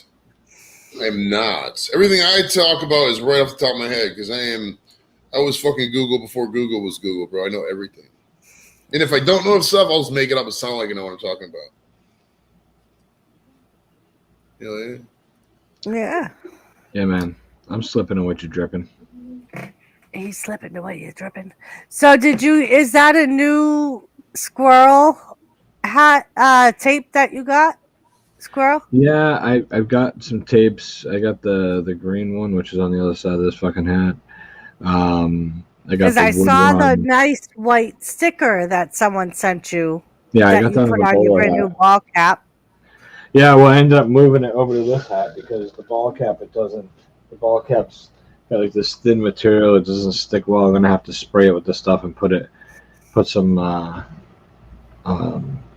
duct tape on that hat. So instead I put it on this guy. Oh, very nice, very nice. So now you have a dressy hat. I do have a dressy when hat. you and Mrs. It looks like a reporter hat from a kid's play at a fucking grade school. I'm a reporter, see? His squirrel, reporter number 1. That's when he's squirrel on the mission. It's a small hat. Doesn't fit my huge fucking head, but you know what? It says squirrel on it, and I put my mic right here, and I just like I did one of the food videos I do with my kids where they taste all the food. I had this on the beginning, and I was kind of like doing the intro. So that's what I use this for. Not for recording like reactions, because when I record reactions, this is the other side of that hat, so it's a dual fucking hat now. Isn't that awesome? Nice, nice. Two purposes. When I record reactions, I have to wear the headset when I record reactions to be able to hear it good, so it doesn't feed back to the speakers. And I can't wear that hat with the headset, so yeah, that. Ah, very nice, very nice. But yeah, I like the rainbow look of that duct tape. I told my mom I bought it for her. She's living with me for now. So I was like, "Hey, I bought some gay duct tape." Nice. And she 2 was like, squirrels, 1 cap. It says, or 2 cap, 1 squirrels. She's like, "How do you know?" 1 cap. It's 1 squirrel, 1 dual use cap. I think is what it is. Dorito, would you like to come up? I can send you a link. 1 cap, 2 uses. There we go. I don't know if your boys are in bed yet or not. Or It's only like fucking 9 o'clock over there in fucking. I know it is, but one of his kids is like 4, douchebag. So more than 200 miles on a card in NASCAR chat. Sure for a minute. All right, he says send it to him on Instagram. Insta. Dorito, come up here and show us his Howie Mandel soul patch thing he got going on. Howie Mandel. What's up, Seth? Hey, Seth.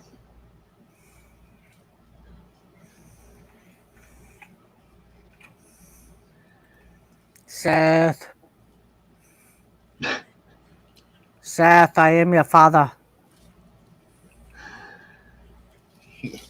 Thank you, Wrestling Forever. Seth came rolling in, we all just kind of Seth, Wrestling Forever goes a nice Seth, hey, and nice to see you. It's good to have somebody representing some kind of fucking couth in the chat, you know. Right, we have to have some kind of class somewhere around here because we're bringing down the joint. The only thing that could have been worse is if Jimmy was at a pipe in, because you know he'd have made it the 4th fucking in a row, or he would have started flashing fucking Sasquatch pictures or something. So it just would have been worse. But instead, Wrestling Forever makes it a little less painful tonight. Jimmy would have shown a picture of Lady C and fucking dreams on a roller coaster or some shit, some random. What? The fuck. Oh, hey, check it out. So my dog. Hey, if Lady C and Dreams were on a roller coaster, would they sit in the back or the front? Probably the back. They're not. It's not like they're 30 anymore. They probably would be a little afraid of that coaster. Depends if it go upside down or not, I guess. I'm 46. I'll sit in the front seat of any coaster. Nope. Do you like coasters, Squirrel, or no? Nope. Stop. I take that back. Not any coaster. Any coaster at a theme park. I'm not one of these assholes who's going to ride a roller coaster that hangs off the side of a building in Vegas. 30 fucking stories in the air. Fuck that shit. Fuck you. Suck a dick. I'm out. But suck a dick, I'm outside. I'll ride any regular roller coaster that's attached to the fucking ground, though, yeah. To me, coasters are just, at this point in my life, are just boring. It's like, I don't know, I smoke so much. It's like, you get on there, I love roller coasters. I like getting high and going on roller coasters, especially because I'm all fucking high and all of a sudden I'm like, yeah, wow! Fuck. Something like that. We're all gonna die. Steve the Transit Camper. Hey, Steve, how are you? How the fuck are you, Steve? It's good to see you. He's in Great Britain. Damn, it's like 5 o'clock in the morning up there. He must be just getting up. Steve, it's good to see you, man. Please make sure you say hello to Seth. Everybody in the chat, make sure you say hello to Seth, please. Everybody, be cordial. If I'm going first and not last. That's usually your motto in the bet, isn't it, Matt? I'm pretty sure it is. All right, Squirrel, I get it. Already high as a kite. Why not higher? Yeah, we'll play that song. Can you take me? Who sang that bullshit song? We'll play that song on the way out. Thank you. Wasn't that It was Creed. Yeah, it was Creed. 2 quick things. 1 to address Joey and 2 to address Squirrel. 1, Joey, there's 2 squirrel tapes on that hat. 2 squirrels, 1 cat. Okay, now that we got that one solved. Squirrel, it's the Stratosphere that's got the roller coaster on the top of the building. Yeah, that's a big fuck no sandwich right there. I take a piece of fuck, and a no, and I make a fuck no sandwich. That's how it goes. Dude, no fucking way. Never. I went up. I'm scared to death of heights, dude. Me and my wife and Luch and his wife, we went all the way up to the top of the Stratosphere and got out of there and walked and looked down the window. Captain, I immediately went back and sat on a bench, dude, and said, you guys go ahead and walk around and look. I'm going to stay right here. The elevator, you go up in that thing, you do this, bro. Right. Yeah. Because you're fucking getting up into the fucking thing and it's just wheels on a wall, and the fucking, listen, when a building gets so high, those buildings will move. Yeah. They're made to sway. Yep. Right?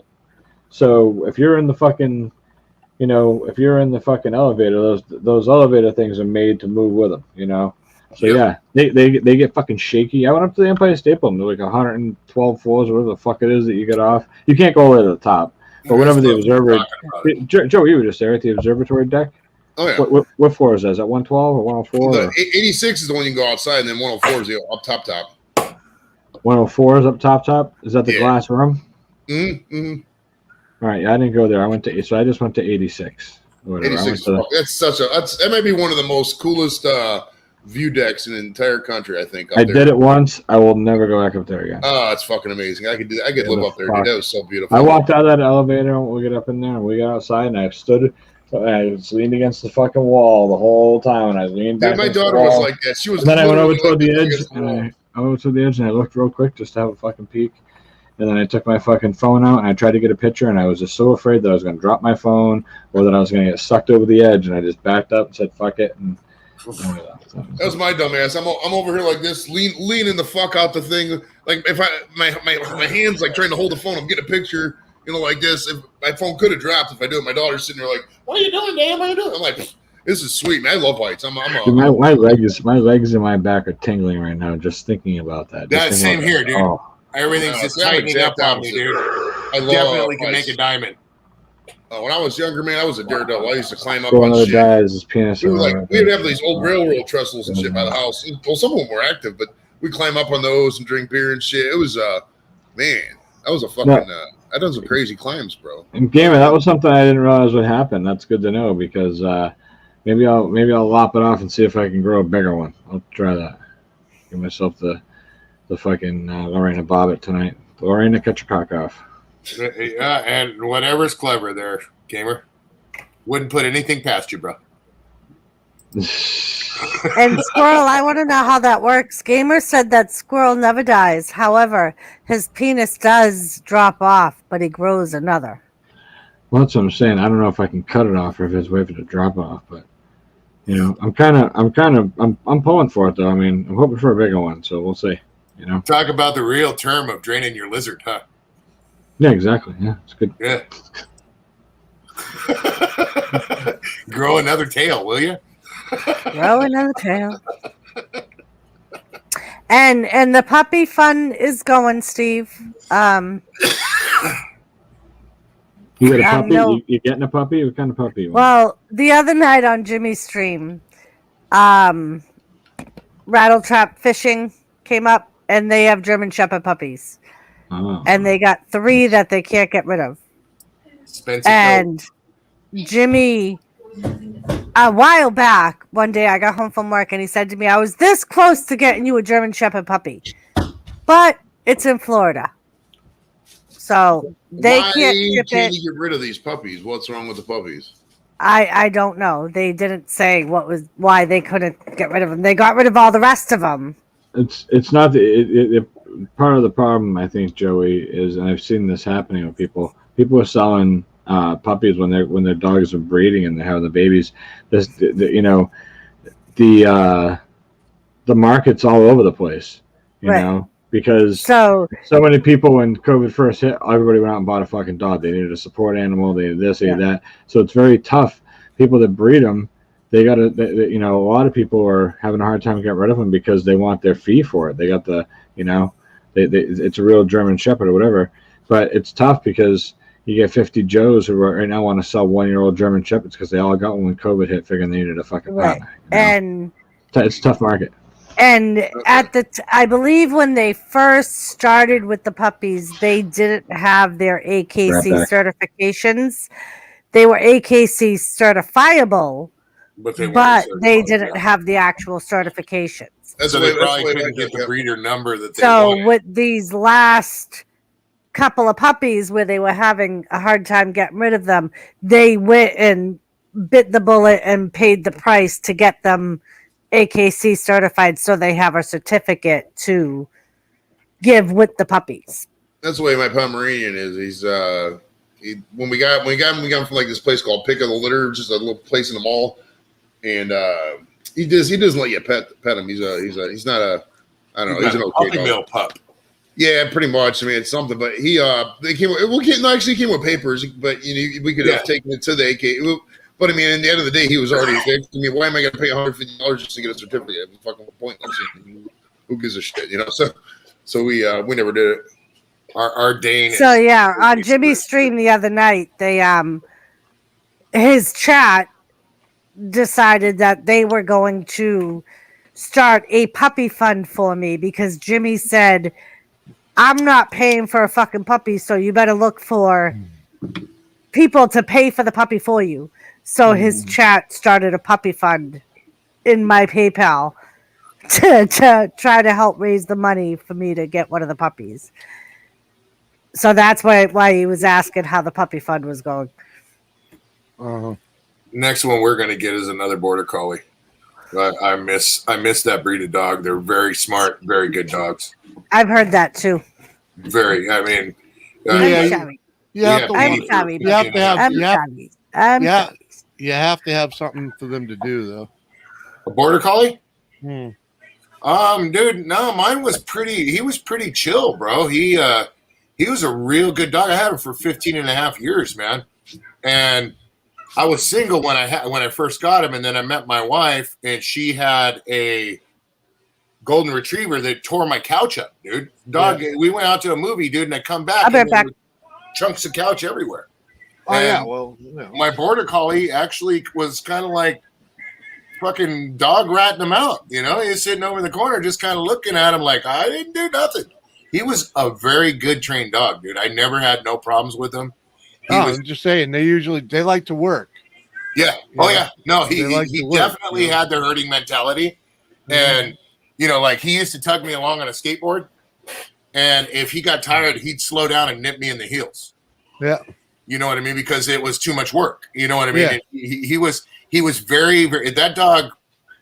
If I came home bummed out, dude, like when my father passed away, dude, I walked in the door, dude, and he sensed my pain, dude, and that dog would not leave my side, dude, for like 2 days, dude. I took a few days off. He would not leave my side, bro. I had to go out so he'd go to the restroom. Couldn't open the door and let him out to go. He wouldn't leave my side, bro. Oh, Matt J, we ain't getting no puppy anytime soon. People ain't gonna pay for us to get a freaking puppy. A Jack Chihuahua. They might get it to a couple coin here or there, but they ain't gonna be buying no puppy. But yeah, I hear what you're saying, Dorito.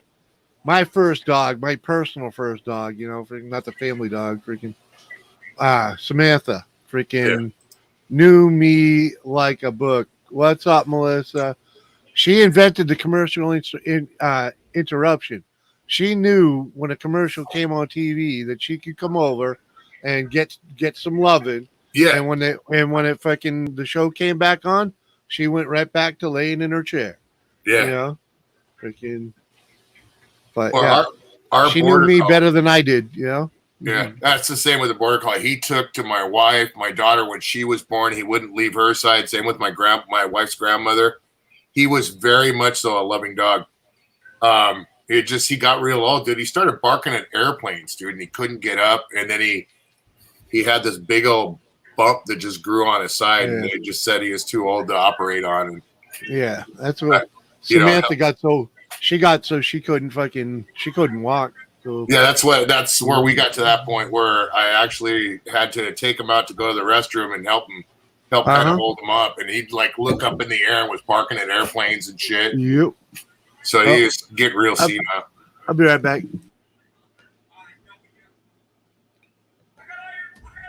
Where's Jimmy going? He's putting lime in the coconut, making it go pop. If you put the lime in the coconut and you switch it all around. Yeah. Yep. And then it goes pop. So what's up with you, brother? What do you got going on this weekend? Luke's coming down Saturday. So we'll definitely be doing a live stream. Oh, nice. I'll have to hit you up. What time are you talking Pacific and Eastern? Anywhere from 3:45 to 4:20 to 4:30 in the afternoon our time. So that would be, you're on East Coast, so you're 3 hours ahead. What? You're at 12:12 right now, right? Yeah. Yeah, so you're 3 hours ahead of us. So be like anywhere from 6:45 to 7:20. Okay. Hey, Strawberry. What's up, Lizzie-Ann? And Matt J, I would be more than happy to get some more chickens. I love my chickens. Doris, my daughter, that's what my wife is one of those people that wants to live in a house like we have, a 4-bedroom, nice house in the suburb area, pretty driveway, pretty lawn, all that stuff. I want 2 acres. Yeah. You know what I mean? And I want a fixer-upper that we can just go and make nice enough before we move in, but I can work on it and until I get buried in the backyard. You know what I'm saying? And now my daughter is she's been watching all the Alaskan Bush Family spinoffs, are the real Alaskan, those shows and stuff. Now she wants to start homesteading. So she's like telling my mom, I don't want to live in the suburbs, so it's kind of cool because she's the same thing. She's like, sustainability. We need chickens. We need a cow. We need, she's like, that's the first thing she said, sustainability. That's what the guy does every time when he goes to show people how to take care of their properties and how to live on them. They need sustainability. And one of the main things is chicken, a cow. She's like, right. Yes. Like, and the thing that I love about the chickens is, they can be used as food either way, whether you they got a lot of purposes. Right. And they make good pets also. Like every day when I get home from work, well, not now because I get home at night, but like when I go to leave for work, they greet me off and walk me to my car. And when I used to get home from work at like 4:30, they would come to my car. When I got out of the car, they follow me around my yard. They come running when I call them. And they're very easy to take care of.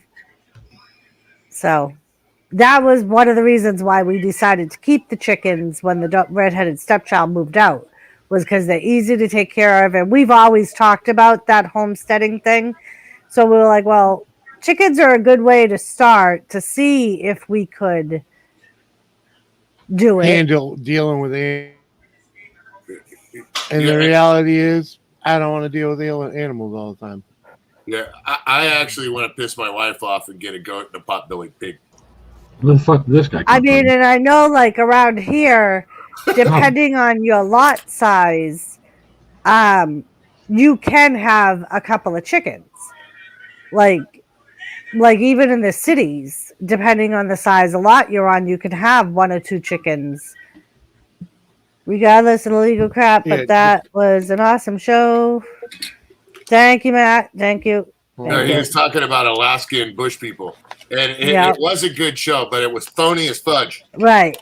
That's the sad thing. It was phony as hell, dude. When that first came out, we used to watch it all the Alaskan time. bush people. Yep. But which one was that? Is that the one with the family? The family, freaking. With the father, the ones that got arrested for scamming the Alaskan system. Wow. The father just died. Oh, did he? We did? Yeah. So he survived the mother, huh? Yep. He survived the mother. The father just died, I think, in March or April.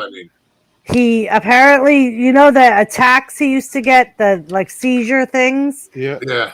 Apparently he had one of those and never came out of it. Wow. Are you sure though he's dead? According to all the reports I saw, he's dead. Yeah. Is he really? Yeah, he's been dead a while. Because I know there was a couple times where they really even did a show. They did a show about it. Oh, okay. All right. I'll have to ask my daughter. Yeah. I'm pretty sure for the most part it wasn't all fake. There was but they scammed the system. There was a lot of things. They didn't live in Alaska full time, like they said they did. Yeah, they got a little bit of the kickback money. That they pissed a lot of people off in Northern California and Oregon. Oh shit! And they're still in court, Dorito. I just looked it up. They're still in court. The family. Apparently, the Alaskan Bush people's late Billy Brown's estate begs to dismiss $500,000 lawsuit after he failed to pay investor profits. Yep.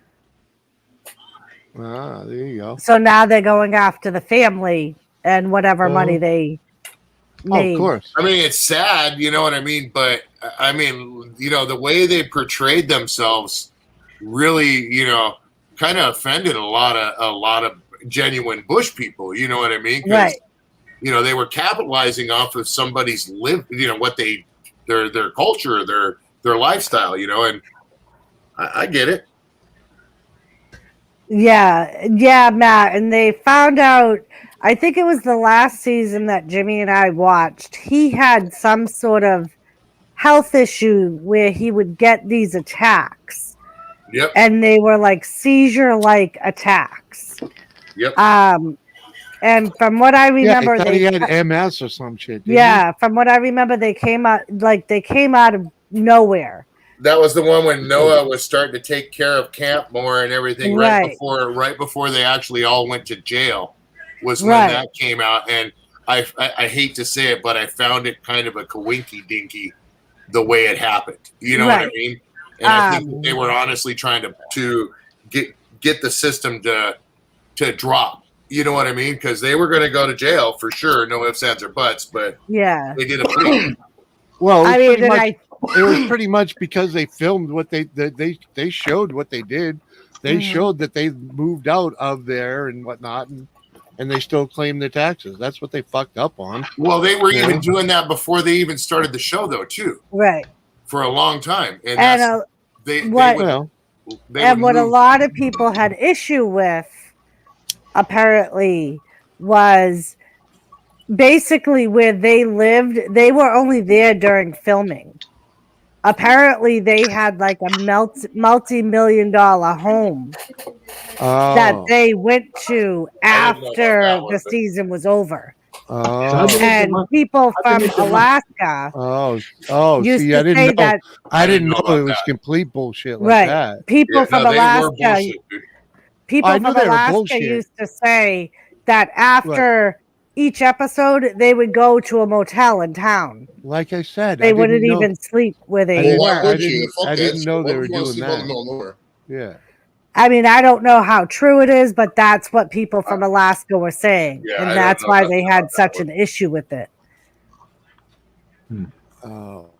Yeah, they went to Northern California and then they went to somewhere in Oregon on their little journeys after they left Alaska a little while, and it kind of went over like a fart in a fishbowl. Right. And now, like, some of their boys are married off and have kids of their own, and it pretty much was wrestling forever. I mean, I thought it was cool. I thought it was a good show. right. But just the way that it all ended up being at the end. Right. Once you got to know, and what I always found funny was all of the kids had a different accent. You had one that sounded like he was from Ireland, one that sounded like he was from Great Britain, one that sounded like he was from like Boston, Massachusetts. And it was like, that was the biggest thing that I found right from the beginning. I'm like, none of them sound the same. But they addressed that though. They talked about that. They did The address guy that. talked about how he was just like, it's we all enjoyed talking differently, so we talked. We just talked what we want to talk, and that's what we kind of because they fucked up. Sorry, Dorito, go ahead. They just fucked up. No, I remember when they talked about that. What they liked copying voices from the movies, when they were kids. And I do believe that their parents actually educated them by. They did. You could just kind of tell by the way they acted, and I do believe that they were somewhat legit at one point in time. But everything just kind of went ching, ching, ching. Right. Ching, Well, the thing is Billy fucked it all at the end, is what it is. And he went for the money and fucked it up. You know. What's up, Mike? Mike. Yeah. So, Mike. Well, I think it's great to go for the money and all that. Of course. I think only 2 of them actually ended up doing time. Well, yeah. Hey, that was Mike. a settlement. Mike, we're not even talking about wrestling right now. Right. And you're still gonna hit the thumb and leave? My goodness. Yeah, I agree to a certain extent that in the beginning they really tried, but everything went to their heads. And I think it was more of people that didn't really have anything all of a sudden got something and didn't really want to do what they set out to do. Does that make sense? Yep. Excuse me. Well. Yeah, and I think it just awoke in things in them that they didn't know. Yeah. They weren't exposed to, at least the kids anyway. You know what I mean? Freaking so. I believed Gabe. I'm sorry, but you can't play the way that guy was. That guy was a straight out run and bump into a tree kind of guy, and you can't play that, bro. Right. Yeah, Gabe was. I mean. Wrestling for deadly sketch. Those guys are real motherfuckers. That's a real. I was gonna say not only That's that, all but that real. show is actually still on. Yeah, that's still on. Those are some real motherfuckers. I met Sig Hansen. I met Jonathan Hillstrand, and I met his fucking brother Andy Hillstrand. So the Hillstrand brothers, I ran into them twice. They used to come to Sarasota. They had a lot of friends in Sarasota. They used to live by that area, I think. And I lived in Sarasota. So one weekend, this woman that I took care of says to me, "Hey, I need an extra case of Jack Daniels this week." She usually went through a case of Jack like every 2 weeks, but she was ordering one for the bar and she needed extra cases. So I usually go through a case every 2 weeks, need 2 cases. She said, "Yeah, I got a party upstairs and they requested a case of Jack Daniels." And I was like, "All right." She's like, "It's for the fucking those crazy assholes from that fucking crab show." She said the Hillstrand guys. I was like, "Oh, no shit." She's like, "Yeah." she's like, if you want to come out, you can go up there and hang out. I don't mind. You know, she's like, I'll just tell them that you're an associate of mine or whatever. I was like, no, that's cool. All right. I'll be right back. She's like, well, then come have dinner with me. I'll buy you dinner. So I came out to the bar that night, sat with her and her husband. We all had dinner together. And then she's like, come upstairs. I just want to show you what I did with the room. So we get in the elevator. Second floor is all offices, their offices, you know, the bar. So they had a beautiful bar and restaurant on the first floor. Second floor was like administrative, and third floor was a big, had an open balcony. It was a nice big area, private parties. And then they are up there, man, partying their fucking face off. There's a table with just a bunch of fucking bottles of Jack on it. They're all of them are like half empty. People just open up a bunch of them. There's just guzzling it. It's ridiculous. But I got to meet them, say hello to them, talk to them for a little bit. Real nice guys, hung out with them for a little bit. And then Sig Hansen was at the party. I met Sig. I said hi to him. He was there. And then I met them again one night. My buddy called me. He was like, bro, what are you doing? I'm like, fucking just chilling, man. He's like, you got to come here, man. You got to come to the bar. I'm like, it's a fucking Wednesday night. He's like, you got to come to the fucking bar, bro. So I get to the bar, and I pull in, and Andy and fucking Jonathan got their arms around each other, and they're staggering around in front of this fucking bar. Uh-huh. I get out of the car, and I'm like, hey, it's the fucking Hillstrom. This is like the next time they were in town. It was like 6 months later or whatever. I was like, it's the Hillstrom brothers. And Jonathan's like, oh, yeah, I appreciate you watching the show. Yeah, thanks, man. Thanks. I was like, yeah, I met you guys over at the fucking Broadway. And they're friends with the owner. This old lady. She's so nice. They're like, oh, yeah. Like, and Andy's like, I'll be honest with you, I don't remember yet. I was like, yeah, you guys are pretty shit-faced. It's like, it's cool, bro. And so they're like, fucking, we're waiting on our cab, man. Cab's coming. And they're fucking drunk as piss. So the cab comes fucking pulling up. I'm like, I'll see you guys. Have a good night. I walk inside the bar, and I go in. I'm like, what the fuck was the big urgency? He's like, the Hillstrom brothers were here. You didn't see them? I was like, oh, yeah, they're getting in a cab now. He's like, bro, because down in Florida, I've never seen this up here. Down in Florida, very traditional where I lived in Florida anyway, in Sarasota and Bradenton. Late at night, the flower ladies come out, and they're old ladies, and they have a basket that they hold on their arm. Yeah. And have fucking single roses and little tiny bouquets. I've never seen that in a bar except down in Florida. What? Anyway, Wow, they do that here in California too. never seen that. Yeah, the flower ladies. Yeah. So anyway, the flower lady came through. Yeah. And she had the roses, and it was my friend Kelly. Yeah. And then it was the bar. Fuck. My friend Kelly.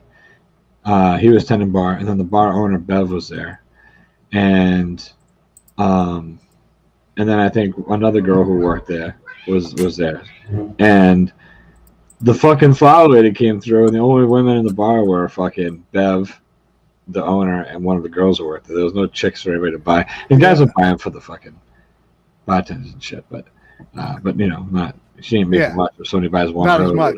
Yeah. So Hillstrand's sitting there, and he goes, how many flowers you got left? So the lady counts them up, and he goes, how much for all of it? It was like $100. And he buys all the fucking roses. Tells her, here, fucking either go home and rest or go have a drink, whatever. Relax. Hey, bought all your inventory out for the night. Have a good night, you know? Yeah. Uh-huh. So the lady leaves, and he has, Bev brings him over a water pitcher. And he takes all the fucking roses and he puts them in and fucking stuffs this water pitcher with like 100 roses or whatever the fuck it was, right? They were just fucking falling out everywhere.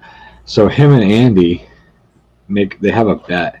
Jonathan bets Andy that he can eat the heads off of at least a dozen fucking roses.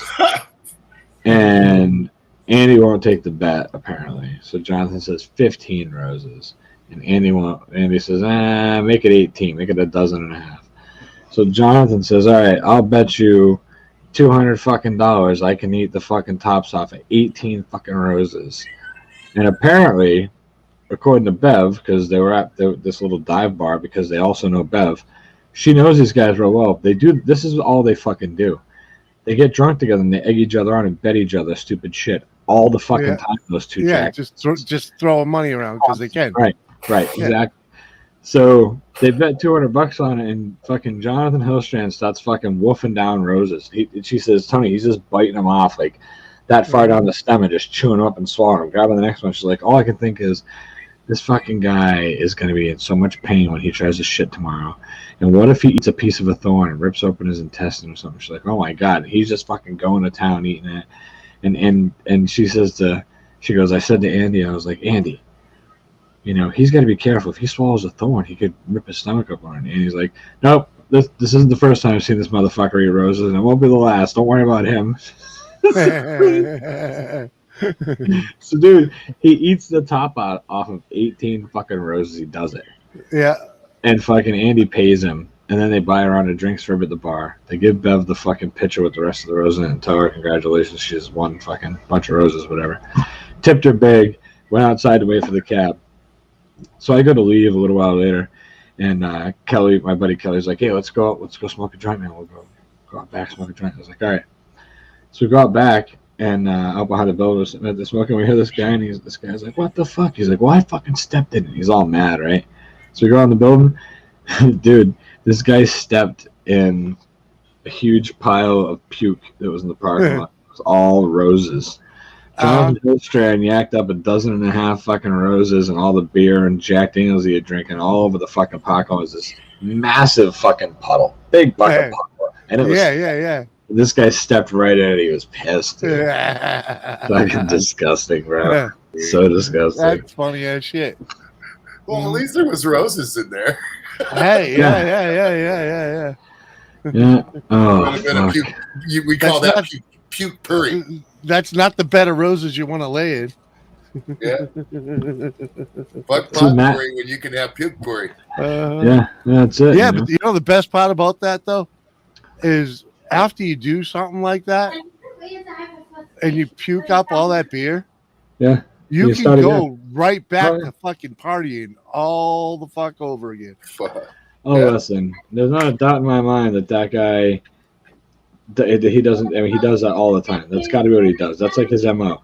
It's probably why he eats the roses, to suck up the alcohol and puke it all out so he can keep going. You know, fucking I ate a fucking 12.5 roses. We put on a good show. My brother gives me the $200. I give it back to him when I get in the fucking cab, and it fucking gets my stomach going so I can yak up all this fucking shit. We keep going. We do a couple bumps in the back of the cab on the way to the next club, and we're fucking good to go.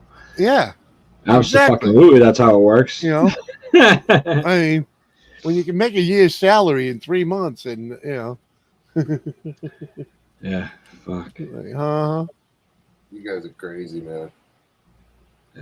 Come on, man. And that's when they go down there to Florida. Yeah, and they'll probably still go out fishing while they're down there. They just don't work as hard.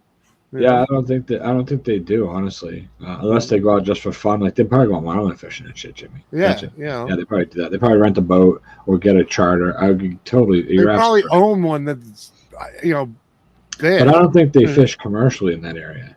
I don't know. They go down and they get drunk, literally. Seafood from Florida. They could.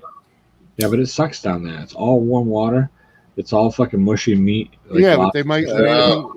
What, they go out, you know, I don't know. It might be some places. I don't know. They might go shrimping in Texas. I don't know. I think they love to fish, and I'll bet they go out and fish. I know they've come up to Maine to fish up here, you know. That's what I'm saying, but I don't know that they. I don't know. Let's see. Let me see. Hold on.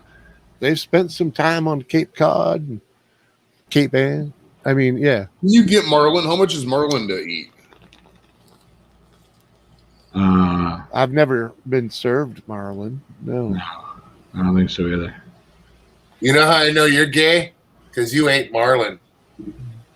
I've never had marlin. I'm just curious. They were talking about marlin. What the?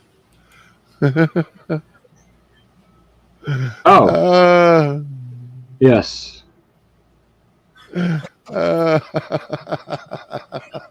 That's funny shit.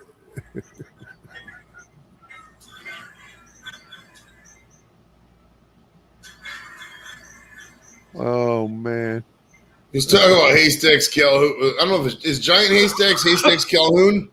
Is it the same guy? I don't know. I remember Haystacks Calhoun. I don't remember him live, but I've seen him when I was coming up in the 80s. I would watch a lot of old wrestling tapes. Like, you could rent tapes, you know, the wrestling classics and shit. And Haystacks is on a lot of those. I gotta check this out. think it was just Haystacks Calhoun. Couldn't imagine that. He was like Going 700 to the pounds. store to rent an old wrestling show. Oh, it was crazy, man. Yeah, that was the first time I saw WrestleMania 3. I didn't see it live, but I rented it was a 2-piece pair. Oh, sorry. Yeah, I was there. I watched it. I paid the $40. I think maybe 4 was when I started watching them live. That was the tournament one, right? With the 16-man wrestling tournament. That was a long ass. Oh, I don't remember any of it. You can see a 9-year-old Joey standing in the line of Blockbuster Video with WrestleMania 1 through 16 in his hands. Right. Honestly, It's gonna be one hell of a weekend. There was Blockbuster, and there's another place called Barber Video. They had a barber shop in the back and the VCR tape store rental place in the front. It's kind of slick. And they had the adult section. They had the beads. I'd always, if nobody was around, I'd peek in there, just look at all the fucking titties on the covers before anybody check it out. By the time WrestleMania 1 came out, there wasn't a lot of build to it because Saturday Night's Main Event wasn't around. They just had like the fucking Saturday afternoon, Sunday morning fucking shows, and they weren't superstars, and they weren't fucking. There wasn't a lot of building. Most of your storyline building came on a platform with Mean Gene off to the side of the aisle. Hogan would come out and speak his shit, and then whoever else or whatever. But WrestleMania 1 to me, because there was really no follow-up either. They just kind of, it was so all over the place back then, and it wasn't a lot on TV, and they recorded like 6 months ahead of time, Right. So, what you gonna do, brother? Yeah. The magazine and the Pro Wrestling Illustrated would have the results of all the shows. That's how I would find out from that. We had to wait till the magazine came to find out who won the big matches, because even on Wrestle on TV, they just weren't up to date on everything a lot of times. So they just didn't tell you about it because they wanted you to get the magazine, or they wanted you to buy the fucking replay, or they wanted you to buy a VHS tape of WrestleMania was like $69.99. Oh, it was wicked expensive. Yeah. So they so I remember waiting and asking, and they held them for 6 months before they released them.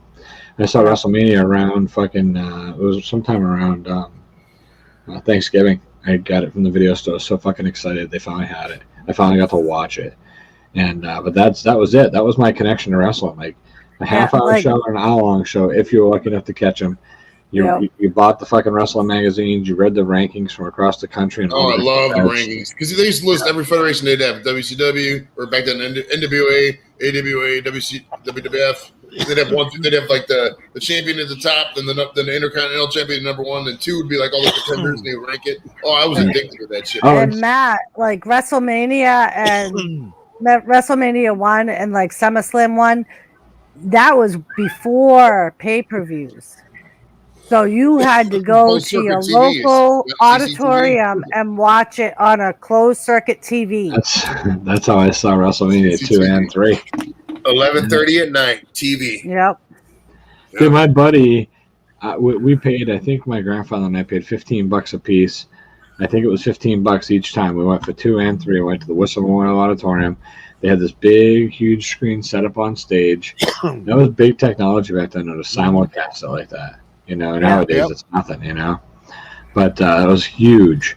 And my buddy went to watch WrestleMania. I forget which one. It was WrestleMania 2. Yeah, 2. The one that was from 3 different places. He was at one of them. It wasn't Vegas. It was one of the other ones. But anyways, he after their portion was done, the ring, and that they were just sitting there watching on the screen. And he spent like $90 to go. And I was like, bro, you got to see like 5 of the shittiest matches on the whole fucking card, and then you watch the rest of WrestleMania the way I did for $15, But that's what you did. You paid and you went and sat in the auditorium and watched it on a and that was a big thing. On a side note, huge. A side note, talking about going to old auditoriums and all that shit. You remember your first laser show?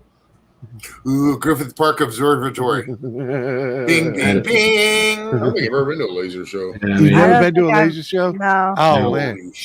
Oh, man. You got to go to some place that does like the laser show on the ceiling, man. It's fucking. Have you ever seen a laser show on weed?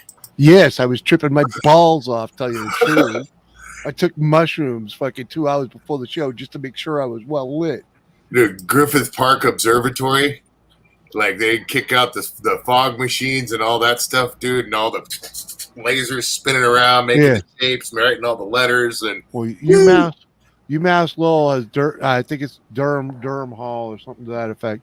Freaking, they did Led Zeppelin. Freaking, I think it was song remains the same. No, it was Zeppelin 4. They did that Zeppelin 4 album, I think it was, and it was just a complete laser show of freaking lights, man, freaking all over the fucking place. It just blew your mind. I think they did something like that back in the day. It was The Song Remains the Same at one of those enclosed, like the IMAX sort of thing. Yeah. An IMAX, and it was like the big round to do the show the stars and all that stuff. Yeah, Fireworks exactly. are good on weed. Fireworks Yeah, because they had that steel steel to broadcast it on, you know. So it was like, wow, man, fucking yeah, buddy. Nice. Well, man. I gotta get off here. I gotta leave early tomorrow. All righty, man. I gotta be to the prison before the sun's up. Well, yeah, I'm leaving too. I gotta go to bed. I got a fucking meeting. I'm going nowhere. Fuck this. I'm staying up all night. So Joey's staying up all night. He's gonna eat fucking donuts and drink out of his fucking. Well, Joey, unfortunately, once I end the stream, you're gonna have to go somewhere. Yeah, have fun. Eventually, I'll have to start packing for the vacation. But I mean, as far as the live goes, I mean, I'm on until ended. Drinking out of his fucking Jarrell Landry cup. Jarvis Landry, you fucking illiterate prick. Who? Jarvis. It started with a J. I couldn't even see it. I had no idea. Okay. Jarvis Landry. Yeah. Anyways, sorry. I didn't. Doris, thank you. Jimmy, thank you for the squirrel and the candies. Dorito, thank you for letting me leave before you. Good night, Joey. Good night, Dorito. Goodbye, everybody. Bye, squirrel. Okay, well, I guess on a side note.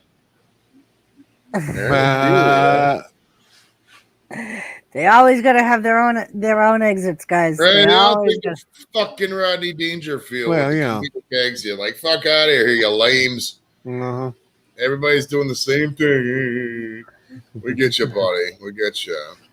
Yeah, but I was gonna talk about something going. We're going down those lines of how back then it was, just closed circuit, and then the pay-per-views, and you wouldn't get anything during the week, and then it was only like 4 pay-per-views a year. They only had WrestleMania, and then SummerSlam, and then Survivor Series, and then the Rumble. And that was it, man. You didn't have any of this one-a-month bullshit. Yeah. Well, and I think when they originally started, it was just WrestleMania, and then I think they might have done SummerSlam that year too.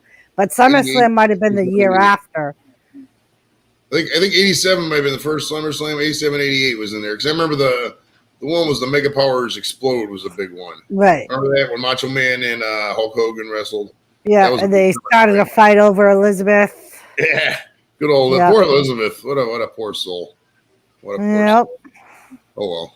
No, My favorite was when George the Animal Steel fell in love with Elizabeth. And was stalking her, and he went to the ring with Ricky Steamboat because he was wrestling Macho Man Randy Savage for the Intercontinental title. George Animal Steel, he was from this area. He grew up Lorain, Ohio, about 20 minutes from here. That's crazy. People used to see me at the gym all the time and shit. Night Dorito, night Squirrel. Thank you for joining. WrestleMania 5. Yep. Yeah, the funny thing about wrestling is that, like most wrestling fans, there's very few casual fans like me. Like I remember a lot of stuff when I was little and stuff, but like I could tell you anything, post 2000. I can tell stuff here or there, but not like, a lot of stuff. But like you get wrestling fans, they'll remember every single match of every single card they've ever That's seen. wrestling forever. That's why we call him our wrestling encyclopedia. I got he fucking remembers everything. Everything, man. Everything. It was crazy. It's like, how the hell do you remember all that shit? Yeah, he was in Edward wrestling forever. You're right. Yep. I'm pretty sure that was his only acting gig.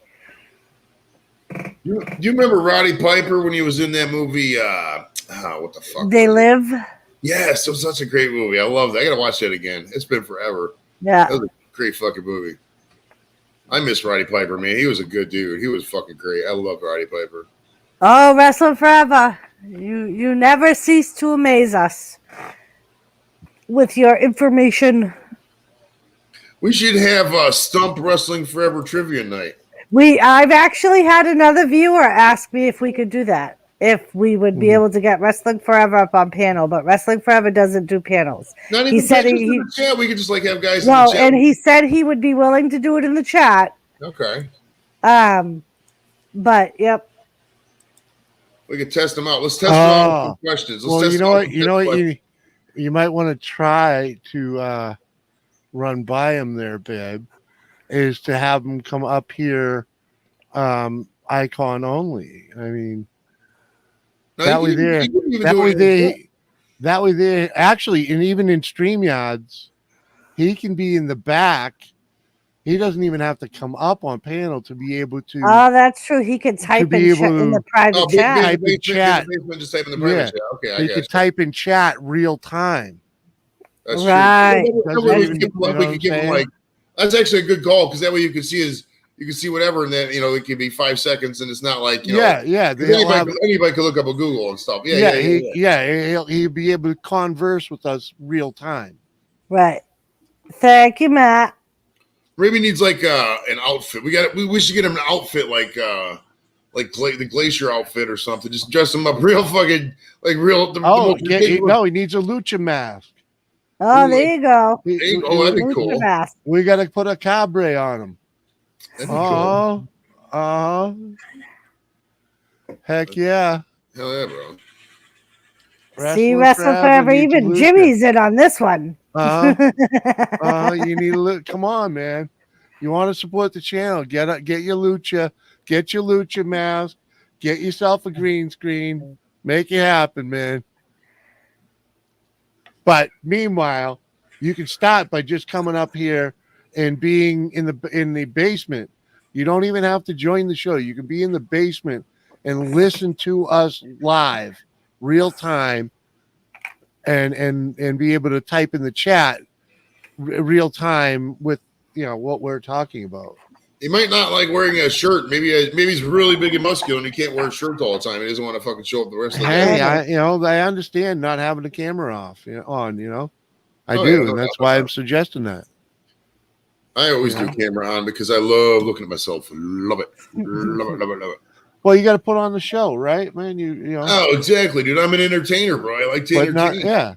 Not everybody wants to be in the limelight. See, some people are different off camera. I'm even more intense off camera. Like you see me in real life, dude. I'm more in your face, like because there's other words I can say, and I don't have to worry about fucking YouTube regulations and all that stupid shit. So it's like I'm completely different off camera, man. I just fucking chill. Really, I'm intense all the time, dude. The second I get up to the time I go to bed, I'm fucking always on go, dude. Oh fuck I'll turn on fucking heavy metal rock music, rap, just hardcore shit in the morning, just go all day. Yeah, yeah. I hang with you in small doses. It is kind of intense, bro. It's like living at a fucking rock concert, dude. It's really intense. Oh yeah. Like some people really can't deal with the 24-hour nonstop party life, but I mean, spend a half a day with you, man, and be like, yeah, dude, we'll see you next year. Yeah, we was talking about that, dude. Could you afford to go to check this out? Dude, I can't afford nothing, dude. The Browns are playing the Patriots. You see that Patriots helmet? Where's the Patriots helmet? Right there. Did I already tell you we couldn't afford to go to a game? It's like I did. it's like a couple $100. The tickets drop, bro. They drop. Dude, I can't even buy a car. Yeah. I need a car. He needs a truck. Yeah. I don't have a couple $100 for 2 tickets to fucking a Well, football game. you could come to the tailgate. We'll just park and smoke a bunch of bud in the parking lot, and you guys could. We don't even have a way to get there, man.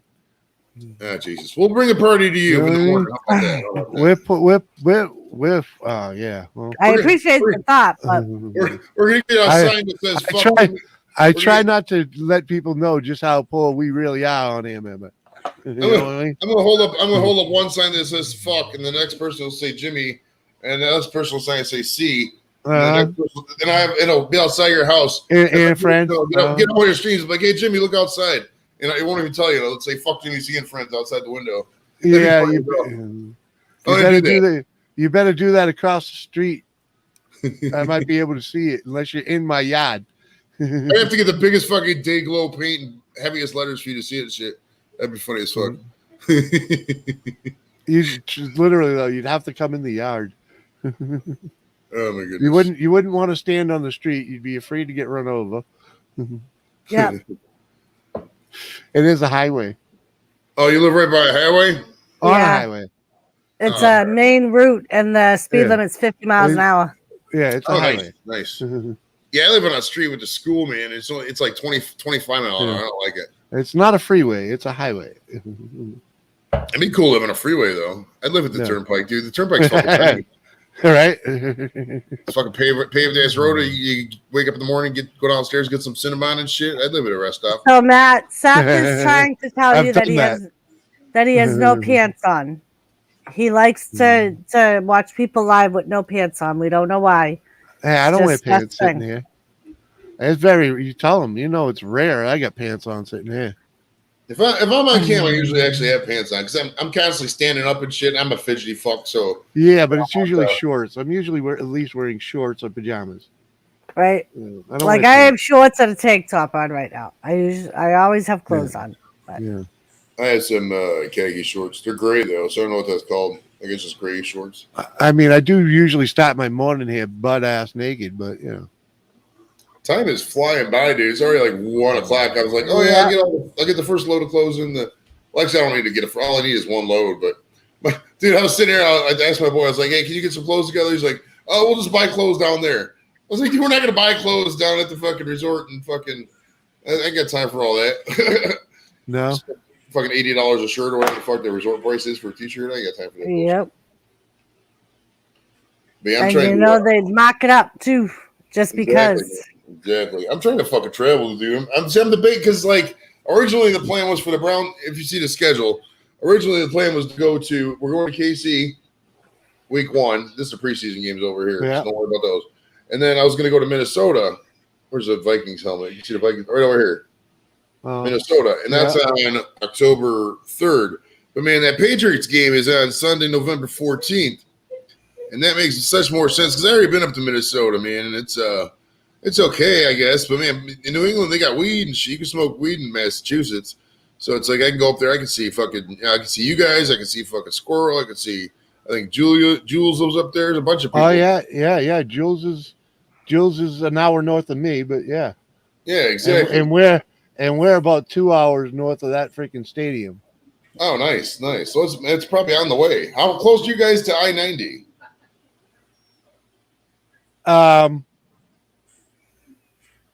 It's about an hour and a half from if you were driving up I-90 from there to here is about an hour and a half. Is that the one that we took to get disease? Captain Jerk. It's I-90 is the turnpike. Oh, okay. So yeah, that's like half back road, half. I'm pretty sure it's about an hour turnpike and a half to get from there to here. Well, not necessarily, baby. It's mostly highway, but we live in the woods. Okay, so you guys are out in the middle of nowhere then. Okay. Yeah, I'm in the and Jewel lives north in the middle of the woods. Well, she's clear, but she's in New Hampshire, ain't she? Yeah. So are we. But yeah, she's literally an hour northwest of me. Okay. Because originally I wasn't going to go to the Patriots game because like ticket prices were like this is back in May and June when we were playing all these trips. They were like $500 to get in that stadium, but for some reason the prices have dropped a lot. And so it's under $200 a ticket. And I told my buddy, I was like, why don't we think about it? Because I haven't bought the only game I've actually bought tickets to is the Kansas City game and the Cincinnati game, the games. The other ones were fluid, and the only one I really can't go to is probably the Green Bay game because that's on Christmas. I mean, I can't tell the family, oh yeah, I'm going to go up to a football game on Christmas. They're going to be like, well, that's not fair. That's not fair to the kids. And whatever, it's Green Bay. I mean, Green Bay and Christmas is cold as fuck. God, can you imagine driving up to northern Wisconsin in the middle of fucking winter? Jesus. But so like the options would be like LA, Minnesota, or New England. And New England just it's about I think it's like a 10-hour drive from here. Yeah, New England in November freaking kind of blows though. Man, it's usually not going to snow. I mean, it's not going to be any kind of that depends on the year though. It's been a hot minute. It's middle of November though. You don't really get last year we had a snowstorm in October. Right, but November, just think about it, baby. November is not a great time to be here because you're in between seasons. You know, you're there's no leaf peeping. You missed the leaf peeping by a month. You know, we got all the leaves. We got all that by all us. right, yeah, but that's what people come to New England for. You missed that. That's all closed. Fucking, fishing. Yeah, I'm more of a tourist kind of guy. I mean, I would just go up to probably, visit as many people as I could on the way. Kick it in Boston for a day or so, and then just go to the ball game and come home. Yeah. I'm not really looking to go hunting or any. If you're just gonna freaking buzz by, so freaking, I don't know. I don't right, do a drive by, stop, bro. go live at a couple of people's different houses. Let me see how far Foxborough is.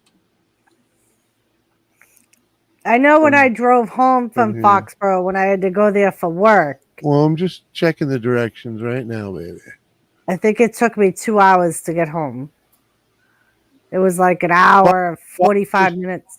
Foxborough itself is an hour and a half from here. So. Okay. Yeah. Not too bad. Yeah. So, I don't know who else you want to meet up with. Your what's his name there? Freaking Craft Beer Pours. He's in Shrewsbury. He's probably about 45 minutes from there. An hour. Anyone, Sheena the Wiener Cleaner. She's in Worcester. That's right near where Craft Beer Pours is in Shrewsbury. Okay. I'll have to figure it all out. I'll probably just say, hey, I'm going to be here, and then if anybody wants to come up, boom, and then go like that. I don't want to. I'm not the type of person who overthinks things. I just do stuff. There's a couple other mass drinkers, beer channels. Yeah, Top Massachusetts Beer Reviews. I know him. Yeah. That guy David Fogg, he's up there in Massachusetts as well. So I'm up to that dude, but mass beer reviews. But I don't ever see him anywhere. Is he the which is he Thomas Metal 46? Which one? Look, I gotta look. God damn it! Hold on, I gotta look this up now. Hold on one second. Yeah, because I'm not big in that barbecue community and all that. And I mean, I know a few of them, but right. Yeah, that's Thomas Metal. Okay. Yeah. He does lives every now and then. He has a band too, though. He's like a death metal band or whatever. Oxblood. Yeah. He's a cool dude. Yeah, he's legit. I think I don't know. Is he in Massachusetts too?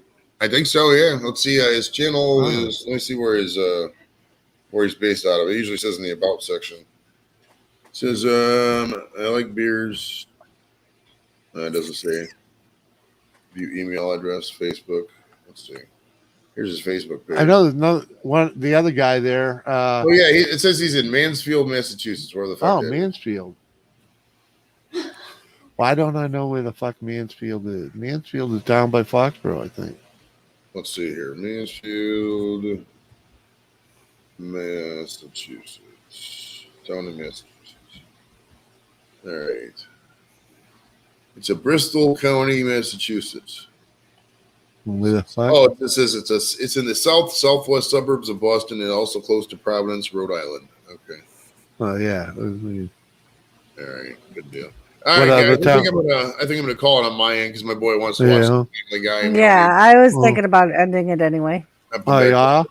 Thank you, pal. Well, just because I only got 5 people watching, and it okay. Right, from 3 to 5, and you got 5 hours in. All right. Peace out. Much love. All right, guys. Thank you, guys. Take it easy, guys. Bye. Bye. Everybody, I'll see you guys later. I'm working Friday, so it'll be on Sheena's stream. But if I hear anything new on the news, I will let you guys know. Other than that, peace out. Mwah. Hey, algorithm. Thank you for popping in. I love you guys. Thanks for hanging out. Thanks for chatting. Hope you enjoyed the show. And thank you to all my visitors. Love you guys. Peace out.